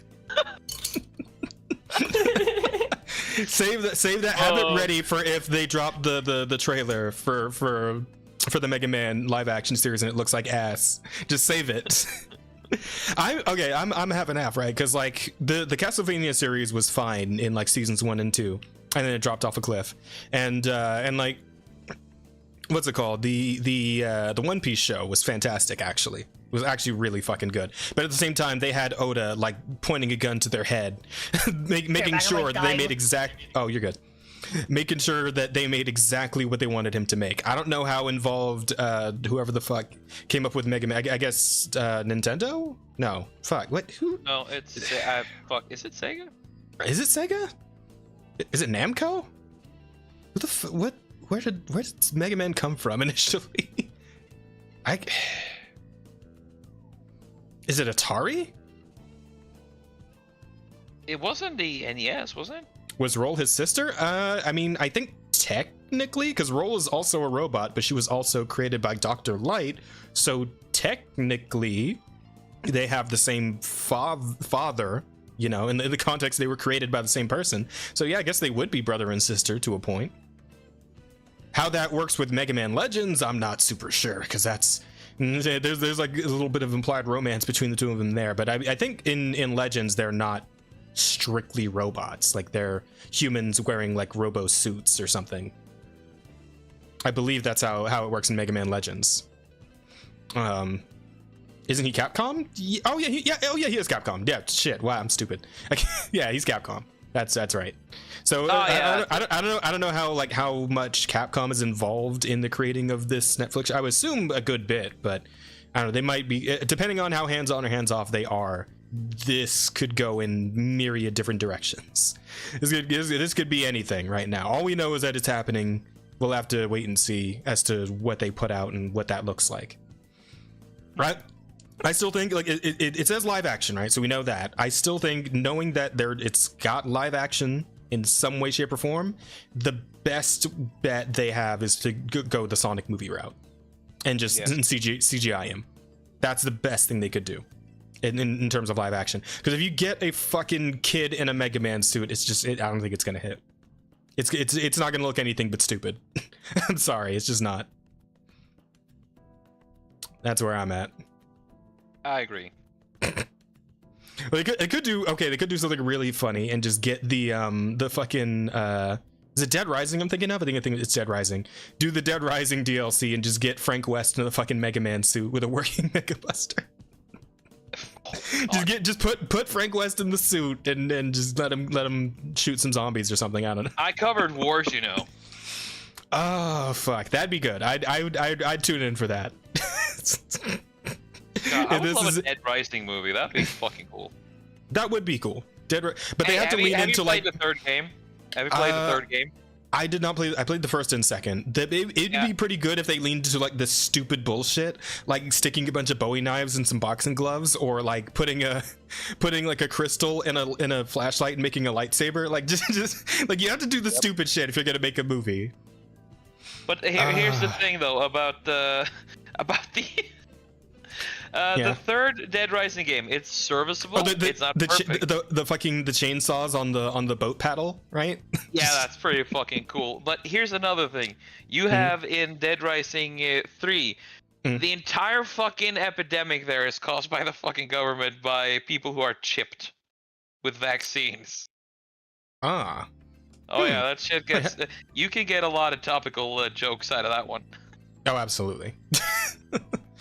I just I did, because I think I did listen to like a video essay that like went over the synopsis of the third game, even though I didn't play it myself, because it was I believe it was an Xbox exclusive at the time. I think it is on PC, but at the time I didn't have a good enough PC to run it.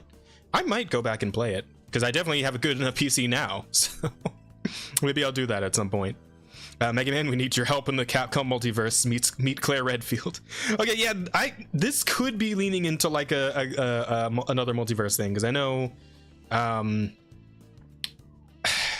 because we have the Sonic movies, 2 of them now, and we have the Mario movie, right? Depending on how like these deals are going in the boardrooms, right? Are we heading towards the Smashverse? Are we doing Smashverse? Are we going to be moving towards the Smash Bros movie at some point? I don't know. Maybe, right? Because Netflix has also talked about like doing the fucking Legend of Zelda series at some point, right? And that could work as live action. That's one I want to see. I'm again a little bit annoyed they want to do that one live action too, but I could see that. That one could at least work more than fucking Mega Man could, though. Yes. Because I mean, they're still like vaguely human beings for the most part. I mean, you got the Gorons and the fucking. And the Zoras, but like you can CGI that pretty well. Yeah, like the Gorons, the Zoras, and the bird people. What the fuck the bird people called again?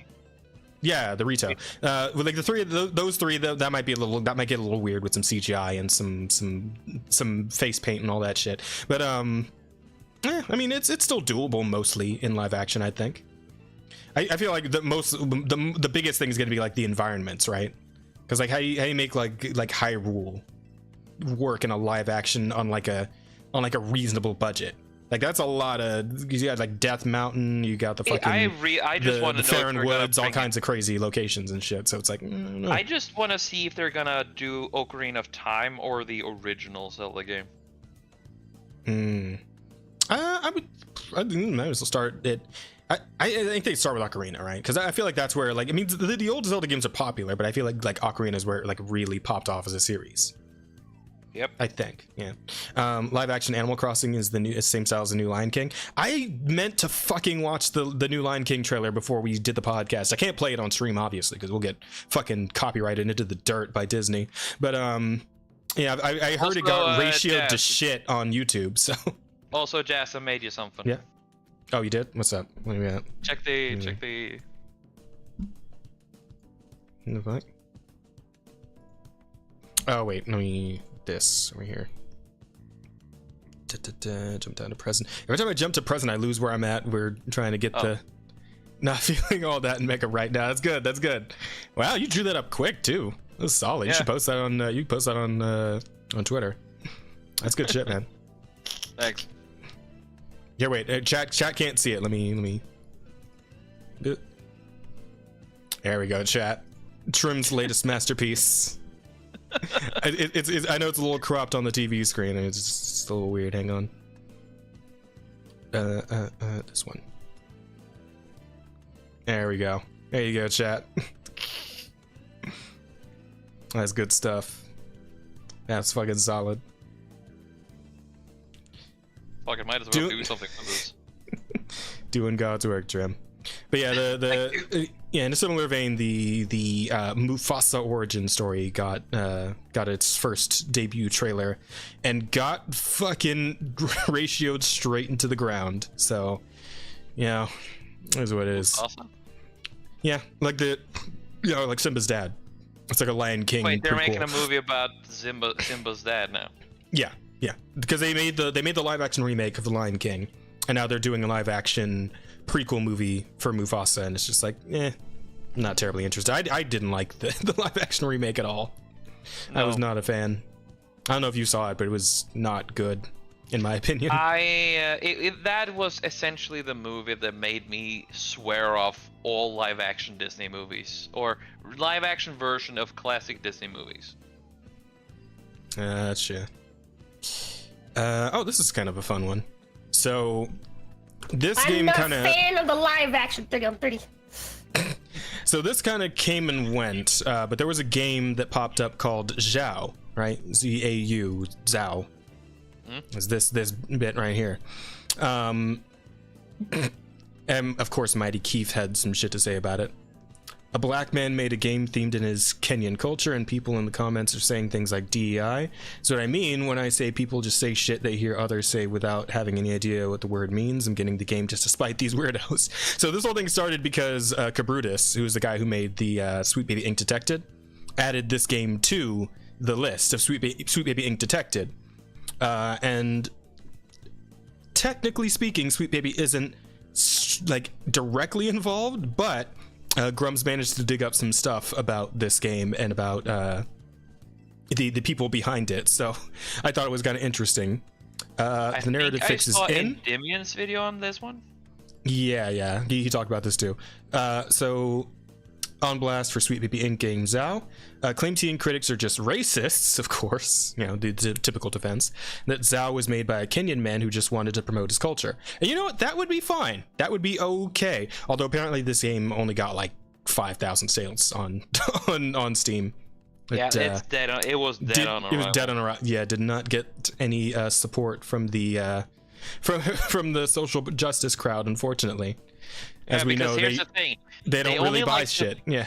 Exactly. They only like to bitch about shit, but they won't spend money on anything. Except for like my mocha latte with like oat milk and my avocado sandwich.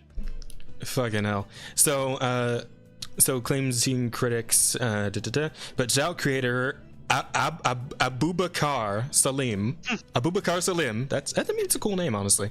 I am Salim.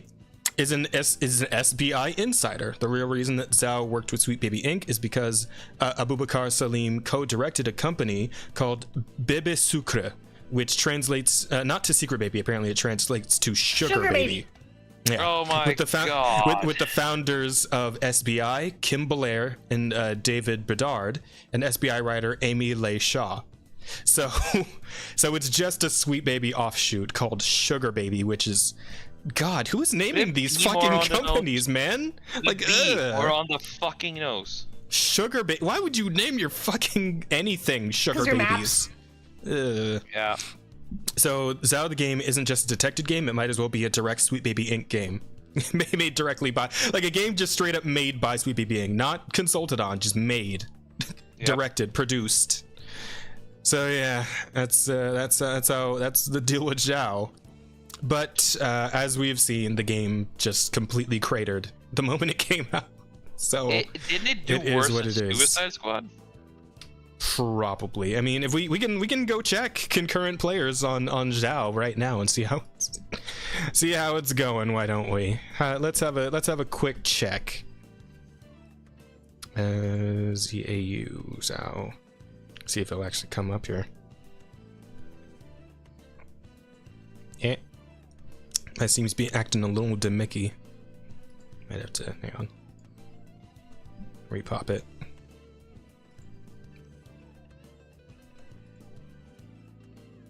Well, no, my Steam is borked. Fuck. Trim, can you bring up Steam? Yeah. Give me a second. Yeah, because mine's not just spawn. I might need to like just exit completely. Was it just ZAU, right? Zao. Yeah, Tales of ZAU. Fucking hell. Sorry, I grew up. No, you're good. I grew up watching Stargate SG-1, and they instead of ZPM, you have one of the main characters say ZBM. Hmm. Let's see. Consumable offspring. Ugh. Edible kinder. Tasty babes. Oh my god. Well, Tasty Babe sounds like something different. Let's see, where can I find concurrent players? Just because I'm curious, can we have one last segment of Suicide Watch? Oh, for Suicide Squad, yeah. We can look and see how that's doing. Let's see. If I go to I'm a bit of a boomer, so I don't know where I find concurrent players at. I think it should be on the community page. Neither do I. Alright, community. Hang on. Yep. Actually, you do that. I'll look up Suicide Squad. Let's see. Game's still $70 damn, really? I'm surprised. That's real bold of them to keep you having it at that price. Let's see, community hub. Community hub. We got.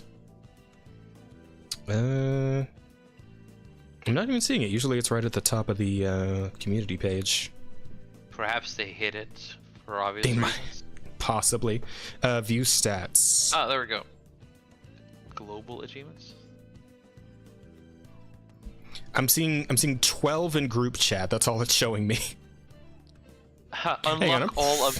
Unlock all abilities. Only 20% of people has unlocked that. Oh.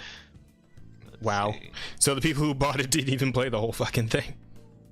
I feel like most of the people who bought it probably did so because they had to like review it or something for like a website or a magazine or whatever the fuck. Yeah. Hang on. I mean, complete Act 4. I don't know how many acts, but in the global achievements, how many people have completed Act 4? 16% have completed Act 4. Sheesh. Yeah, and it's 87% has begun South's journey. So 87% have finished the first part of the game, but only 16% have actually finished up the Act 4. Jazz. Okay, hang on. I gotta check something. I just checked my Discord, and Angel sent me something. Okay, yeah. So when I look at a game people actually like, it actually shows me at the top of the community page how many people are in game, right? So there's 2,500 in Fantasy Relink right now, right? So it's not even showing me for Zhao or for Suicide Squad. It's not even showing how many people are in game. Does that mean there's no people in either game right now? Does that just mean there's nobody playing either? I'm looking at Rose's thing. Does that just fucking mean that neither game has any players at all left? Is that what's happening? Wait, Fucking dead. what does it show? It doesn't show anything. Yeah, it doesn't show where the you because I players. checked a different game just to check and make sure that I was looking at the right place. And yeah, at the top of the community page, where it says on the all tab, it should show how many people are playing the game. All right. For friggin' Grand Blue Fantasy Relink, it's showing like 2,500 players are playing concurrently right now. I looked at Suicide Squad a minute ago, community page, nothing. Looked at Zhao, nothing. It doesn't show their player counts at all. Yep. Huh. So either there are so few players that they like are hiding it out of shame, or no one is playing the game at all right now. I'm not sure which it is. Yeah, All I know is that it just isn't showing anything. If I go to Helldivers 2, it's 84,000 people playing this game. Right, exactly. But for Suicide Squad, it doesn't show anything at all. It says some screen. it says 12 people in group chat. Oh, you want me to share screen my fucking No, this. Put this on screen. Hang on, let me see. Wait, Show where? the Where is it? She's sharing the screen. Oh. Jesus Christ. What is that? What the fuck? That is Mr. Popo's Jazz Sparks fusion. Alright, you fusion dance with Mr. Popo. Yeah. Wait, what does it say on the hat? I am stream specific fan art. Oh, stream I'm specific. stream specific. Stream specific fan. That's an F. I see.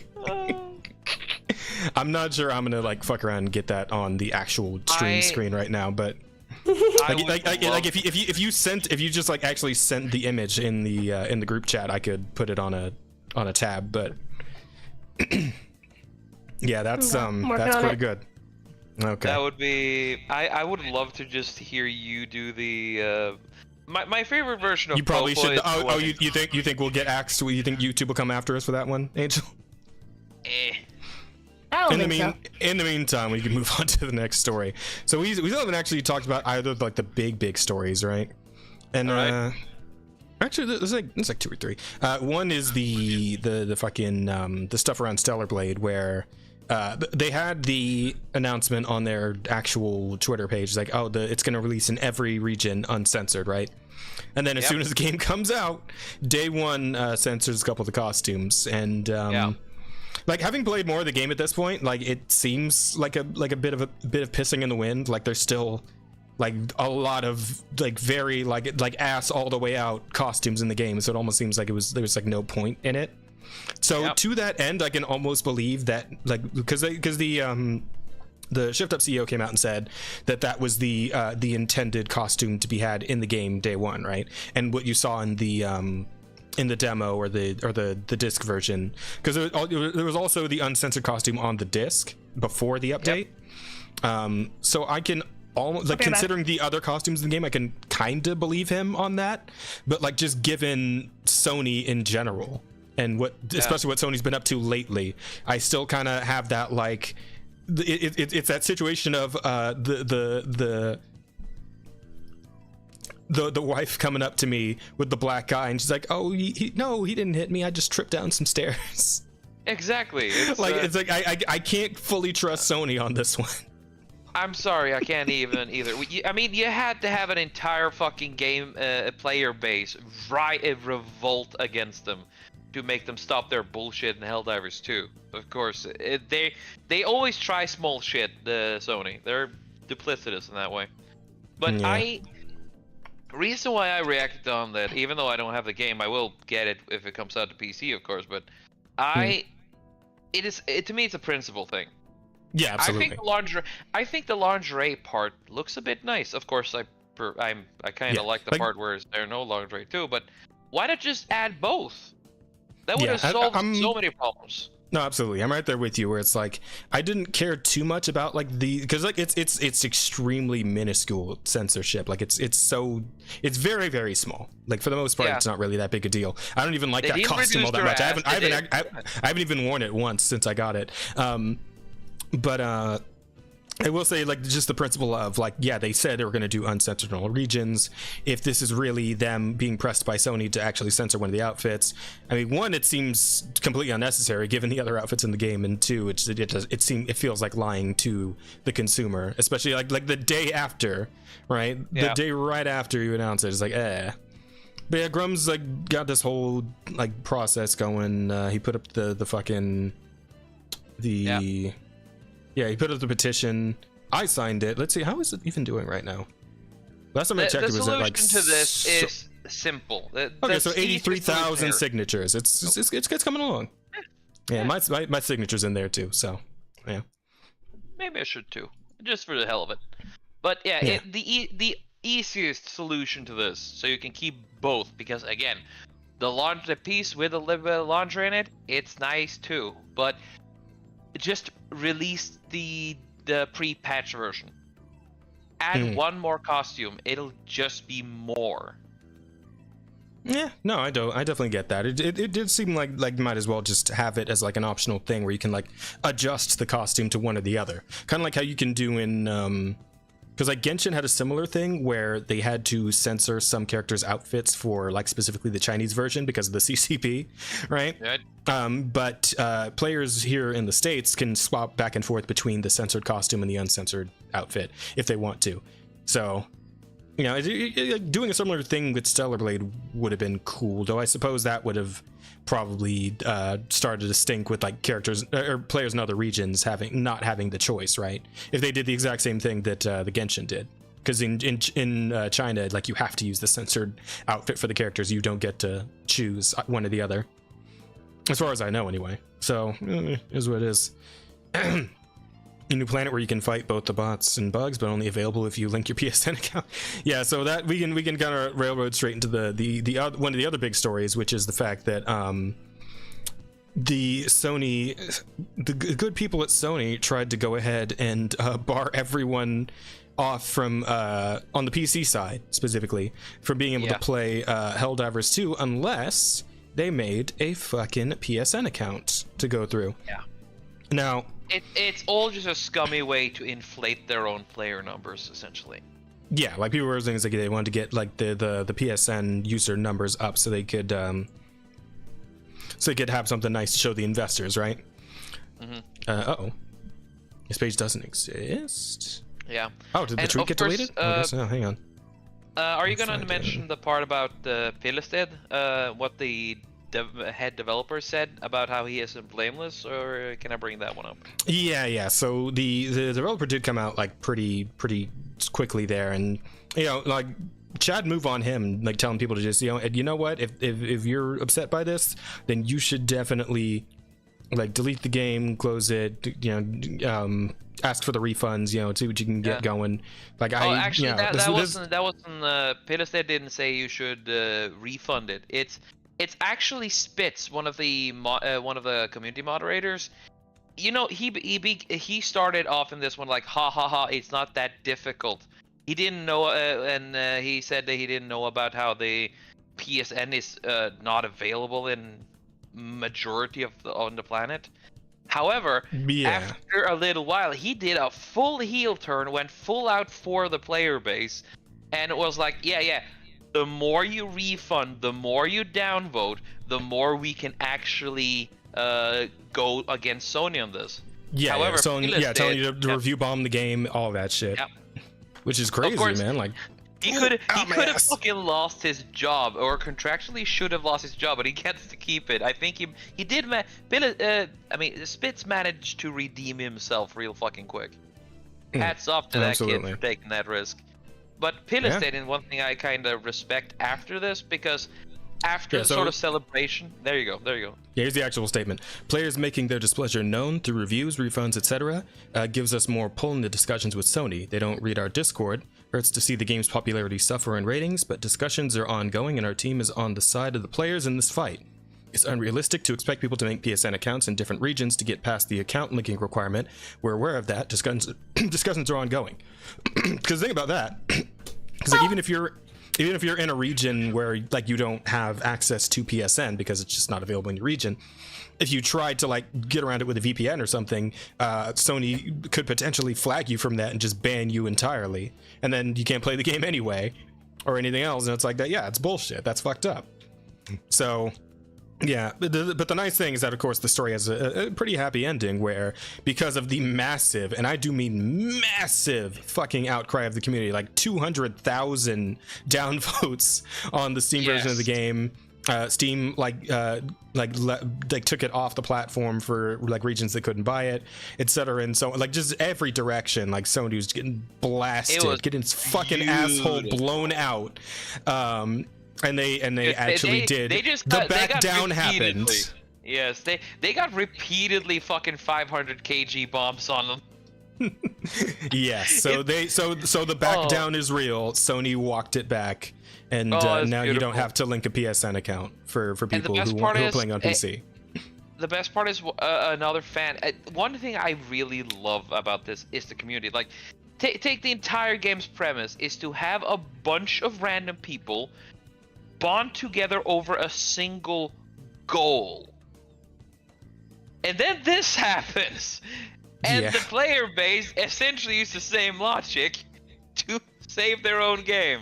It's fucking beautiful. I love it. Yeah, and of course also, the few people who are giving the PC players shit for complaining about it, well, they're eating crow. So, you know, there's that.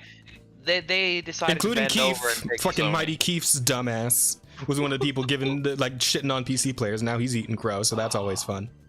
Yeah, he can fuck off. Like, one thing I love about this is how they are so actively there for the fan base, for the player base, and I like that.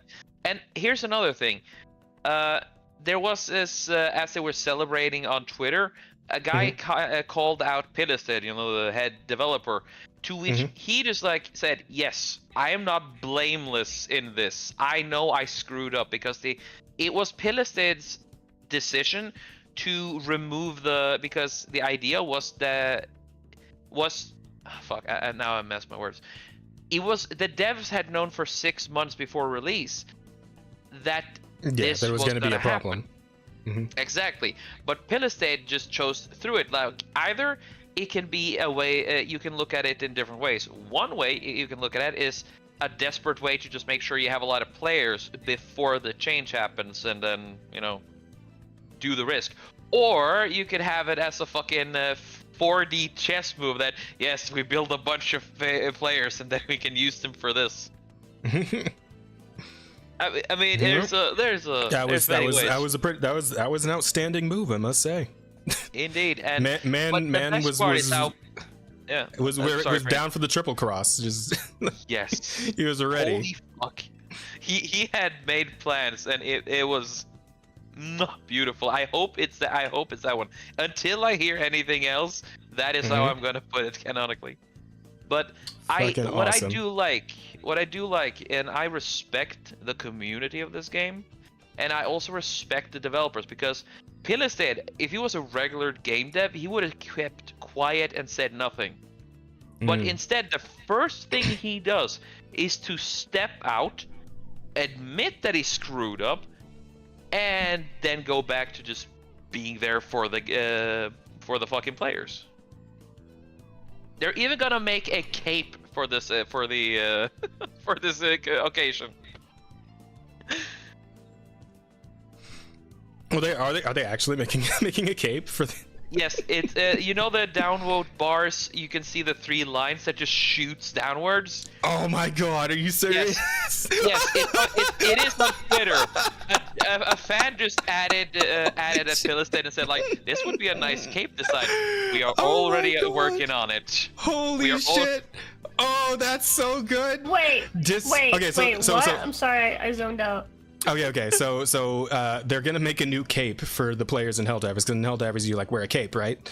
And like when this shit popped off, the review bombs went crazy, and there's like a graph with like all the positive reviews, like all the positive, and all of a sudden red bars going like straight down to show where the review bombing happened. All the reviews started being negative, right? So they're gonna fucking make a cape where they put the 3 red bars that represent like the 3 days of like a mass amount of negative reviews. They're gonna put it on a cape so you can wear it on your fucking back.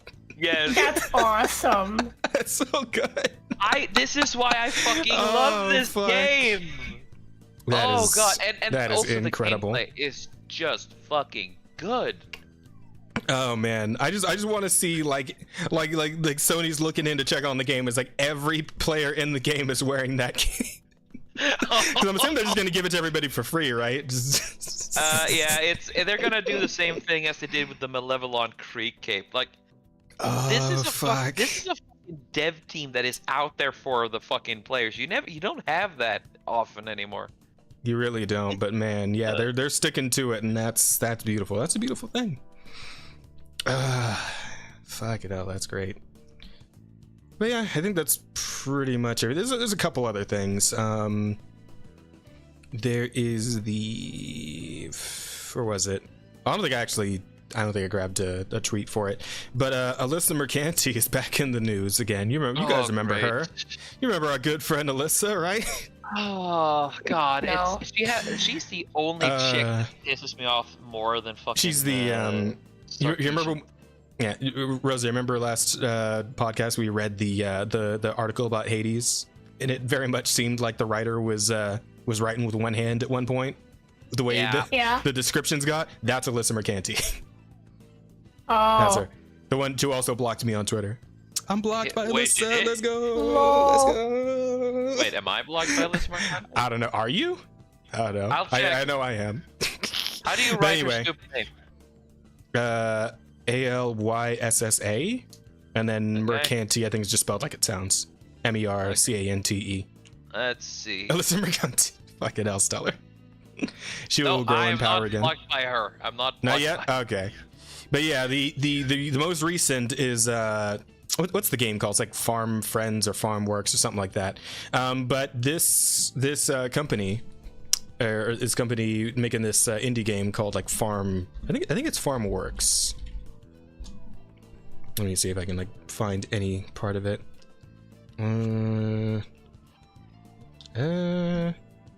Maybe it wasn't Farm Works. Maybe something else. Because I'm not quite getting it.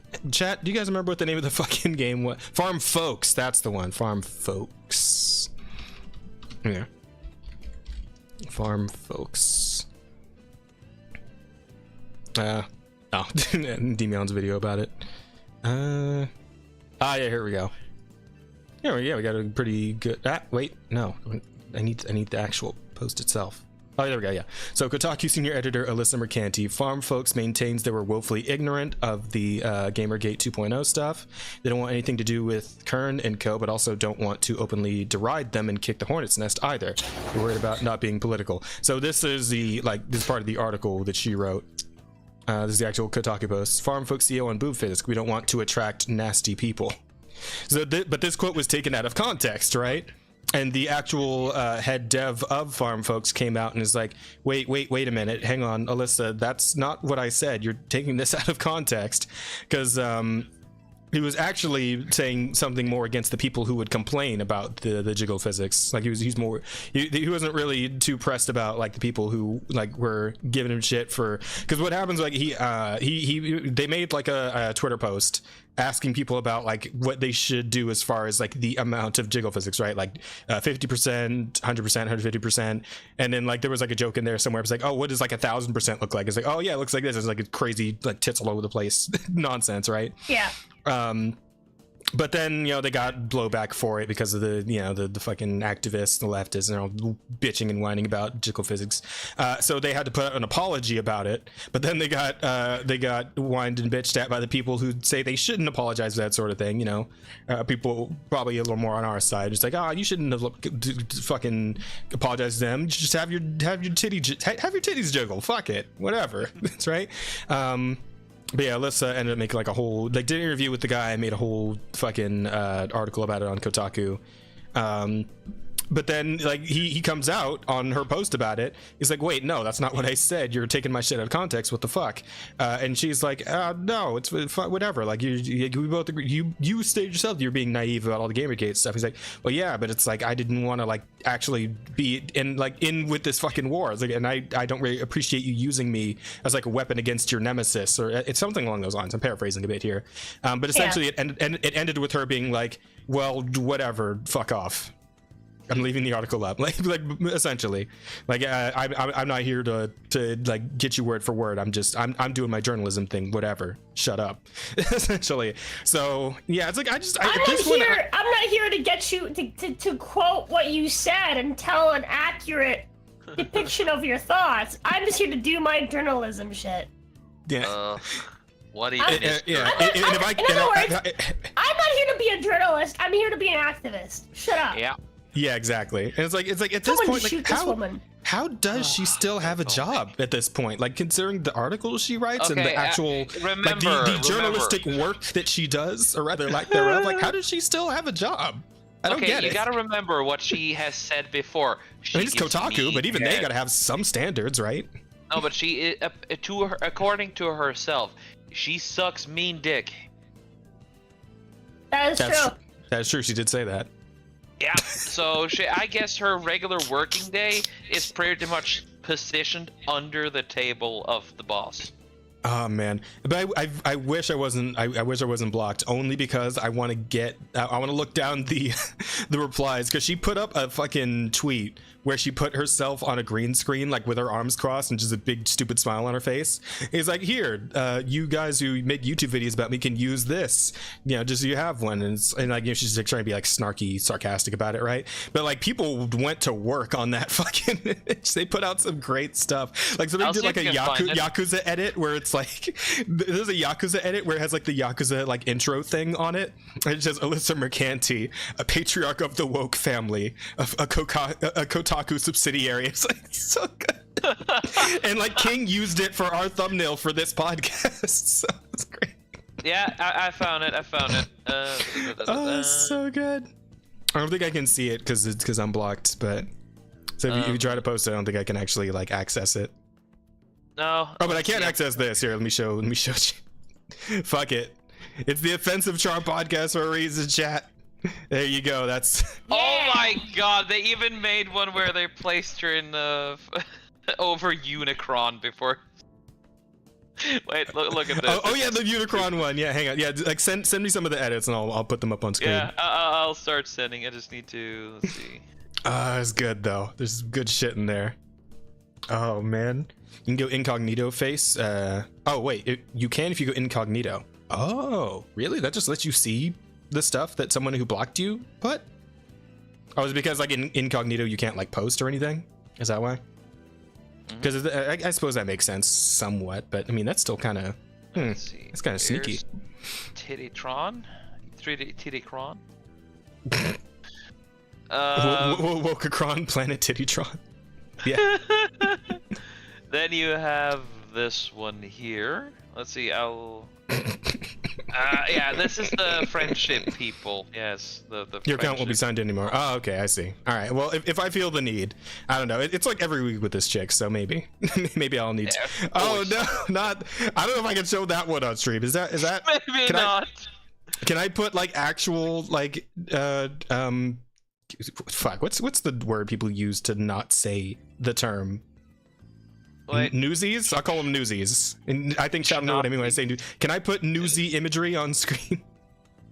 I don't know. I don't know if I can. I don't think YouTube's gonna be down for that. But I found a good one connected to this one. Let's see. Oh fuck. I'm just going through this. Let's see. Come here. Oh my god, this is a fucking that's a good fight. one. That's a good one. The fucking the Lex Luthor one. That's good. Yeah. Also, here you go. Here's open the window, more. Mercanti. Here's 3 more. Oh, this is my favorite. The one with fucking with Vader as the Emperor. That's my big favorite. Yeah, here's the Yakuza one you talked about. Oh yeah, give me the Yakuza one. No, that's not it. It's a different one where like it's one where it has like her. I think it's on her original post, but it's like it has like Alyssa Mercanti, patriarch of the woke family. It's great. I'm trying to find it. This is my favorite one, chat. Hey, oh my god. Hey, I found her dream. Let's see. Her next career. This is my favorite. So good. Oh fuck. Just like when the piñata ties itself up to the tree, like do you still swing at it? Do you still take the swing? Like I do. I suppose, right? Oh. I mean, dude, if they're asking for it to that extent, might as well. Might as well. You have a point. swing fast so she doesn't untie herself before she gets. I do wonder if the edit has come up yet. That's like the one that's gonna make her regret it, right? Yeah, there've probably been a few. I think there's been some blocked ones. Oh no, I feel like I can't put that one up on stream. I think maybe that's not safe. I don't know, but it's risky business. That's all I'm gonna say. Fucking hell, good stuff though. Yeah, but I mean that's pretty much everything. I think we've been over all the big news bits. That's pretty much it. Yep. I'm trying to think if there's like anything else we want to. Oh, there was one other thing. Apparently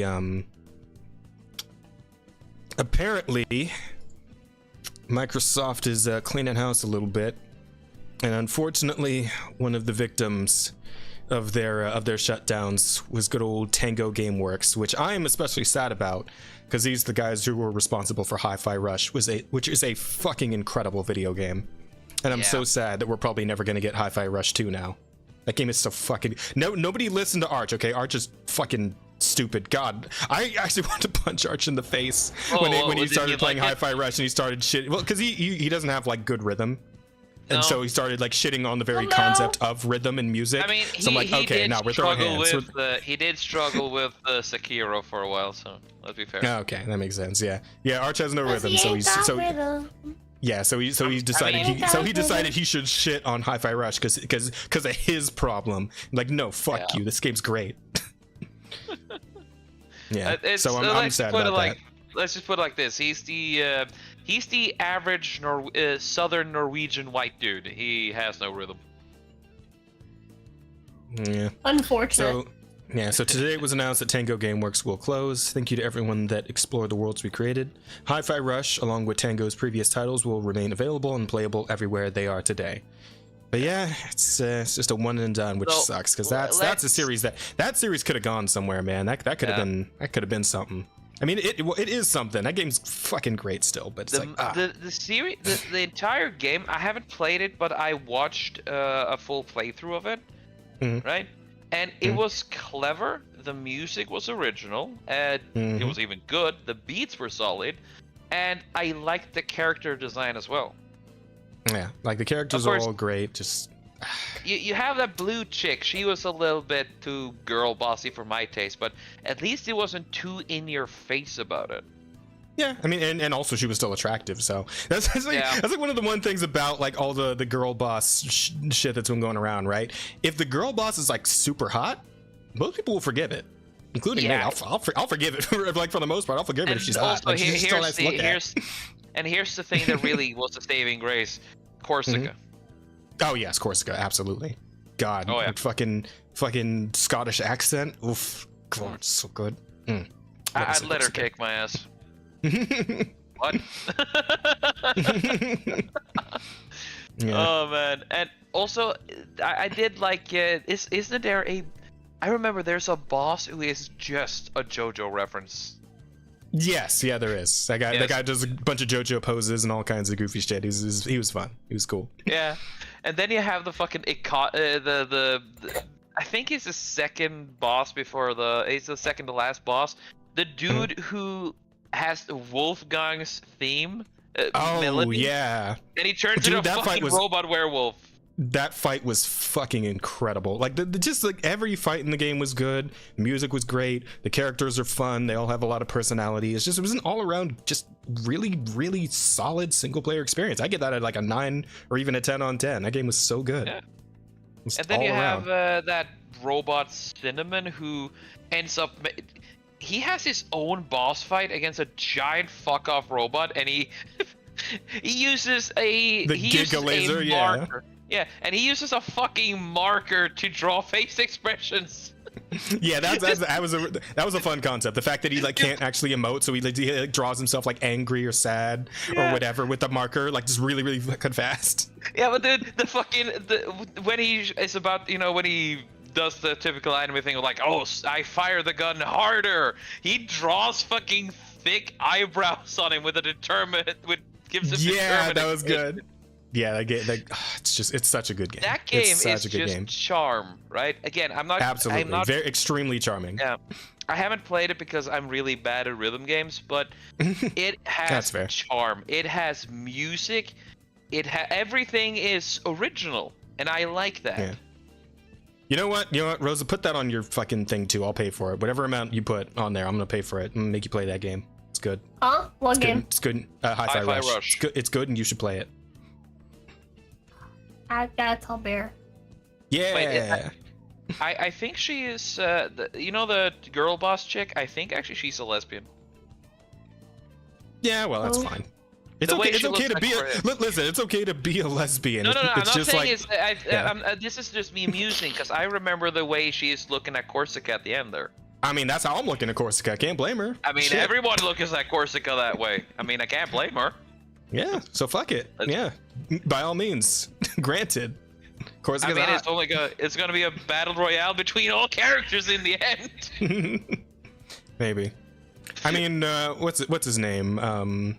The big black dude. He's no. Oh. The fuck. I forget his name. Aren't they all based upon? Aren't their names all based upon a form of tea? Yeah. So yeah, because there's cinnamon, there's chai, there's well, actually not Corsica. Corsica's just. I think Corsica is a type of Eastern European. Is it? Tea. Yeah, oh, I think is it? so. Oh shit. Hmm. Yeah, and then there's peppermint. So yeah. Yep. But fuck, what's the big guy's name? Damn it. Oh man, it's like right on the tip of my brain, but I can't fucking remember it. Oh. Give me a second, I'll see if I can find it. Wolfgang? No. The big guy who's like on our side in the game, the black dude with the glasses and like the big robo arms. Let's see. I'm searching it up. It's killing me. Macaron, yeah. Macaron, yeah. Yeah, and the other guy is Roquefort. The cheese. What's his name? The Wolfgang dude who turns into a cyborg werewolf. He's Roquefort, which is a blue cheese. Really good cheese. Interesting. Oh, you're good. But yeah, I'm just disappointed. Yeah, I'm sad. But if any of those game studios were worth keeping open, it had to be the one that made Hi-Fi Rush. That game's so fucking good. Yeah, but I'm thinking it like this. Hi-Fi Rush was really popular. It got a big fan base. Mm-hmm.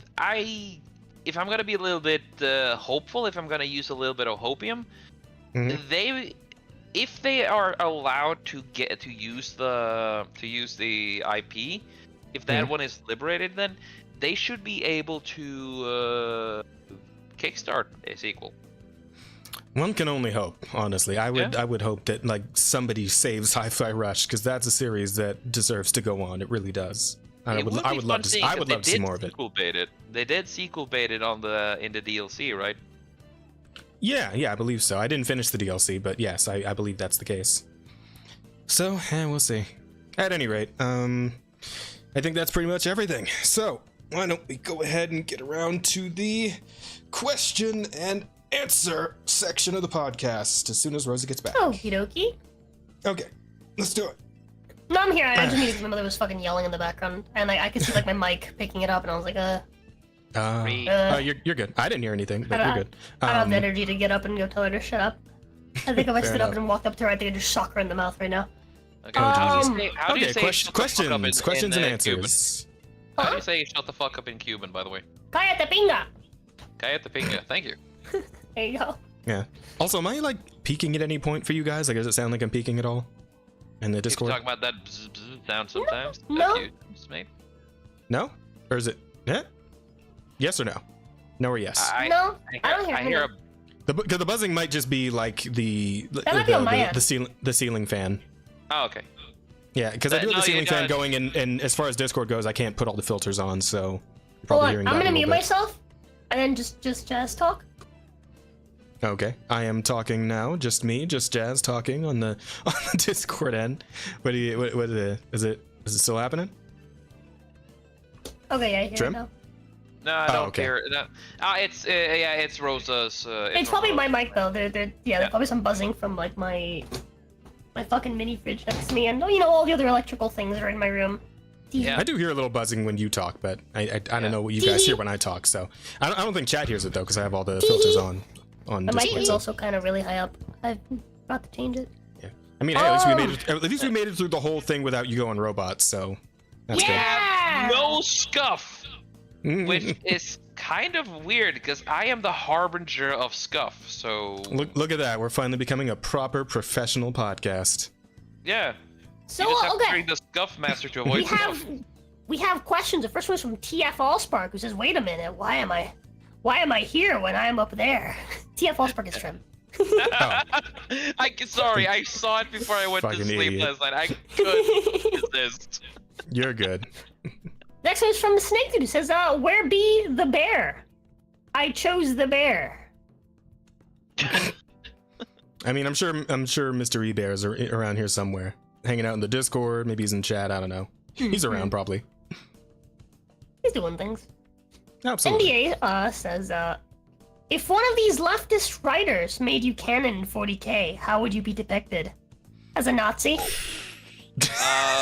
Probably. Like you literally Actually- have the art that they can use to draw from. I think Rosa. Are there like space Nazis in 40k? Yes, Is that kind a of. thing? Yes. You have commissars that do a pretty similar role. I think actually Rosa would be a sister of battle or a commissar. Sister of Silence? Oh, Well, okay. no, they don't like No, me, so they're gonna silence, make me no. something like evil. So I'd Well, probably but they- some sort of monster of the chaos. Okay, But they made let me put Sargon it like, super cool though. Yes, Yeah, but they also made I- him evil. True. Okay, let's true. put it like this. Here is the bolter They're pitch. gonna make me okay? evil. I mean, Yes, but I'm trying to here's say that the sisters of battle aren't good people. Their favorite way of dispatching their enemies is with small rocket-propelled grenade fire weapon and chain swords, and also fire. Did I mention they really like fire? And their way of purifying the sinners. This is sounds very, focused on very fire. biblical. I don't know. This sounds good to me. Yeah. Exactly. What I was about to say is like you say they made him evil. It's like it's 40k. Who's like good? Who's the good guy in fucking There 40k? is no true good guys in 40k. Exactly. That's the point. So it's like Yeah, it you're is gonna be a evil brutal. Yeah, it's a brutal survivalist universe because everything is out to fucking kill you. Yeah. I imagine you though, Jazz. You would either be a rogue trader if I'm gonna be like using my novice knowledge of 40k. I've heard the term before, yeah, but I don't know what you would be I don't remember what they are. Are they literally just like traders. merchants or? Yes, they're essentially merchant princes. They usually have ships of their own. Oh. In other cases, entire fleets, and in many That sounds ways cool. they're really fucking independent. So these are leftists we're talking about, and they do have a tendency to accidentally make Make you things cool. make things racist. Is there a monkey race? Not a monkey race, but let's be honest. There are orcs in 40k, so I'm I'd be an true. orc. Yeah, I'd be an orc. They would make That's him the an orc. one. No, It'd it's be a not just fucking that. orc. You would be, and this is from the same dude who actually got Sargon of Akkad canon. He has said that orc freebooters support Black Lives Matter. So that means that you would be an orc freebooter. A literal giant green muscly monster dude with a Cockney Oh accent man. who wears a pirate hat while sailing through space on a giant pile of metal scrap that works like a spaceship because orcs are just made out of pure fucking hype. Okay, so here we go. Here's another podcast title. Can Jazz be canceled for orc face?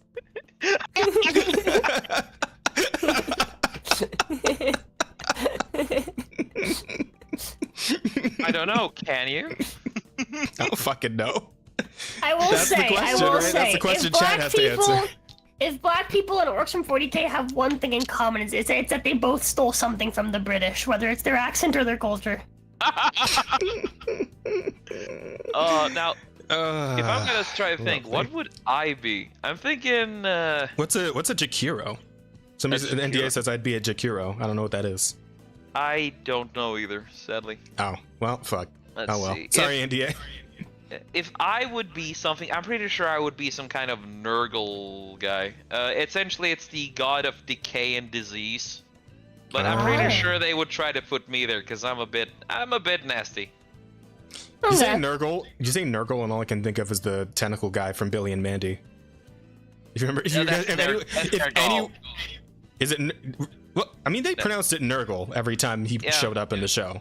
Oh, it's pronounced the same, but it's written Nergal. Nurgle is just Nurgel. It's just search up Nurgle. It's best description of him is like an intergalactic trash bag full of the worst things in the universe, and his entire thing is pestilence, rot, and disease. But all of his followers are hard to kill. So if you're like a Nurgle follower, you have damage resistance out of the ass.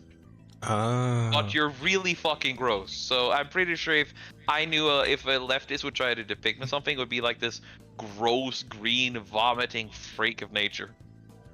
Could be. Jakiros are super smart orangutan aliens. They don't talk, but they can make anything. They can make anything out of anything. Wait, don't orcs do that too?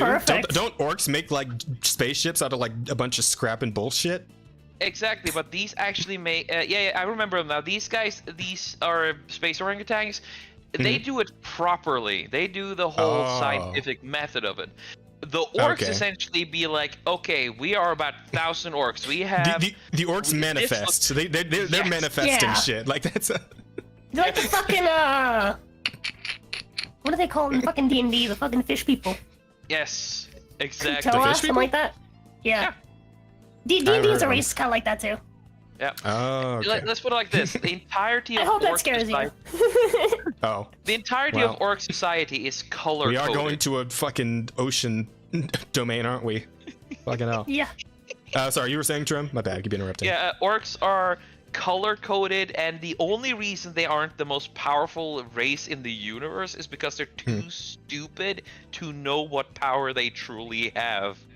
But here's the thing: the many such cases. Exactly, and the more the orcs believe something, it becomes true, which is why every time you are close enough to a bunch of orcs, if you have anything that is red, it will become a lot faster. Because red is fast. Yes, and God, I love that. It's like I've heard about that several times now. That shit's so stupid. If you draw something red, it'll be faster.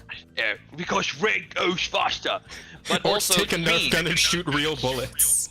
Jakiro No, but makes you a plasma gun out of an IKEA bookcase. What?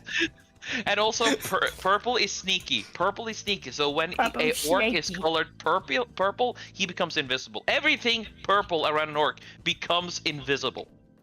So wait, if you like understand the orcs like color coding stupid bullshit, like you can just you could like maneuver in and out of them like crazy, like you could just do anything as long as you're the color of the orc is like scared of. Here's the funny thing though, nobody understands this. Not even orcs don't understand it. They're too stupid to get it, and everyone else fighting the orcs are too busy not getting clobbered to death to understand it. Oh, to properly research this. Okay, fair enough. Exactly. But here's the thing: the white scars are essentially their colors are white and red. So they are a chapter obsessed about going fast and hitting hard, and white is the color of hitting hard. So it's I love it. And blue is the color of luck. So the ultramarines, who are just blue, are incredibly lucky when facing orcs. Oh, they'll just kick the shit out of like a million orcs. Like one guy can take on like 10 orcs and just get the job done. Okay. Let's put it like this. The main character. The only reason the Space Marines can contend with them is the pure coincidence that they color their fucking armor blue. Yes. I mean, Those lucky blue bastards. Yes, you can fit this in the fucking lore too, because in Warhammer Space Marine, the first game from like 2011, from 2011. The main character is an ultramarine, and their armor is blue. And he single-handedly defeats the entire orc invasion. Oh my god. Yellow is wealth and big explosions. Oh yeah, they usually have like the yellow wing shit on their chest too. So they're like, there's a combination of like kicking the shit out of orcs. Yeah, just like color scheme alone. And That's black is amazing. tough. The blacker you are, the tougher you get. The more damage you take. Those black orcs sure could take a beating. Yeah, I found this one kid. So- he was colored in black, and I tried to punch him, but he didn't react to it. It's funny, but I just realized it wouldn't work because I'm brown, not black. So so it wouldn't actually work. Because orcs, I'm assuming, don't fucking like conflate the two colors. They're like, "What? You're not black. You're brown. That's different. It's different." Some would, but some wouldn't. The orcs are this weird thing where they're incredibly stupid yet incredibly intelligent. And this is their way of figuring out if you're a friend or foe. You see, when we fire a gun, and if we miss, that means use friendly. But if you fire a gun and you get hit, it means use an enemy. So wait, would they like shoot each other to check that, Yes, or like? friendly fire and team killing happens more often in the orcish society than actually getting murdered by the enemy. Oh, okay. I thought you were about to tell me that like I thought you were about to tell me that orcs are literally immune to like other orcs' attacks just because they believe it. They believe that friendlies can't hurt each other. The only reason that one doesn't work is because every single orc is convinced to the core that he is him, that he is the one, and no one can beat him. Which is why they're able to hurt each other. Okay. All right. Oh, there's this one dude who actually managed to get some understanding of how orcs worked, and he ended up. Yeah, this one dude called Jarek. I'm just orc. I'm just orc. I'm really hungry. I could go for some pork. We come from the orcs. We eat with knife and fork. We love to eat our pork. That's pretty good. That is from Warcraft 3. So what about this guy? Jarek. He's an old man who ended up 1v1ing a chief orc. He lost his arm, and he managed to fucking through sheer force of will kill the other orc, cut off his like massive metal claw thingy, a weapon arm, power claw, and just raise it up screaming. And if a bunch of orcs see their leader, their war boss, die, they'll just run because, hey, he's the biggest and strongest. He's dead. Okay, we're out. We're done. We gotta regroup. Yeah. And then Yarrick understood. Yeah, Yarrick started understanding that, okay, the orcs are really affected by their own hype, right? So what he did was he heard a rumor. Exactly. And he started hearing a rumor from the orcs, right? That they called by the hype. Yes. Made orcs by the hype. By the hype. Undone by the hype. Unorc by the hype. Fear the orc hype. Fear the orc hype. But yeah, they started calling Yarrick for Old Baelai, right? Oh fuck! Orcs would make the best wrestlers. Oh god. Yeah. Like, actually, that's their politics. That's the way they do politics. Yeah, this is having like fucking cage matches and shit. Literally, with cage matches with weapons. Is there an Orc McMahon? Like, most likely. Is the high leader of the orcs just fucking Orc McMahon? Actually, the one who can be closest to the high leader of orcs is Gaskul Mag Uruk Thraka, and he's the biggest, baddest, most dangerous fucking orc to ever exist. Does he just go just a gorilla walking everywhere? Is that like if you don't vote with Draka, you get the Daka. I mean, let's put it like this. An orc never stops growing, right? Before I'm gonna finish the Yarrick thing before I go away. Yarrick essentially heard that the orcs called him Old Baelai and said he had an eye that could kill by looking. So what Yarrick did was poke eye at one of his eyes and add a laser to where it was. So he fired a laser, and it actually is more effective than usual laser weapons on orcs because, oh my god, it's the depth stare! So stupid. So the laser is just more powerful because the orcs believe it to be. I almost want to get into 40k now, just because the orcs. Dude. Again, just you have so the good. orcs. Yeah, it's beautiful. Like, go They're for the closest to getting me into it. Oh god, they Same. are. Alright, we have some more questions. We Next do, one we is do. from We Blue gotta send. Sky, who said, thoughts on Helldivers 2's controversies. Do you think it's over? I think we talked about Helldivers 2. We did, but do we think it's over? For now. We'll see. I feel like it's gonna shift over. What it's gonna do, it's gonna shift over to fucking Ghost of Tsushima when that drops, because there's already been some talk about it. Apparently, they're gonna be asking for the PSN to play the Tsushima Legends, the multiplayer mode. Apparently, it's not gonna affect like the single player mode, which is, I mean, if you're not buying it for the single player mode, then I don't like, you're not buying it for the fucking multiplayer mode. I know that. Yeah, I liked it. I played it and I liked it, but it's definitely not the draw of the game. So and they're also it's not keeping the archer. There's this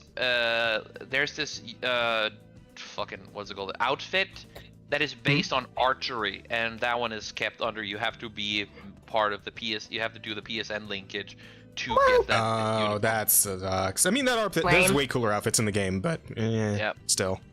But I can live with it. Ghost of Tsushima is just a quality. Next one's from Angel. It's more of a statement. Yeah, it's just a great Apparently game. some YouTubers,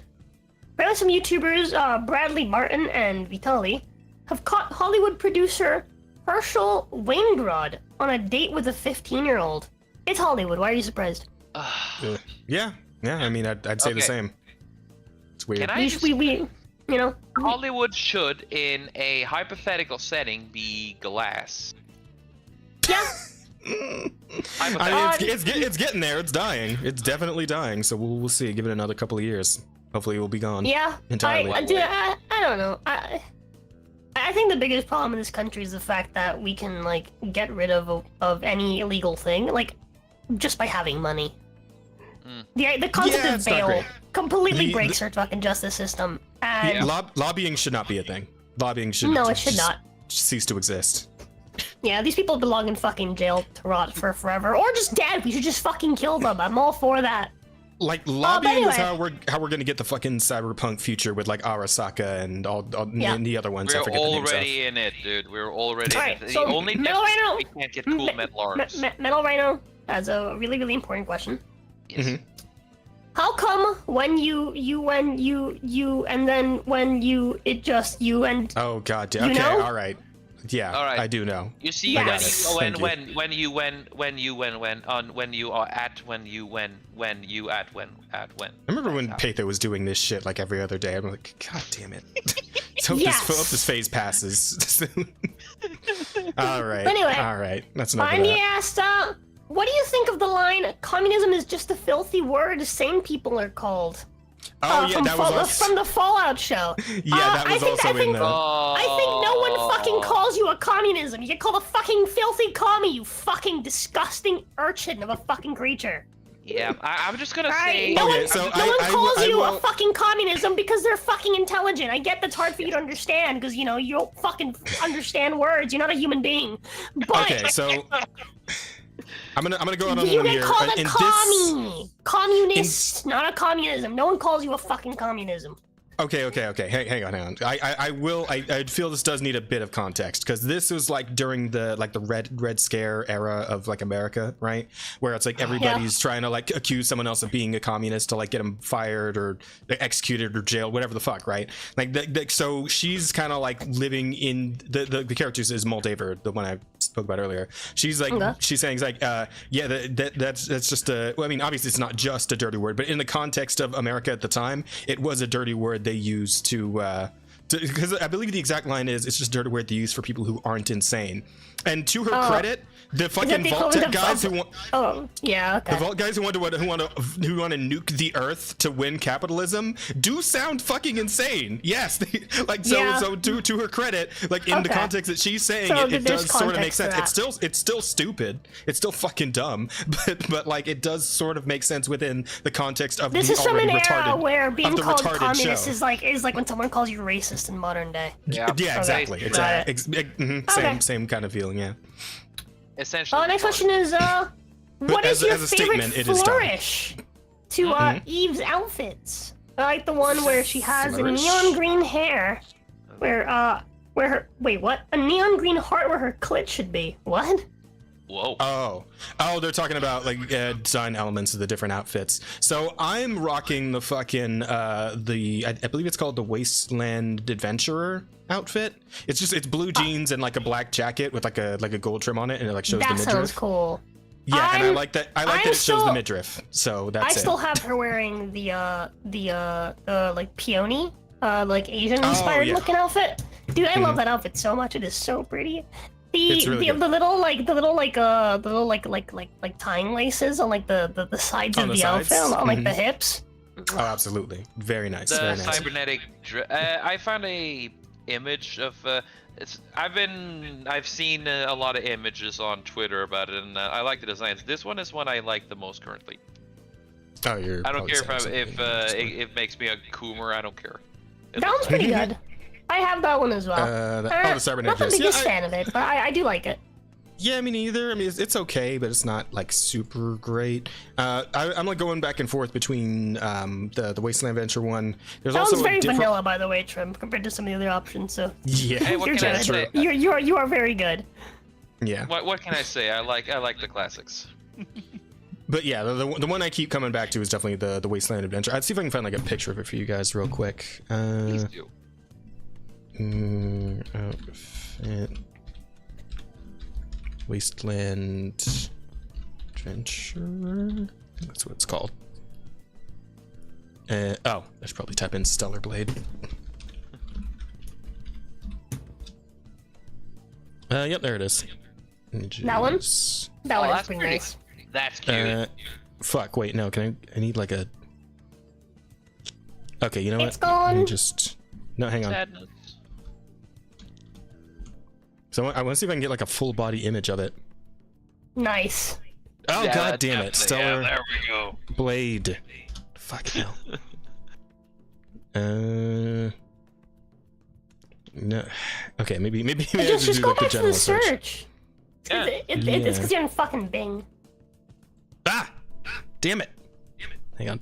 Wasteland Adventurer suit. You'll probably have like a pic. Bing. Yeah, here we go. There you No, go. I got an actual picture of it. Yeah, it's pretty nice. Can Yeah, I like open this in a different tab so I can make it like bigger? The jeans like rip on the side to show the. Is that like what I'm seeing? Yeah, there's like little. It's like that thing where they make a big hole and then like have the like tie the ends. Tie it up, yeah. Yeah, Oh, and that's they, nice. That's yeah. nice. So this is what I'm rocking most of the time. This is my favorite. Also, I changed her hair to a different hair. I made her hair like kind of similar to yours in color. It's like a little more washed out. It's not like quite that vibrantly red, but it's like a reddish. And I got like the little Washed sunglasses out, like on her. reddish, kind of pink. Yeah, I got just like the little thin sunglasses and like the ear armor earring. That I think that was actually that one was DLC for the deluxe edition, I think. Yeah, I have her wearing the like peony with silver hair, and I think I have her with like some thin like silver rimmed like wire frame glasses.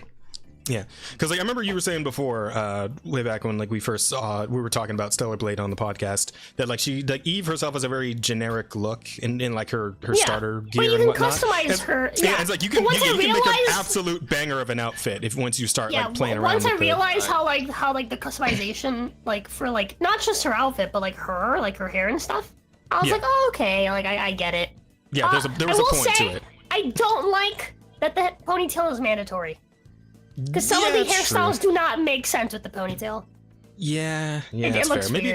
Maybe in the second game we'll be able to like do a little more with the hairstyle. Of the ponytail? Huh? Yeah, it can be long or short. That's it. I like it short. The long gets like everywhere. Yeah, I think maybe they wanted to have like at least one like completely consistent element of her design, like one thing that would just like always be there. I guess that was the ponytail. Yes.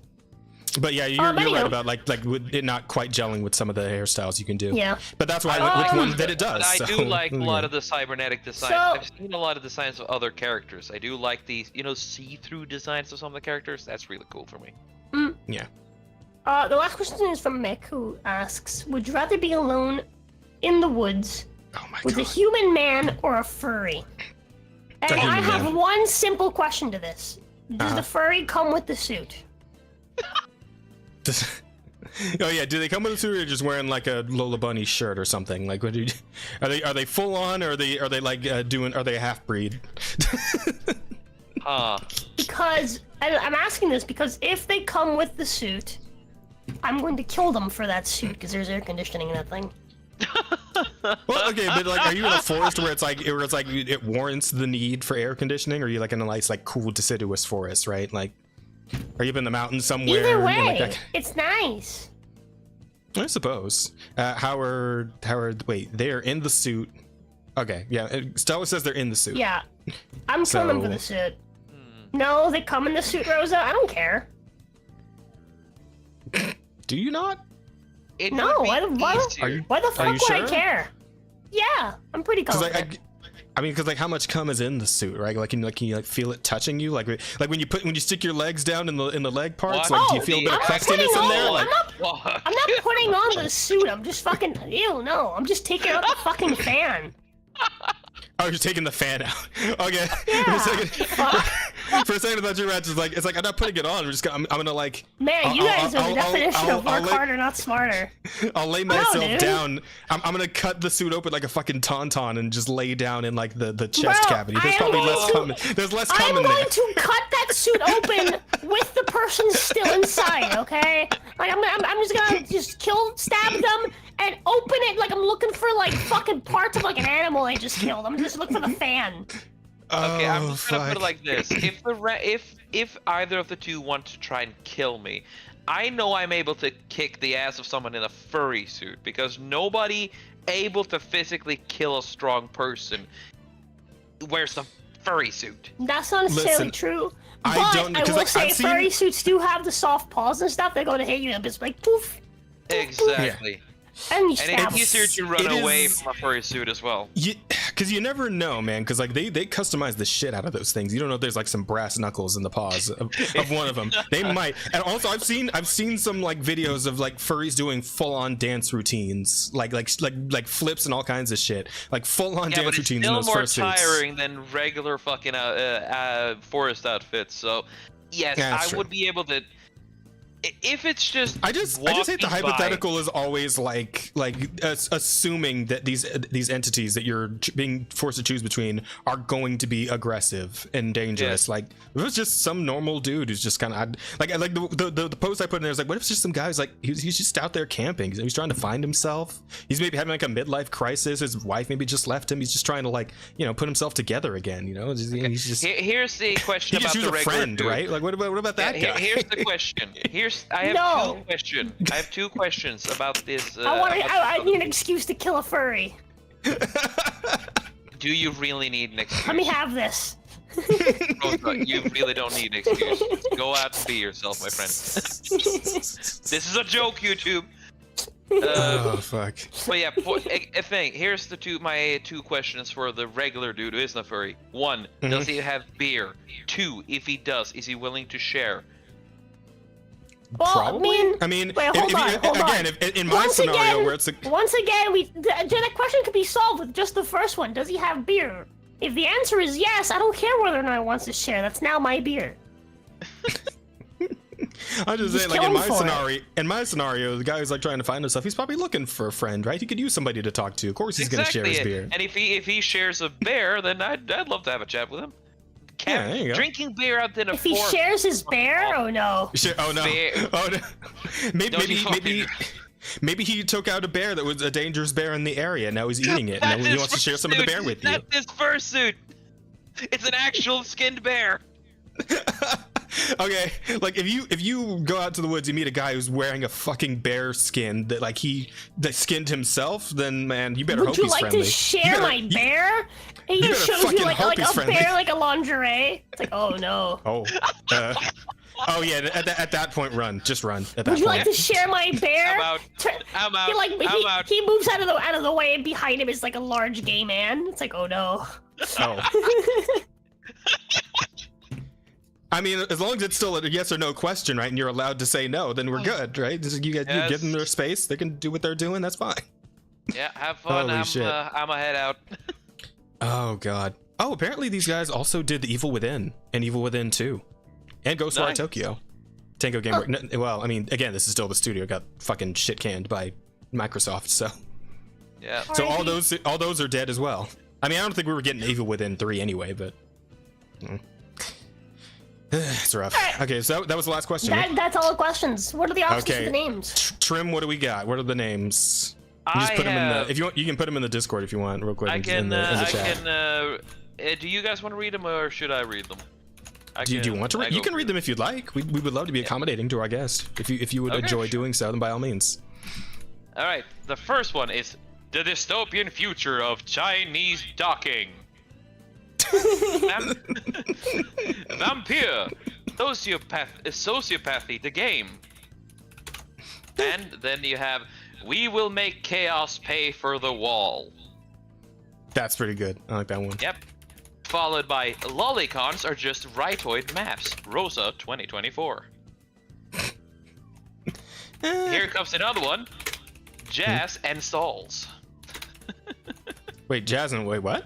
And stalls, you know, install but end stalls. Oh, and stalls. Jazz and stalls. Okay, that's pretty good. And Jazz then, and stalls. Then we have Brewski, beer me with your cooler cooch. That one, Brewski, beer me with cool. That one's good. That one's solid. Yes. Then it is woman versus fembot. Oh, just followed, that? Yep, and then followed by mouth versus machine. I think that one's better. It's like the same deal, but yeah, I like that one. Yeah, pretty much. And then you have gamers versus Sony. Gamers wins. Nah, I mean, yeah, it's just kind of, it's very to the point, isn't it? Mouth versus machine. Mouth versus machine's pretty good. Pretty good. I like it. Oh, is that it? And the final one is, can Jazz be cancelled for orc face?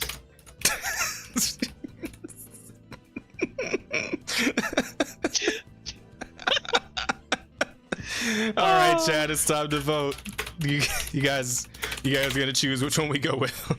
My personal favorite is dystopian future Chinese docking. It's a bit of a mouthful, but hey. Alright, so I'm gonna put in my 4 favorites as for the poll. Yeah. Which are Brewski Beer Me with your cooler cooch. Yeah. That's good. Jazz cancelled for orc face? Question mark. Yes. Have Jazz Lolicons are just rightoid maps. And last one is mouth versus machine. All right. Go That's on. fine. I'm good with Go those. on, chat.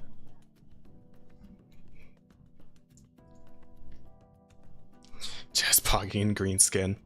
Mouth versus machine gets the first someone vote. could probably. Hell, we have an artist here who could probably do that art justice. What is it? Stellar wants art of me pogging in green skin. Huh. I can do that. I don't know how. I can try to do it. Yeah, Tim's an artist. If you, here, this is my face right here. Let's see. Here, I give you a pog too. Here. Keep that pose right there. Oh shit! Hang on. Okay, yeah. It's not gonna be good though. Just you have been warned. It's probably gonna be more like a watch. I can't keep it.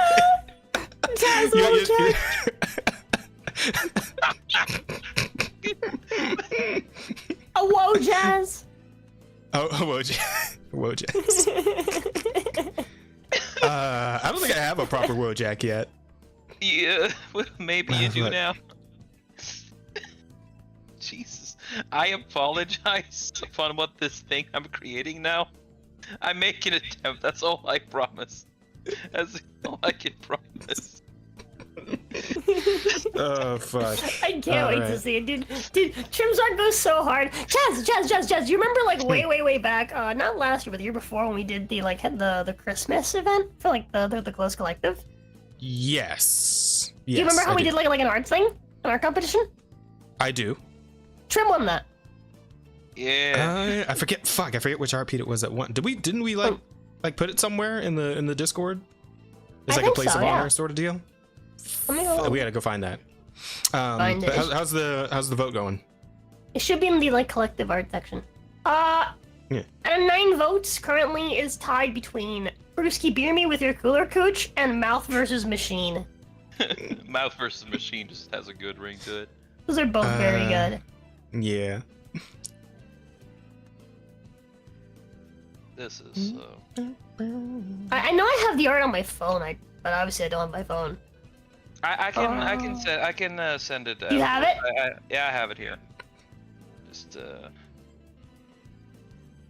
God, this is cursed. I'm sorry, Jazz. Oh, it's fine. I literally told you to do it, so This is what I have it's on my okay. PC of Trim's art. So good. Let's see, I give you Mouth more versus the Machine really because- just clogs up the tongue in a specific way. Jesus. Mouth versus Machine. Mouth versus Machine. Oh, man. Rolls up your tongue real well. You know what? I just thought about something. Because we don't actually have just the 2 Sonic movies to watch. We could also marathon the Knuckles show and find out about Jewish Knuckles. Wait, what? Yeah, so there's like a bit where like Knuckles has dinner with a Jewish family. Jazzendorf. How did I never see this? How did I never see Jazzendorf? Oh yeah, Jazzendorf's pretty good. Yeah, That's there was so there was a while where fucking King was just using that as his Fugi, like in like when he was on stream with people and stuff. Good. It's so good. It is pretty solid. That's like the closest thing I have to a Wojak. I think that kind of counts. I mean, the Oppo one is pretty decent too. Let's see, I'm watching this one. Jesus. How much longer on the vote? I found it. Oh, Rosa, how much longer do we have on the vote? There's no timer on it, forehead. Oh. But we'll You give gotta it cut a off minute. somewhere. We have 9 Oh, okay. votes. That's half Oh, the okay. people that are currently watching. Jazz, I All right. tagged you in the collective fan art. Anybody in chat want to tie break it? You tagged Yeah, me on what? we need a tiebreaker between Brewski Beer Me with your cooler cooch and Mouth versus Machine. Come on, chat. Give us one collective more. Oh, I see. Tiebreaker, tiebreaker, tiebreaker. Oh yeah, I remember. Oh yeah, tiebreaker. he drew me in this one. Fucking, you got me tied up and shit in your stupid snake Yep. costume. and fucking, oh my god, this image of Mocha is great. So good. No bitches? Yeah, the no bitches Mocha. Shit. I had so much fun with that. That was a fantastic art piece. You did so good.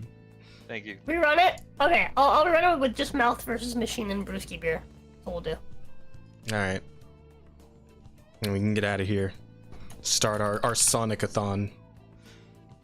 By the way, chat, if any of you guys in chat have Paramount Plus, we would love to have you join us. We really, really would love to have you join us if you have a Paramount Plus subscription.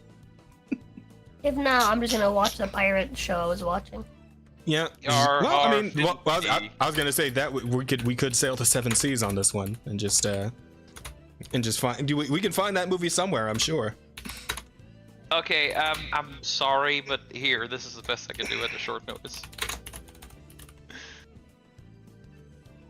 You gotta have Jazz on for an episode of the the like art show that you do.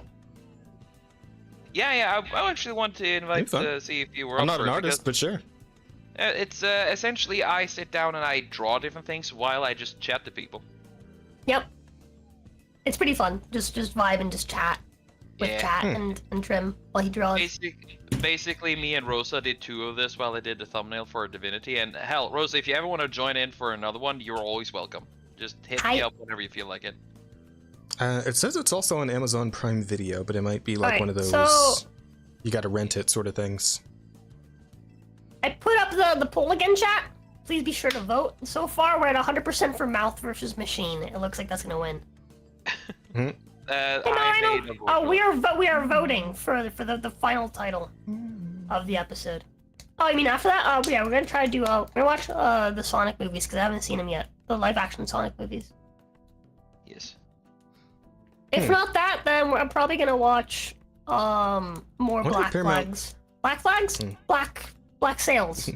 Like sails. I wonder if Paramount Plus has like a... right now. Because I never even touched Paramount Plus. There might be like a 15-day like trial period thing we could abuse. Jess, I posted the the quick sketch. It is not good, but well, I'm sure it's good enough. Oh, the cyber magician suit. Sorry, I forgot about this one. I actually really like this suit too. This is another one of Eve's suits. Jazz, look at it. Jazz, look at it. Hang on one second. Look at Trim's art. I'm gonna put it up on the screen. Where is it? That didn't actually include a picture of it. Fuck. Oh well. Hang on. Oh. Alright, tell me Mouth versus Machine. Holy shit. Okay, Mouth versus Machine works for me. It's nice and subtle. They're gonna have to actually watch the podcast to know what the fuck that's about. Mouth versus Machine. Holy shit. Hey guys, I just want to say thank you for letting me join us. I'm a big fan of this podcast and it's been fucking hilarious joining you guys. Thank you for joining us. It was all I'm fun. glad you were here, man. It was good having you. It was a fun show. Yeah. All right, chat. Hey, Trim, why don't you tell the chat about what you get up to, man? What's your deal? What's your stuff? Yeah. Well, I am a part-time co-host of Sultans of Shadowlight. You can find us on Rumble. We're basically a bunch of people from all around the world reeing at shit in politics, saying gamer words because fuck it. It's a stress relief. Rumble doesn't care as much on that front, huh?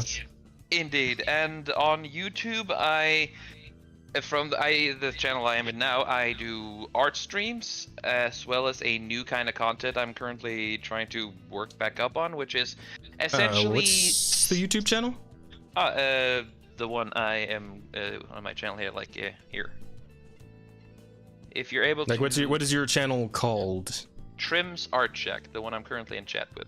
Let's see. I should have posted a link, shouldn't I? That's not. That's not it. Oh, whoops. Art Shack. Art. Yes. Shack. Is there like not a? Maybe the link shows in the chat. I don't know. Oh, here we go. Or Christopher Everard. That appears to be you. Over here. Yes, but I'm. You should be able to find me in the description. Oh, there you go. No wait. Let's wait. Fat Dave. Keep scrolling down. I have. Bezek, Christopher Everard. Yep. Bezek. No, that's Bezek. Where the hell? No, the art check isn't coming up. Do you have it like? Do you have it like on like the actual on the Chris Everard channel? Do you have it on like your community tab maybe? I'm looking for his art channel he's talking about. Brother, it is tagged on our stream. Oh, it is? Oh, you're okay. Cool. I didn't know you did that. My bad. Okay, well. Awesome. They can also find you here. This is where you do your lives. So. Yeah, it's I do live streams here. I do time lapses and a new type of content which I just call Simply Sketchy, where I do the idea is to practice my sketching while also just talking about something. So I've already invited Rosa to whenever she feels like it, and if she wants to say talk about Grunbeld from Berserk, then I'll just do a sketch of Grunbeld where we'll talk about him, what she likes, the difference with the character. If I want to go back and reread Berserk. I want to do like a full rereading of it from the start. Cool. I feel like I could just catch up, but I feel like I don't remember a lot of things because I read it in high school. It's been like 10 years. I wish I had like Berserk physicals, right? I wish I had like the fucking those fucking books, those Berserk books, man. If I could afford it, I would buy the whole fucking omnibus. Oh yeah, they're probably expensive as shit by now. Oh yeah. Oh, they were probably expensive when they first dropped, but here's what it is. All so right, you can. So you guys go check them out, chat. Give them some love. Yep. Yeah, I'm currently trying to fix my stream setup, so I'm able to, with a lot of different cables, I should be able to do streaming relatively soon again. Cool. Very good. Yeah. And if any of you two want to join me on a stream, you're welcome. Just hit me up. I see. I mean, yeah, give me an invite. Who changed the fucking description? Jazz, did you change the fucking description of the goddamn thing to Ebony Alert? Ebony alert? Oh shit! Did I? What the fuck? Ebony alert! The soul stream is live and vibing. What the fuck?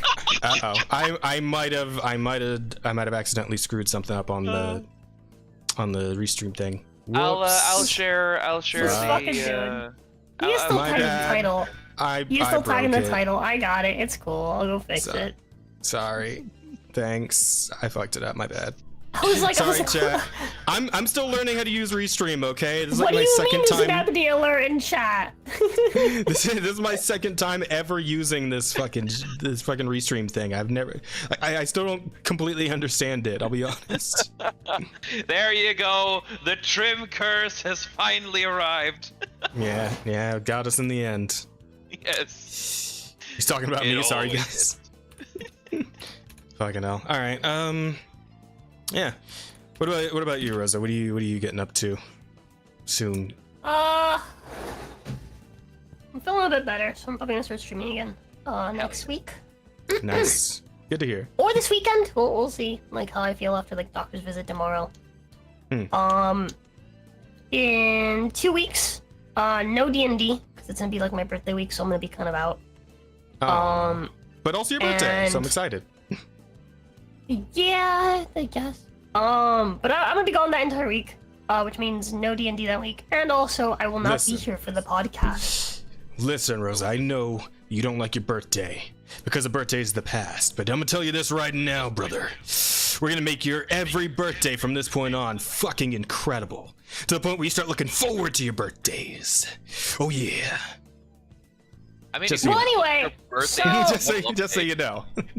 Next episode of The Offensive Charm, I will not be here. It will just be the charm. Oh fuck! I need to find a guest. Do we have a guest? I don't know who to. Maybe I'll bring Asta on. Yeah. Maybe see if Asta can. I thought come you said that you were gonna bug Asta and have Asta be the Ginny replacement. Maybe you could have Asta and a guest. Oh. Yeah, we'll see. I'll ask her and we'll see what we got. Asta can be the new offensive. I think Asta's pretty offensive. Okay, yeah, we can see if we can get Asta in there. And then. Oh god. What have I done? Oh god, what have I done? What dear. I accidentally. Oh no. Where did it go? Where did it go? Huh? There it is. Sorry. I did an oopsie. That happened. It's cool. We're good. Oh, okay. Don't worry about it. Okay, I'm not worried. We're good. Yeah, as for me, chat, like I haven't really done any of my own streams yet this week, just because like all the shit with the interface and how that all went sideways. But I will definitely do some streaming tomorrow, so look forward to that. Probably more Stellar Blade and one of the other ongoing LPs. I still need, like, got 3 games I still need to finish, so there'll be stuff to do tomorrow. But hopefully I'll see you guys there over on the Digital Soul stream over on twitch.tv/digitalsoulspark, all one word. So yeah, hopefully I'll see you guys there. And with that, I guess we're ready to wrap it on up. So, wait, one last thing. Yes, chat. We are close to the halfway point to monetizing this channel. You should share it. Tell your friends. We broke 209 subscribers. Bring that number the fuck We're up. at 209.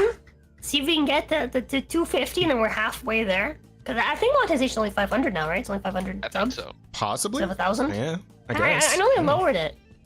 I haven't looked at the analytics to know what our whatchamacallit, our watch time is. I think our watch time might be decent though. 1,000. I think we'll be able to get a bit more traction going once we switch to the full weekly format instead of the bi-weekly. So yeah, chat, just let you guys know, chat, me and Rose have discussed it, and we've been thinking about very likely making the podcast an every week thing, as opposed to only like once every 2 weeks, starting after this month. So not this month, but next month we'll probably start doing a month weekly from now, podcasts. So yeah, in 2 weeks I won't be here. When I come back 2 weeks after that, for like the next episode after that, we're gonna continue having guests every 2 weeks, but on the off weeks it'll just be me and Jez. Looking forward to the channel. Thank you, Stellar. So am I. I think it'll be fun to be doing this every week. Plus, we won't have like so much backlog of because like so much shit happens these days. Oh Yeah, so much shit happens. We have so much like the podcast can finally start being a little bit shorter. We don't have so much shit to cover every fucking week, or every time we do this. It's already been like it's been 5.5 hours, so we got to wrap this up. All right, Let's guys, that's fair. it. We've just covered shit that happened this week. And Yeah, exactly. A little bit into the previous one. Exactly. All right, chat. So that's going to be it for us here. Thank you all so much for coming in and hanging out. Loved having you, and I hope you guys enjoyed the show. Again, please do tell your friends about it. If you did, bring in some homies, and we'll have a great time in the next stream. That'll be 2 weeks from now. I'm going to bring Asta, and I'll see if I can, drag someone else in. I'll find somebody. We'll see. I got a few friends who might want to come and hang out. And with hell, maybe I'll just like reuse somebody. Maybe we can reuse a previous guest. Why not? Right? No rules against that. So maybe I'll do that. We haven't. We did plan to bring back Ryder as well, since his session got cut a little short. Oh, true. Yeah. Yeah, but I mean, I'd rather bring him back when you're here as well, because I know he wants to hang out with you. So. Yes. Yeah, so we'll see. I'll figure something out, Jay. I'll be working on it. But yeah, with that, guys, we are heading out of here. So make sure to take care of yourselves. Go get something to eat or drink in case you haven't been doing that already, in case you've just been sitting there listening to the podcast the entire time. Make sure you go get yourself situated. Please feel free to join us, hang out in the Discord while we do some watch-alongs this evening. We'd love to have you there as well. You can find us at... Do we have a link to the Discord? What? Sorry, what? I was looking at analytics and I forgot. The episode 6 title is "I Won't Pay for Someone Else's Wife." These titles are so good, I forget. Oh God. All right, yeah, but fuck, I lost what I was saying. Oh yeah, I was saying, do we have like a link to the Discord or to the collective Discord? Do we? I'll see if I can find one. We should probably start putting those in the video description. That's fine though. I mean, we'll make sure you guys know where to go. Well, I guess we'd have to do that now before we end, don't we? It's in the chat. Between in the chat here. I don't have the banner. I can't post anything here, sadly. No worries, I got it. Yeah. Bam, bam. Yeah. Wham, bam. Thank you, ma'am. Hit up that Discord, my friends. I believe it should have shown up in the chat, hopefully. I don't know how restream chat works. So hopefully that actually made it to you guys over on the YouTube side, and I guess whoever's listening in fucking Twitter. But yeah, that'll be that. So yeah, hope to see you guys around. Until next time, that's it. We're done. Bye, chat! I need to think of a better outro. Ha det bra! Don't forget to go fuck yourselves. Perfect. I will.